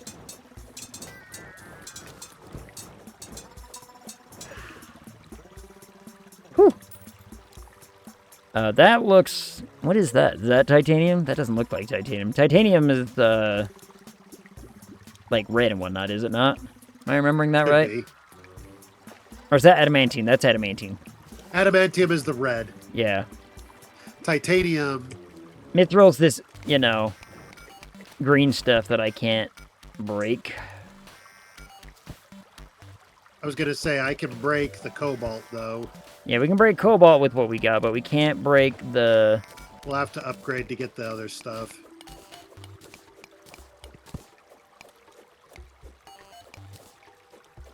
That's why I'm going after it first. Yeah. Well, we're gonna need a hefty amount of, you know, all of it. Yeah. But... Yeah, that's why I broke, like, 2 of each altar, just so we can have a goodly amount. Spread out. Imp, why are you not fighting DJ Jazzy Worm Jeff for me? Kill him. There's me thrill. Ow! My demon is worthless. I found some more cobalt, but I got bodied. DJ Jazzy Orange Jeff! God damn it! Yeah, we're not after mithril at the moment. I need the cobalt.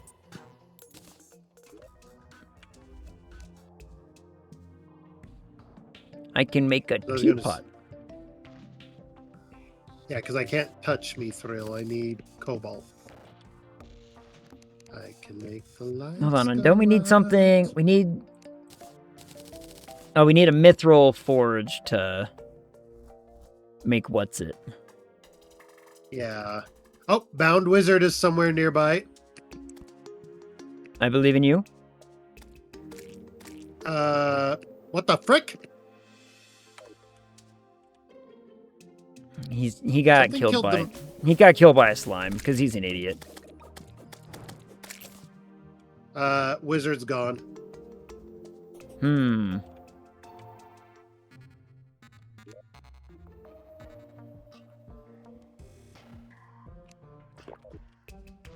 He'll be back. Yeah, I'm sure. But besides, we don't... I mean, well, we do have a house for him. Yeah. We do? Wait. Well, yeah. Well, I guess we do. The shroom can't move into the house we made. Yeah. Wizard had enough of this tomfoolery. Damn, Skippy he did. Yeah. There are those who call yeah, him... go that way. There's the cobalt I was getting before somebody decided to kill me.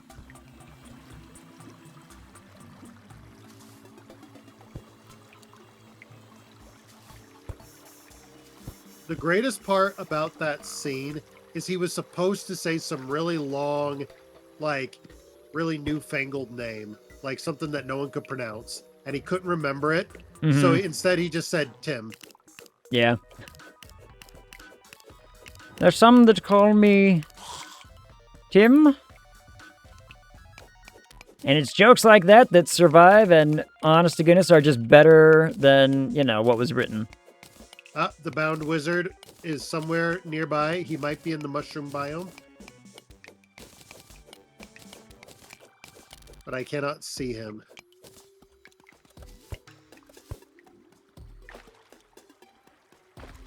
The one thing we do got to be careful about, remember that every single one of those ults we kill causes more bad stuff.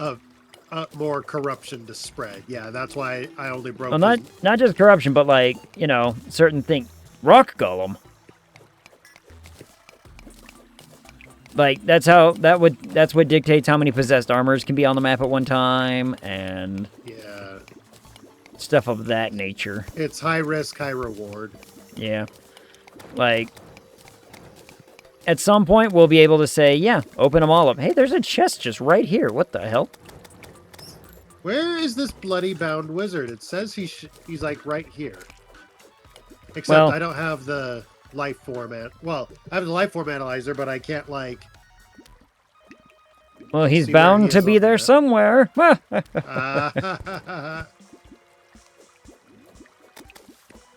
We also have bigger cave bats than ever before.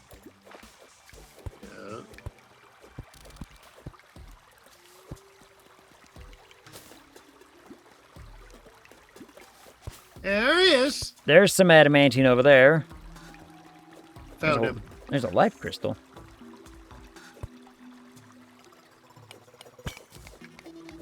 Oh yeah, now we can collect the regen hearts from the jungle. Yeah? Oh, those have to grow. Ow! Oh, Golem hurt! What does he sell? Oh, crystal ball. We need that. Yes, please. Ice rod. Greater mana potion. A bell. A harp. Spell tome book. Music box.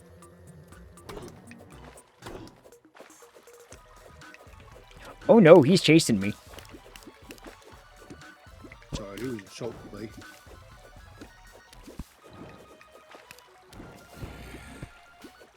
I'm just gonna leave him there, because it looks like he means business, and I don't really want to fight him. Oh, yep, there's some more adamantine over there. That's a big chunk of cobalt. I want that. Ooh, grab the cobalt. Okay, love you guys. Have an early tomorrow. Good night. Good night, Talascan. Sleep well. Good night, Is that golem Tom. wearing a hat? It looks like he's wearing a flower. Is the golem still chasing you? No, he stopped. Thankfully. He's got like 3,000 hit points, so I was like, I'm not going to get through that very easily. So I just decided to run away. Alright, well, the truffle left, but you know what? The wizard moved in, so... Yeah, that's you know, probably better for the right now. What do we need the crystal ball for again? It enhances our magic damage. Oh, yeah. I place it, and boom, more magic. Yeah, it's like the bewitching table or whatever. The witch doctor's table. Yeah. Magic powers are increased. Yeah. Yeah. Well, And so we collect cobalt, and then we, build new stuff, and then we proceed. I did get 106 cobalt ore. Let's see. That's a good chunk. How much do I got now? I've got 128. All right. I now have 54 bars. I have 53. I can make Let's a see, cobalt that's drill. enough That's the for- first thing I'm gonna do. A drill, yep. I mean, or I could have done a mine- pickaxe, but, you know. Mithril and orichalcum.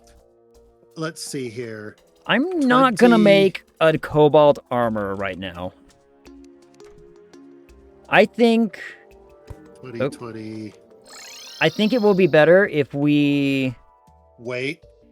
wait until we have adamantine. Because, like, we know where Pretty some valid. mithril is. Right. So I'm gonna go get it. Yeah. Power. Hammer. Phoenix Blaster.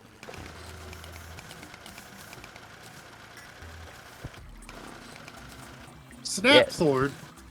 Yes? I don't know. It's a... Oh no, that's a summon damage. Never mind.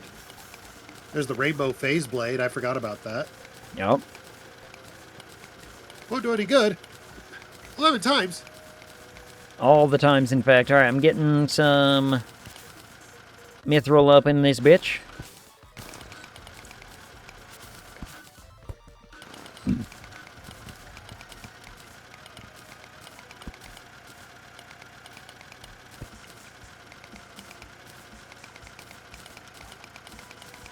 Gonna use what I can of my Spelunker potion while I have it. Yeah, I'm out.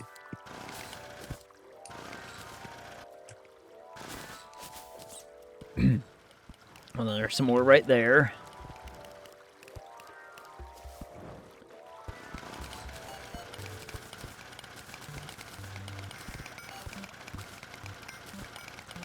When you run into the rail, if you go to the right, there's a bunch of decent ores that way. Alright, yeah, it's just iron.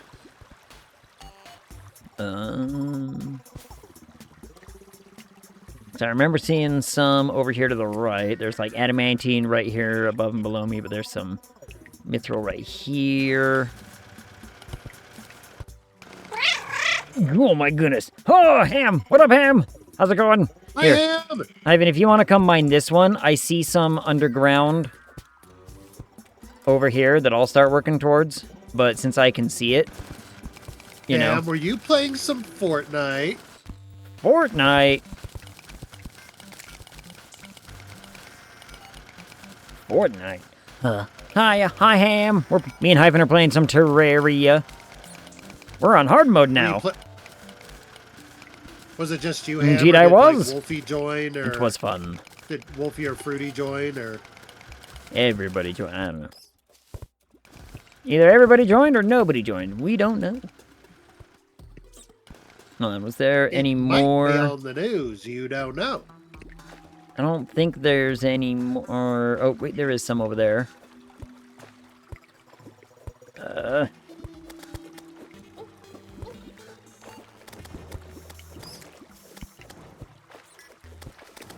I don't have any spelunker potions, so I'm kind of having to like. I see it. What you're looking at. Yeah. Mika. Ow! Mika. I died. Who No, the frick with is Solo. Mika? Solo? I don't know. There's the bone merchant over there, though. Just solo Oh, mode. that's The Mika. mode is called Ballistic, first-person view. Oh, my. There's a game mode similar to Call of Duty Search and Destroy. Interesting. I mean, that sounds more fun. All right, I got all the mithril. Okay, I was able to make 23 bars. I'm making an anvil. Mika sells an aglet. Strange brew, splunker glow sticks, torch, bow and arrow, counterweight. The format C, 46 melee damage. The yo-yo glove. 2 yo-yos at once. And where did my... Where'd the glass bottle go? There should have been a glass bottle that fell when I moved the table. But I'm not seeing one. What did we need to put on the table in order to make stuff, like potions and whatnot again? It's the glass bottle on the table, I thought. You can also go up to the bewitching station. Is it a bottle of water that we Should just be a... put on I think the... it was an... I broke it because I had to move the table to make room for the anvil. I want to Like say I it's a said, bottle of water. Yeah, I think it's just a bottle of water. But like I said, I think you also come to the bewitching station. Maybe. All right. I don't have enough for... Bro, that demonite workbench is actually pretty. Here, I'm a BRB. Mr. Bun Bun needs his bedtime treat. Okay, did you put mithril anywhere? I'm going down a rabbit hole for a few hours, and I found the rabbit. Their name is Jim, and he doesn't know what the F is going on either. That makes sense. Teams of 4 or 5? Yeah. Flask. Oh, it's a... Oh, is it? Empty glass container. Oh, okay. Empty glass container. So any... All right. Yeah, here, I'll be right back. Okay, there we go. Alright, I put it down. So now we can keep doing that.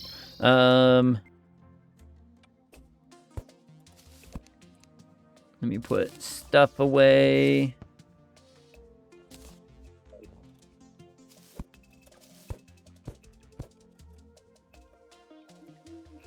Can I make a spelunker? Yes, I can.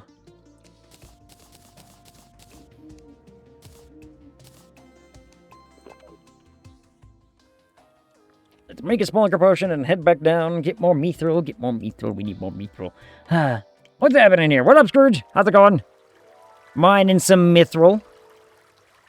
Doing stuff, you know, the usual. Oh, lemon. Oh, we've officially entered hard mode in Terraria. Now that, you know, in our playthrough. There's some mithril right there. And some cobalt, too. I'll take that as well.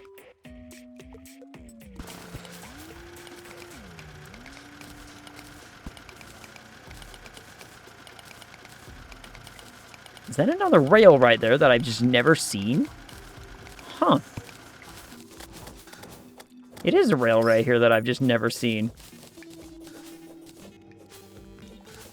How did we miss this? Huh. Well, I mean, that's cool. No, I must have seen this before, because here's more.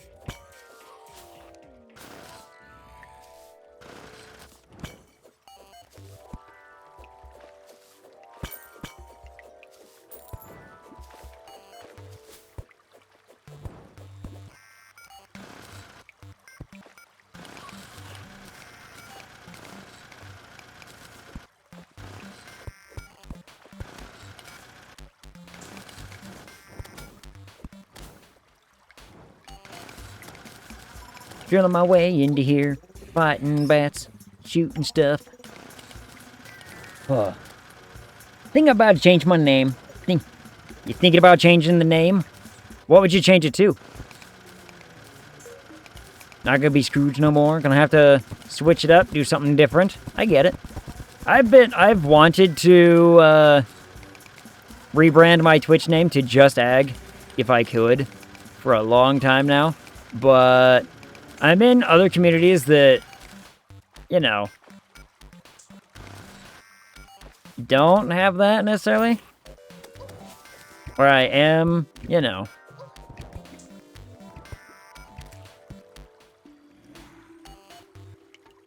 Oh boy.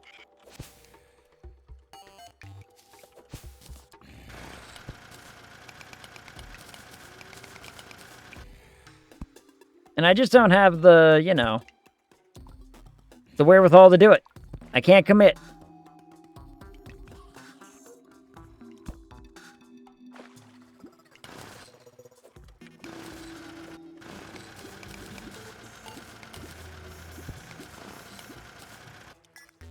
I got confused for a second. What the?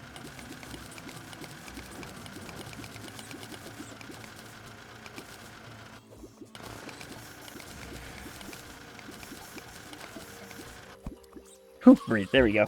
Huh, Aggie? No. Big jambalaya. I mean, that's an upgrade. It's definitely an upgrade.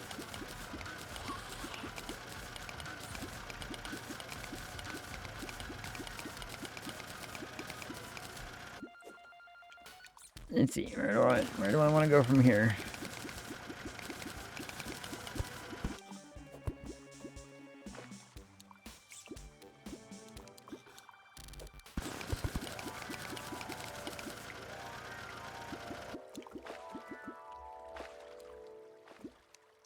Here's a place I've never been before.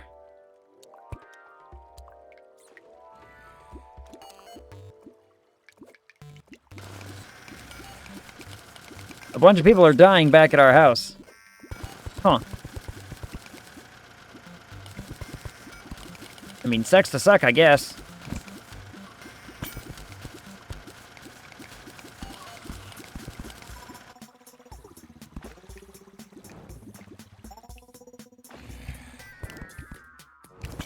Chest we've never gotten somehow. Die thing. Back. Oh, pirate invasion! Pirate invasion! Oh no! All right. Pirate! Everyone's dying! Oh shoot! I died. I'm on my way. Ah!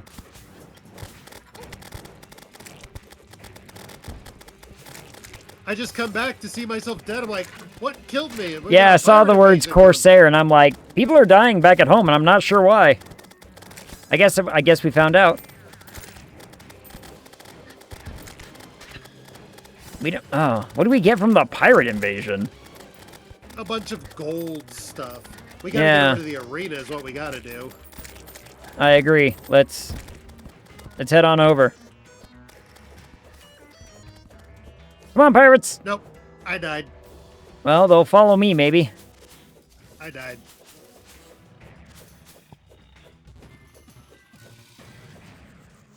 Though, don't they actively... Aren't they the one... Isn't that the one of the things that actively attacks the base? I think, no, they'll follow us, I think. Because there's, like, nothing spawning over here. I died again. Yeah, there's, like, nothing spawning over here. No, they're coming.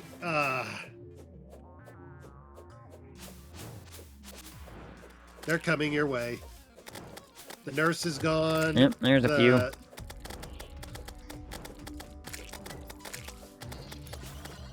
Is that a golden piano? Now they're shooting me with guns. Yeah, that's what killed me. Holy crap, and they hurt if they get up to me. Ew. I know.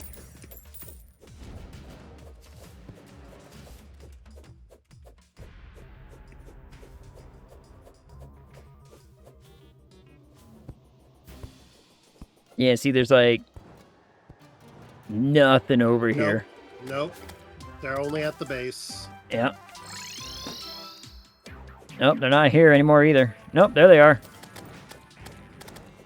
called nope. We go to the base or not at all. Yeah, they fight. This is why we need to build a trench for everything to sweep down into. Ow. Jambalaya is just a funny word, even though it's a food. I mean, it is a good food, though. And he's back. What up, Jam? Jambalaya? Jambalaya? Jambalaya. Ow! Bitches. They're going for the fishermen. I'm holding them off with the Hellwing bow. I'm getting blasted. There were like 3, 2 Deadeyes just both started shooting. Nope. Yep, bullet. Shot. This is what we get for advancing and having cobalt. Well, I honestly didn't think we would have gotten a pirate invasion like this. I died immediately. I died immediately.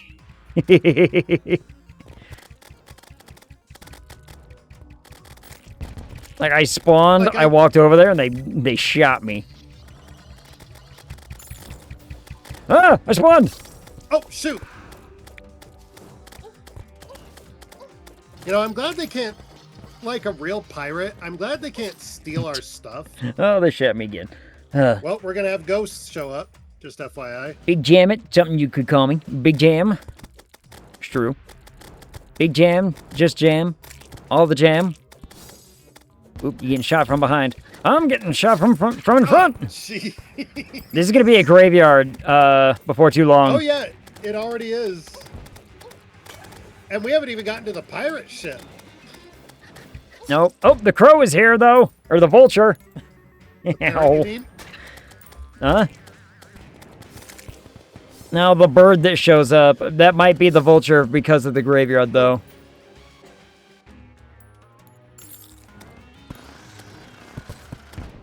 Ah, there we go. I got rid of some of the gravestones just to get rid of that. There's the captain. Oh, yeah. Hellwing bow.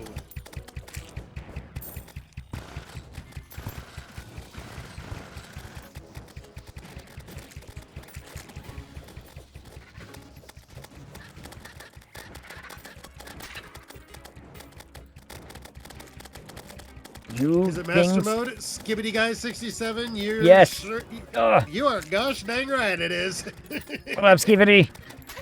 Welcome in. How are you? How goes your Tuesday? I'm gonna assume Tuesday. Yeah, they're blasting. This is master hard. We just made it into hard mode like an hour ago. What is that death spiral? That's my sword. That's just my sword. Ah! I spawned into people shooting me. Ow, fucker. The Hellwing bow does do pretty good, though.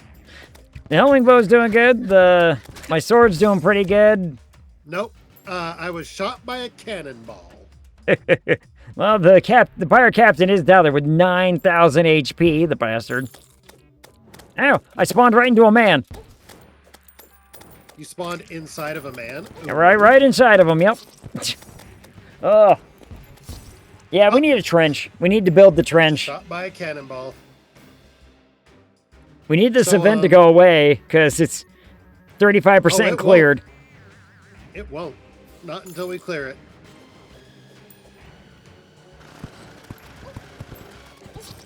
I can't.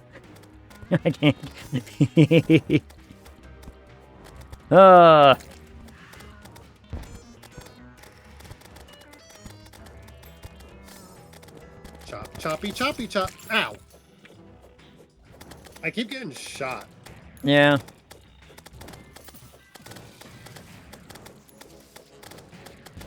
I mean, if we can funnel them... Yeah. Then we can kill them, but ow. Yep. Cannonball. The captain is right there, just shooting. Oh my goodness. Oh! Blakes, thank you so much for the follow. Welcome in. How are you? How goes your Tuesday? I'm still assuming Tuesday for everybody. I might be wrong. You never know. Oop, I accidentally broke a door. I mean, there's no one living there right now anyway, so... Oh, jeez.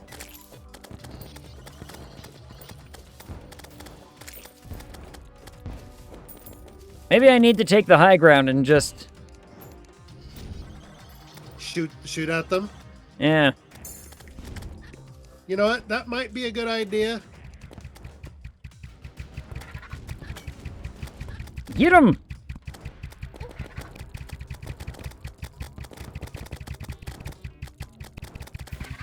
I mean, it's working. As stupid as it Yeah, is. a strategy. It's good. Fantastic. I died, though. I Wait, mean... what shot me? The man with a gun. Oh, the captain down there. He shot you. Hey, you know what? 5% more is complete now. For whatever that's worth.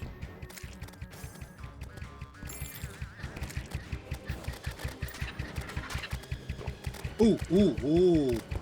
I mean, the good thing about... Savage cutlass there, matey.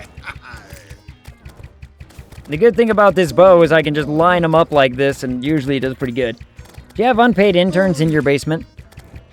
I mean, we don't call them interns. We call them, you know, indentured servants. It's a little different, but, you know, I understand the confusion. Indeed. Ow. Oh, no! The captain came walking up on me. I was like, nope, I gotta move. Come on this way, you guys. Come on this way. The top 15 times Woo. we were killed during the pirate invasion. Number Die, 15. stop. Oh, no. Literally right now. The last thing you want is to die during a pirate invasion. But as Well, it we don't like the turns term out, slaves, that might be so what I had to you improvise. get. Yeah, fair enough. Oh, yep, another cutlass right there. I have accidentally broken one of our lampposts, by the way.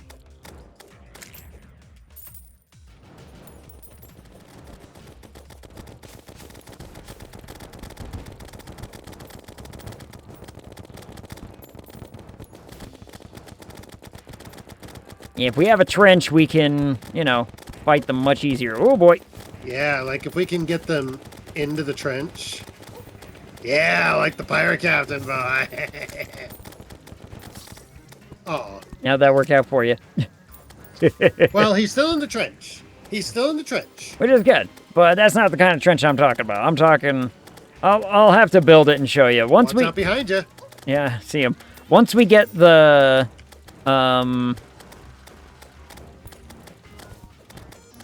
a better drill, I'll show you kind of what I'm talking about. Yeah, well... apparently, I don't have my axe with... Oh, there's my axe. Your body part... you don't want your axe, No, you wait want a your minute. pickaxe. For gravestones. Does the drill not pick them up? Yeah, it does.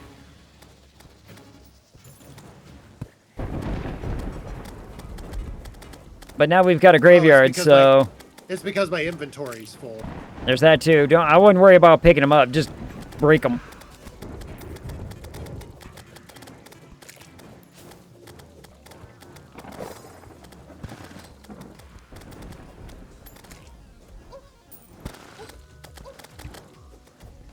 Got rid of another one.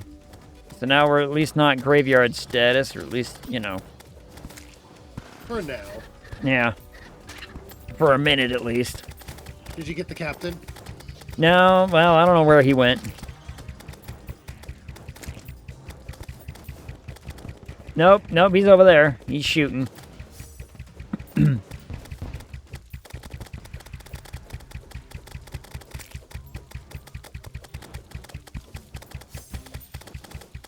I think that's just a new captain, though, because he has a lot more HP than before. Yeah. Ow! Goddamn bullets! Oh, 53% of the way there. Well, I mean, it's happening. Oh, my goodness. Oh, help! Help! Thank you so much for the follow. Welcome in. How goes your Tuesday? How was every... How good is this cut? Ooh! This cutlass is actually pretty nice. How much damage does it do? Better? No way, it's better than our knight did, right? I mean... It does 71 melee damage. That's pretty good then. You know what? I take it back. Hold on. I'm gonna try it out. Go get him.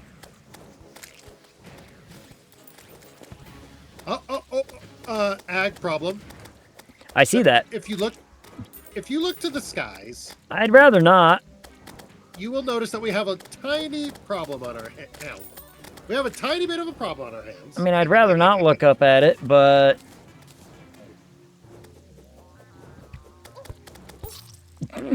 This thing has like 0 knockback. Trying to kill Golem on Master Mode, so not going good. I feel your pain. We are also on Master Mode, and we only just barely got to hard mode, and almost immediate pirate invasion.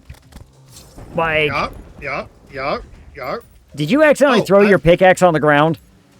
I think I accidentally, yeah. I'm like low-key panicking, that's all. Just low-key. Not Thor panicking, low-key panicking.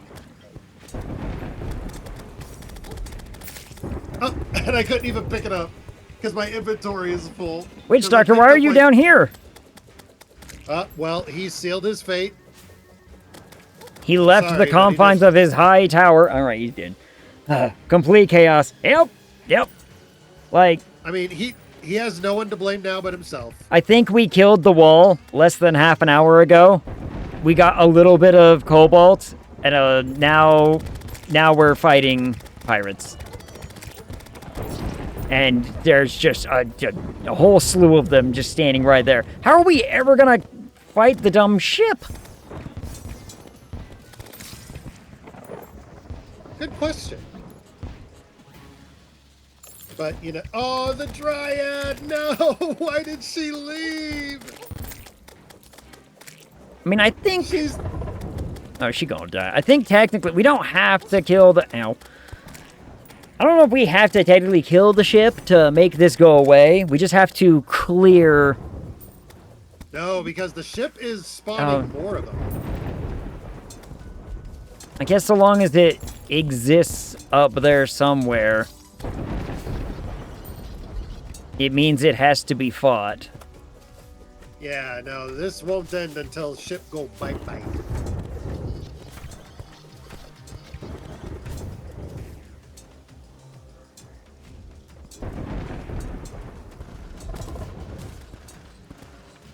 Who's been breaking my stuff up here? Oh my goodness. Hey, but the imp is, it's open. It's open. Stay out of the greenhouse, by the way. I'll try. I don't even think I can make it to the greenhouse because I keep getting shot. Because, you know, stuff is breaking in here, and we can't have that. Unless there's like an explosive or something that's getting it. There might be. One second. I could use a little help down here, by the way. I understand your dilemma, but I'm up here. Oh, I've had the ship respawn 3 times after killing it during an invasion. I mean, when I'm equipped to fight the damn thing, I can take on all kinds of ships. Right now, all I feel like doing is jumping ship.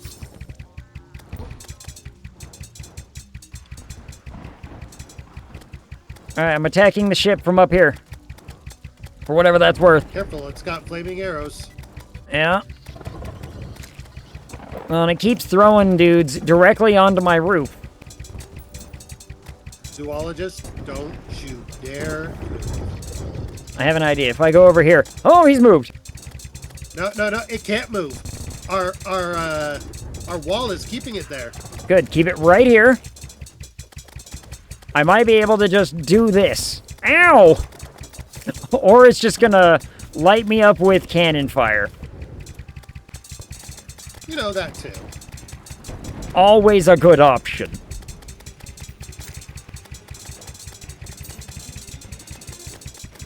But I mean, as of right here, right now, this little spot is working. That's what I care about.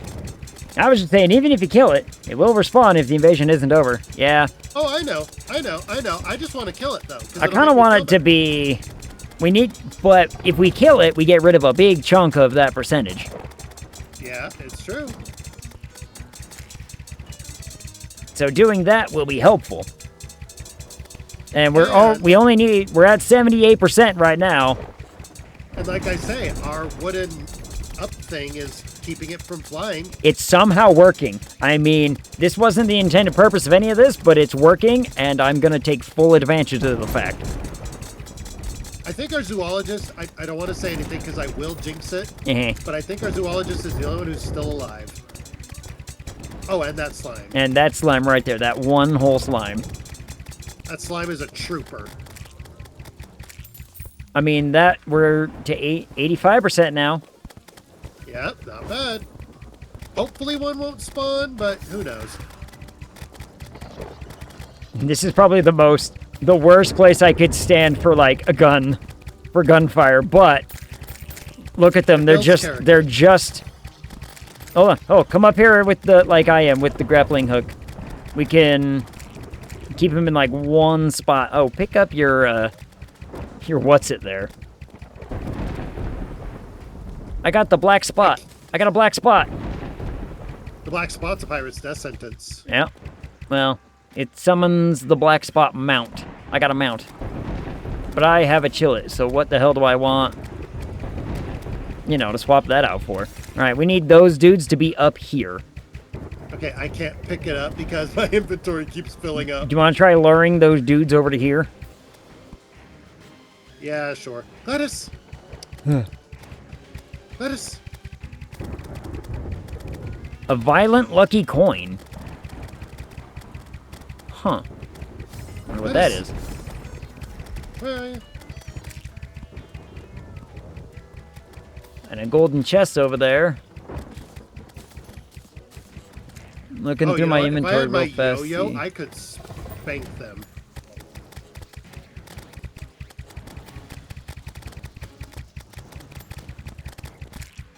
Hey, where are you going? Oh, jeez. I mean, my little spy here seems to be working. If they would just come over and stand under it. Barrel launcher.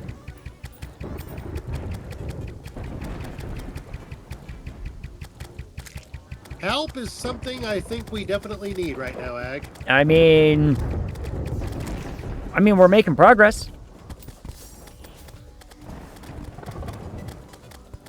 All right, I picked up your what's it? Yeah, I can't. My inventory's too full, and I try to quick stack, but nothing will quick stack because it's all new stuff.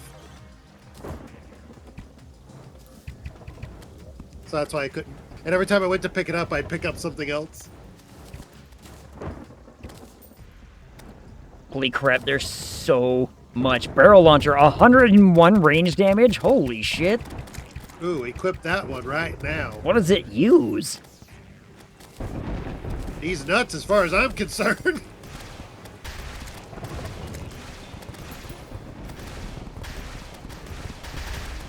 Yo! I have no idea what ammo it's using, but it's launching and it's doing damage. Working.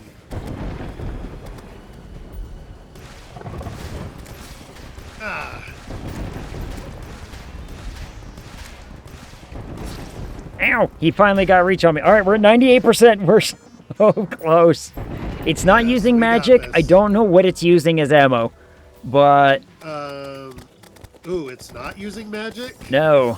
I have no idea what it's using for ammo.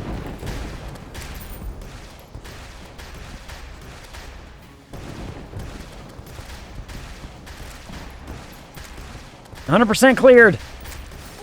Let's go. Oh, dang it. Die, all of you! This is my home, goddammit! Ow! Watch out for the bullet. He got me with a bullet. I mean, this barrel launcher, not bad. Not too bad, actually.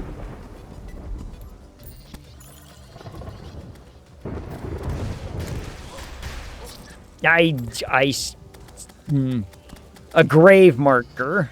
And the captain is still standing right there. Oh no, it's a bird. Never mind, it's not the captain, it's a bird. Well, our slimes are returning. That's good. I'm keeping him, like, in place. I mean, I'm launching barrels. It's working. Oh, the ghost of the pirate captain. Okay, right. okay. Get It's rid of the over. ghosts. Whoops.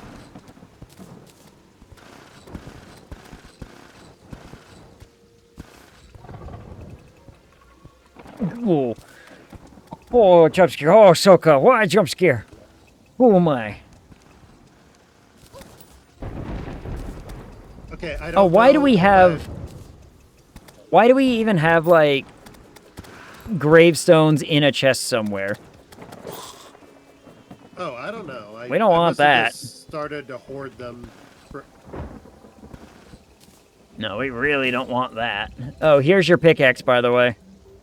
I can't pick it up. Everything is too full. I get that, If I but... hit quick stack, nothing. We need a new chest. Here, I'm just going to start putting... We've got so many chests. We'll make it work. I mean... Oh, but where are...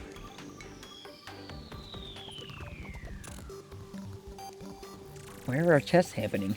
You want to know something funny? I would love to hear something funny. Hit me with it. I found them. We need to trash these. Okay. So, what did they pick up besides... So what did they drop besides the Buccaneer... Whoa, lemon. Sound alerts haven't been playing on our end. Wait, really? Did the chatbot decide it didn't want to connect? 1 second. What did they drop I know I've got like besides, 10 minutes left, but the cannon? knocking. I got a lucky coin. I got the black spot, a powerful ale tosser, a golden chest, which I'm just going to put down right now. We can put all of our pirate stuff right there. Oh, I've been putting in just a random chest. A quick magic quiver. I think I need that for something later, do I not? I might need that for something later. I can't remember. Oh, place some stuff. There we go. Yep, now it all works.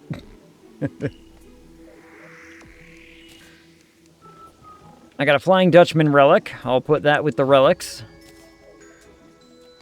Okay. Oh.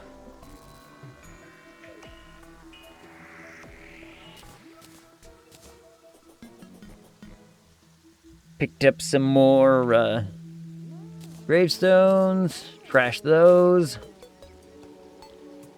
Well, that happened.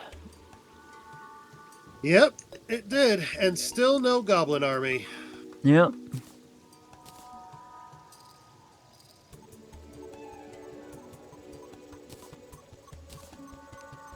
Let me go up here and fix my greenhouse.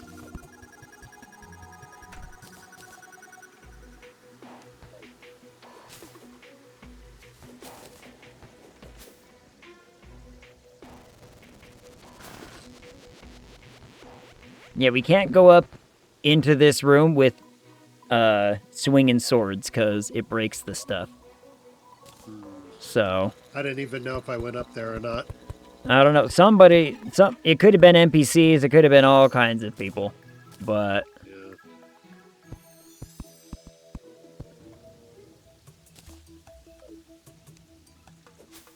yeah. So only go up there and like. Also, why is every door open? Because why not? Ugh. Like every That poor single greenhouse. door. It'll grow back. I know. It'll get there, but I got a band of regeneration. You want a band of regeneration? Oh, sure. Because, I mean, you got another slot now, right? That's what happened to the frickin' voodoo doll. He went into my equipment slot. piece of junk. Oh. Here. You know what? Why the hell not? Put the quiver on. Oh. What I really It's been great, though, want having is you react but no sound. Why is that a good thing? what I really want is the Goblin Tinkerer's workbench. That would be nice. That's what I really want. Yeah. Okay, let's see. Oh, my metal detector got quick stacked.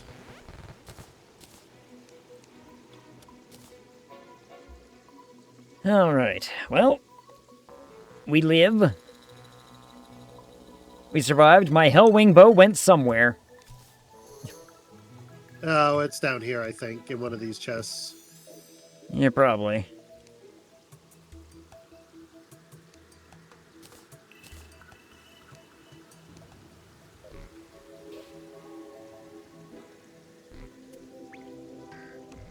Ay, ay, ay, ay, ay. I'll take that one.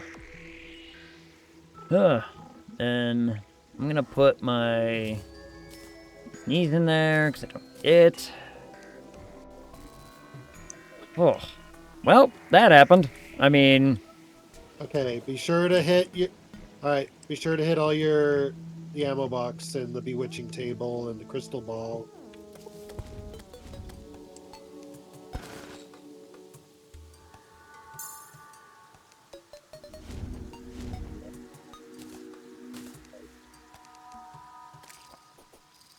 Oh, the wizard's dead.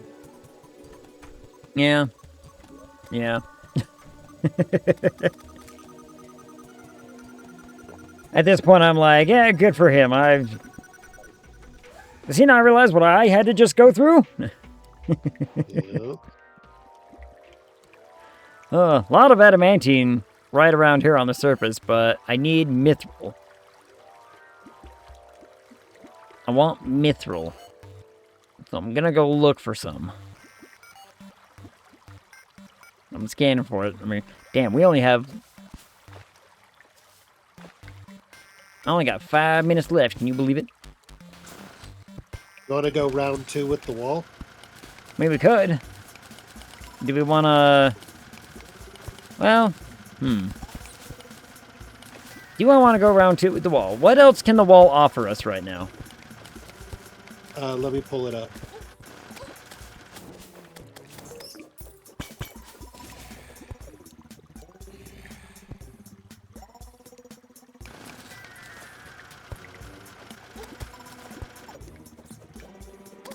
Alright, so it has a 25% chance to drop the breaker blade. It could give us the clockwork assault rifle. Ooh, we do want that. We do want laser that. rifle. It has a 25% chance to drop that. The laser rifle, the firecracker, it can drop one of the emblems that will always be dropped. Yeah. The Badger's hat, when defeated on the same day as the Eye of Cthulhu. It will always drop it the same day you defeat the Eye of Cthulhu. All right. It is literally just a rainbow hat. I mean, that sounds worthless. And then Healing Potion, Wall of Flesh Mask, and Wall of Flesh Trophy. But, like I say, the Breaker Blade and the Clockwork Assault Rifle. Yeah, why am I confused? I hate the confusion. Yeah, those sound like they would be nice.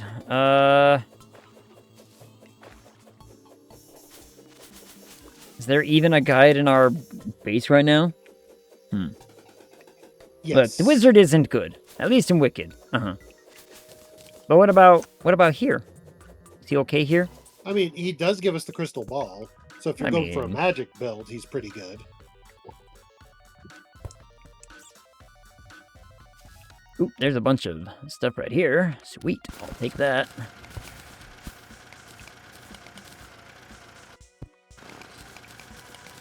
I just gotta find where I put the voodoo dolls.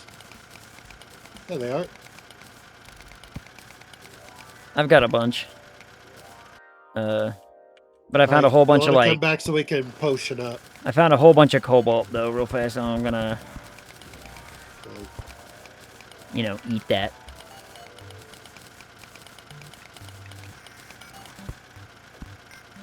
I want my drill containment unit. Oh, that ain't coming for a long time. No, it ain't. That don't mean I don't want it. Yep.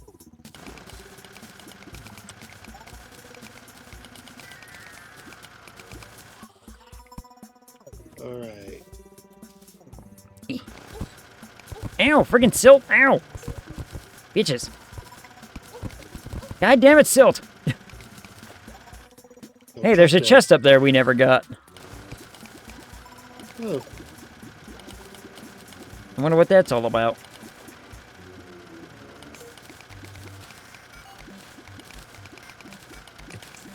There's a mimic chest somewhere. Shoot it. Oh, found it. Carefully, might be rough. The mechanic. Star cloak. Star Cloak is good. We do want that. Yes.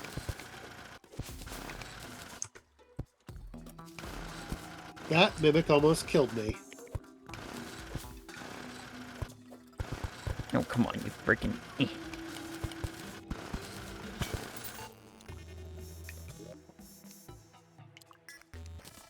Oh boy, a bunch of crap.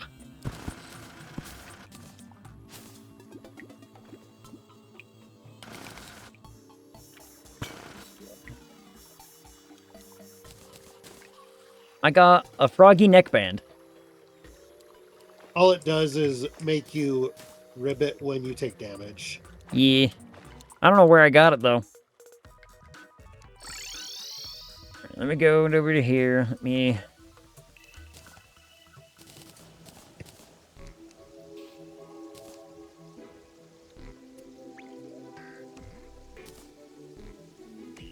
Gloomy Maze. There's the rock golem. You found him, huh? Yeah, he ain't happy. I wouldn't expect him to be. Alright, I can make a mithril drill now. I have made a mithril drill.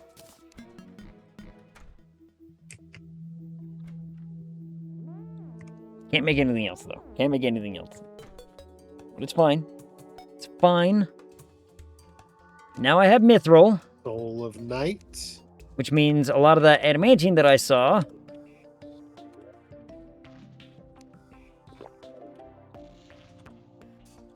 Oh, there's a bunch of mithril over there. Mithril good.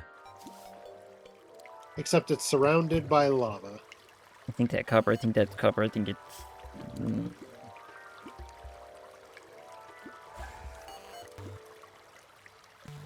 We're gonna drop all the way down to at least right around...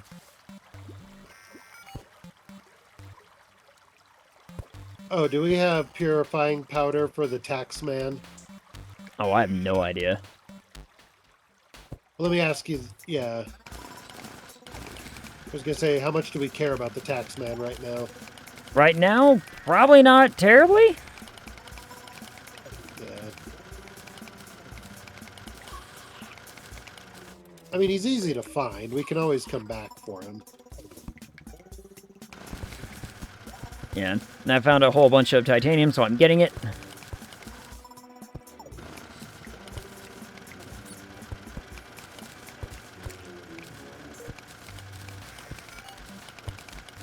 I say a whole bunch, it's, you know, a modest amount, but even still, any amount right now is like,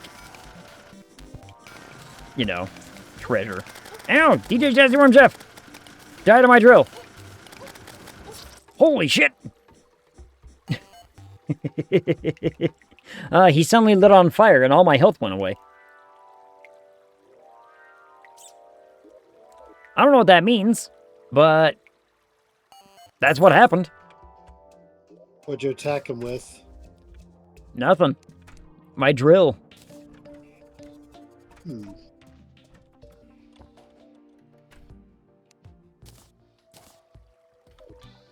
I'll put something in there real fast just to occupy that space.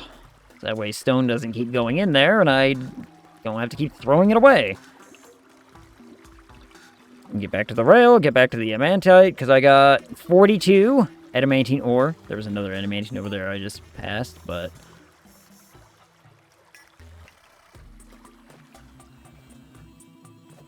Oop.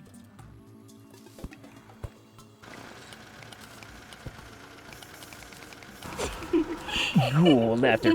Huh. Chicken butt. Chicken butt. You didn't give me a chance to guess, Soka. I'm supposed to... I want to... How can I guess the chicken butt if I don't get a chance to guess?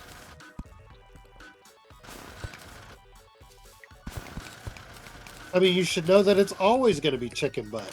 It is always says, going to be "Guess chicken what?" butt. Like, you know. If someone says, guess what? The answer is always chicken butt. Mm-hmm. I've seen enough Five Nights at Freddy's fan art to know that. But what happens when it's not chicken butt? When is it not chicken butt? When she's telling me she's pregnant. It could still have a chicken butt involved. It could.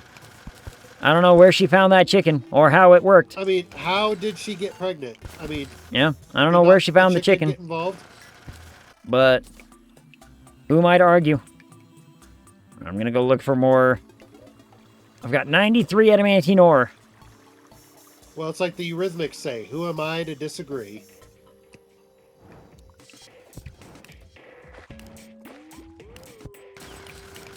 I would say I'm Ag, and I disagree.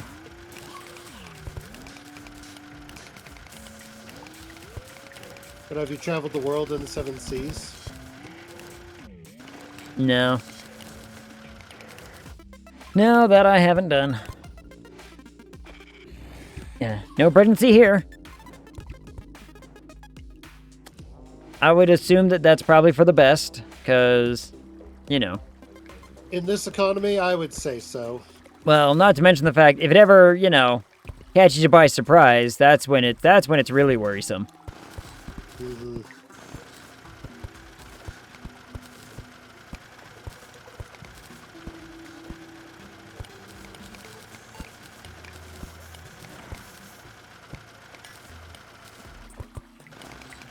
More cobalt. I want cobalt.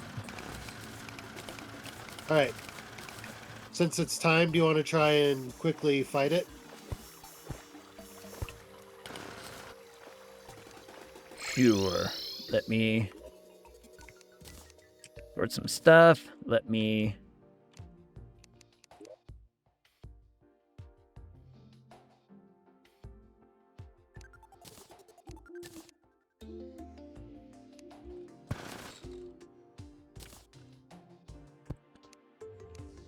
Alright, I have gotten rid of our normal forge. Okay. Adamantine forge now. Ow. Yeah, we don't need the... Yeah. Anything we can build with a adamantium forge,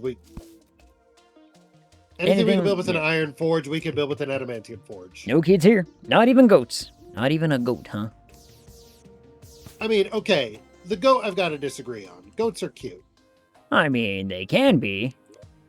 Plus, they make for good garbage disposals. That's fair. Okay, I'm gonna do that. I'm gonna hurry and do that, add that to that. I'm gonna what do we want to do with this now? Let's see. Gold bathtub. Where the hell did I get a gold bathtub from? The gold bathtub, I think I picked that up. It's from the pirate invasion. Yeah, it's in my inventory for some ungodly reason. I don't know why. Let me put a few other miscellaneous whatevers away. Don't really need my pickaxe anymore. You should sell it. Yeah, don't throw it away. You should sell it. I didn't throw it away. I just put it in a chest. Yeah, never throw it away. Yeah, but I don't want to take care of them. That's what I'm saying. Fair. Oh, no, you don't have to take care of them. They take care of themselves. Like I say, they're garbage disposals. They'll eat anything. I mean, debatable. I wonder if I should use this barrel launcher for the wall. Did you figure out what it uses for ammo? Nope, not a clue. As far as just very slow speed, very strong knockback. That's all it says.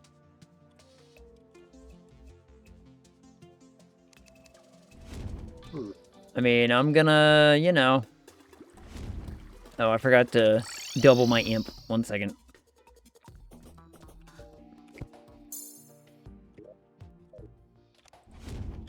There we go. Are you already down there? Yep, I'm already ready to go. I should just wormhole to you then, because that would be much faster than me falling down the hole. And I've drank my potions. I'm here! All right.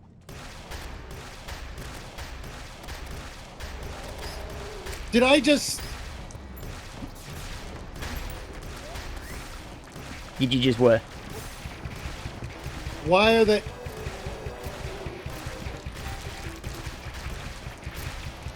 I threw in all 11. Oh.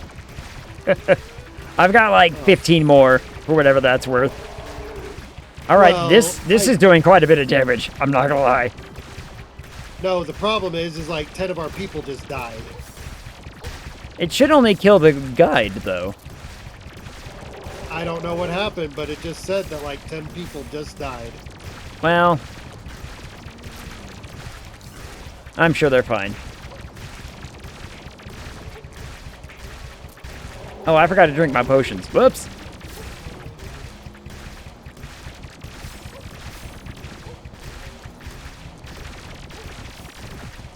Ah, shoot. Here. Hold on, I've got 40 seconds. Yeah. Nope. No. I forgot to drink potions. That was probably a contributing factor. Oh, well, we can try again next time. Let's try again real fast. Well, we need to wait for a guide right now. Yeah, we'll try again next time. I mean, dropped 38 gold. I do need to go back and get that. I dropped 38 gold as well. Yeah. So, I'll go back and get that, I guess, at the very least, but... That barrel launcher was doing work, though. Exotic scimitar. Like, I didn't exactly anticipate it doing that much damage. Okay, hold on. While you go get the money, I want to research something. Okay. I want to know why everyone just died. Everyone just suddenly got obliterated. Ah! Yep. On the desktop... Mm-hmm. If more than one guide voodoo doll is in a stack upon being destroyed by lava, other NPCs will be killed alongside the guide, depending on the amount within the stack. Yep. Well. Clean slate. Whoops. Like I said, clean slate. Well, and I didn't mean to... drop all of them either. Oh, that's cobalt right there, huh? Alright, 1 second. Let me just... Ew.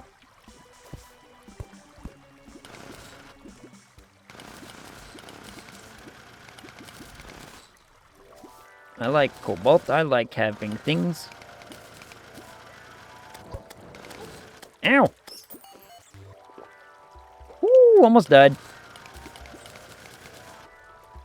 No, no! Confusion!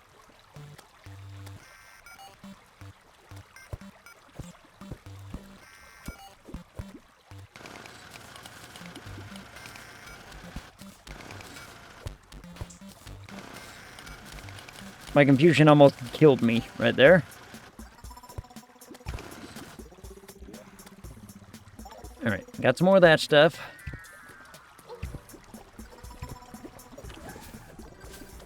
Whew. That's a soul. That's a soul right there. Hold on. Soul of Night. I don't know. Yeah, we need Yep, those. Soul of Night. I've got 4 Souls of Night. We can farm those in hell if we. Corruption. Ow. Well, one of them we can farm in hell if we just build a little farm. It's not hard to do, but also there was a man in our drop pool who shot me from below, and I died. So let me go get the gold back again.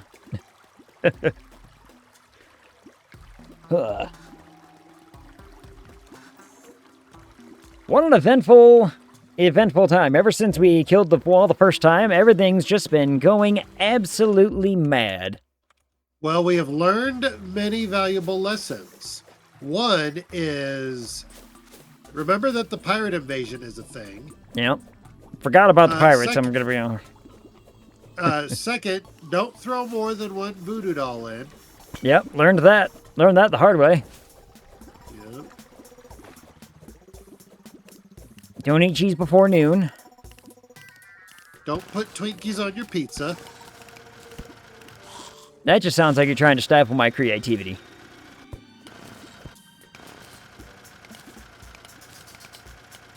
Well, there's some more adamantine here as well. Like, I got a broken mithril drill. Wow, my luck tonight.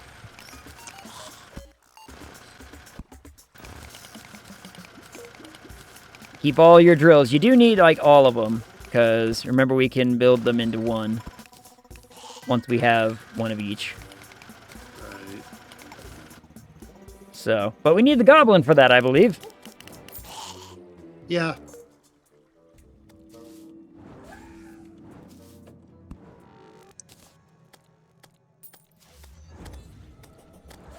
Got another soul night, huh? Open! What up, Open?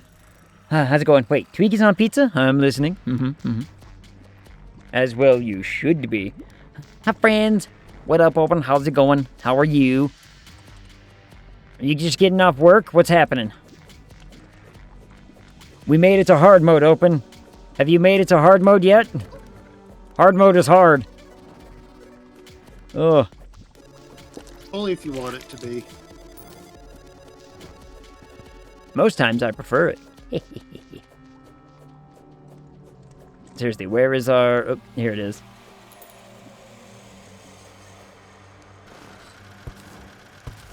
I think a few things ran off with some of our money, so... I only ended up picking up, like, 13 gold. Yeah. But... I mean, unless this tax man has it. Back. Unless you know what? He probably does. Nope, you didn't have any money, in fact. Of course he wouldn't. I haven't paid my taxes in this game in a minute. And you're gonna get insta KO'd for tax evasion. Yay! It's just what I always wanted. Alright, hold on, let me just...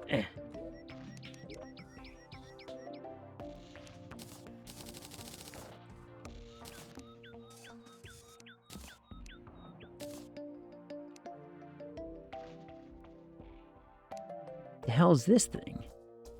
Flint. 89 melee damage. Very fast average knockback. What the hell is that thing?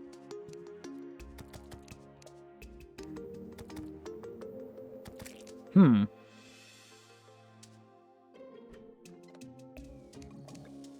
mean, that's cool.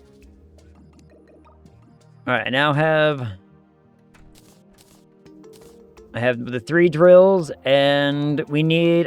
Wait, where... I do need the 3 drills to make the big drill, right? And I can't... Oh, wait, we need something else from that. Laying in bed at the new house, watching Daredevil on my projector. Really want to get a nice, expensive one. Nice, fancy projector. That would be cool. Oh, that's right. The new Daredevil season came out today. Okay. So, I can't remember how to get the bigger, better drill.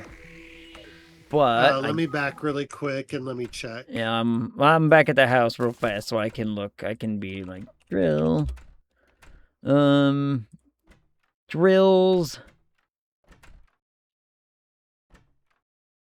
The Drax needs to be made. Like, we have to make that somewhere, right? We need Let's see Souls the of Fright, Souls of Might, and Souls of Sight. And Hallowed Bars. Hallowed Bars! That's what we need. That's the thing we need for the what's it. And we're not going to get those for a minute. So, I gotta go to bed. Good night, y'all. Good night, Shade. Don't worry, we're wrapping up. Shade. I'll wrap up here in like 2 minutes now, because, you know. Ugh. Things and such. I guess I should make the... whatever cobalt I have here as well. So, I mean, we have access to new ores, which means we have access to new things, which Yes. is all good. Now we just need to spend a ton of time gathering them. Bars. Yeah, we need time gathering all of those things. We want more of all of it, because it's all going to be useful in some way or another. But, oh man, adamantine's going to be expensive, okay. I think. I think we need to make it a priority to create the Goblin Banner for next time. Yeah, we need to fight the Goblin Army, because... we need the Tinkerer's Workbench. Yep. We need it for a few things. This is going to take, like... it would just be very helpful. We're going to need, like, 75 bars each of adamantine in order to make armor for us. Right. So, maybe another thing we do next time is we go break more altars. And just get more of it in the world, you know? We could, yeah. So... we also need to build more housing for people, because I guarantee you we'd have more people moving in if we had more room for them. Yep, yep. So, well, but that'll be for next time. So, until next time, let's find a Ratable. I think I only have like one person playing a video game, and I think it's timeless. It is, in fact, timeless, so I'm going to hit that button. We're going to start the raid. Let's do a quick talk about schedule. Tomorrow, Satisfactory. Friday, Quarantine Zone. I've been enjoying Quarantine Zone. I think it's fun. And I'm going to beat the campaign, God damn it. You know what you should really try out is Retro Rewind. Yeah, Grim sent me the Steam link. I'm like, I do need to play that, because it looks... it is so fun. That's the video store one, yeah? Yeah, that's where you run your own video rental place. Yeah.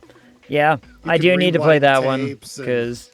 sell adult videos. Yeah. Like Steaming Hot Clown. Where the hell did I get a green cap from? A green cat? Cap. Oh, cap. Yeah. Weird. Got a green hat from somewhere. I have a red hat, too, from somewhere, and I can't remember what. But anyway. Unless it's from the pirate invasion. It might be. Just a leftover from somewhere. I don't know. But Quarantine Zone's been a lot of fun. I do love a good Papers, Please. Hear me out. I'm Not Human soon. We do need to get that back into the rotation. Maybe on the next Friday, because depending on how Quarantine Zone goes, we do need another session of that. But anyway, thanks everyone for coming and hanging out. Blake, thank you so much for the follow. Lexcoda, thank you so much for the follow. Help, thanks so much for the follow. Welcome in. The time is about to go away until I see y'all again. Talk to you. Yeah, barely seconds on the clock, baby.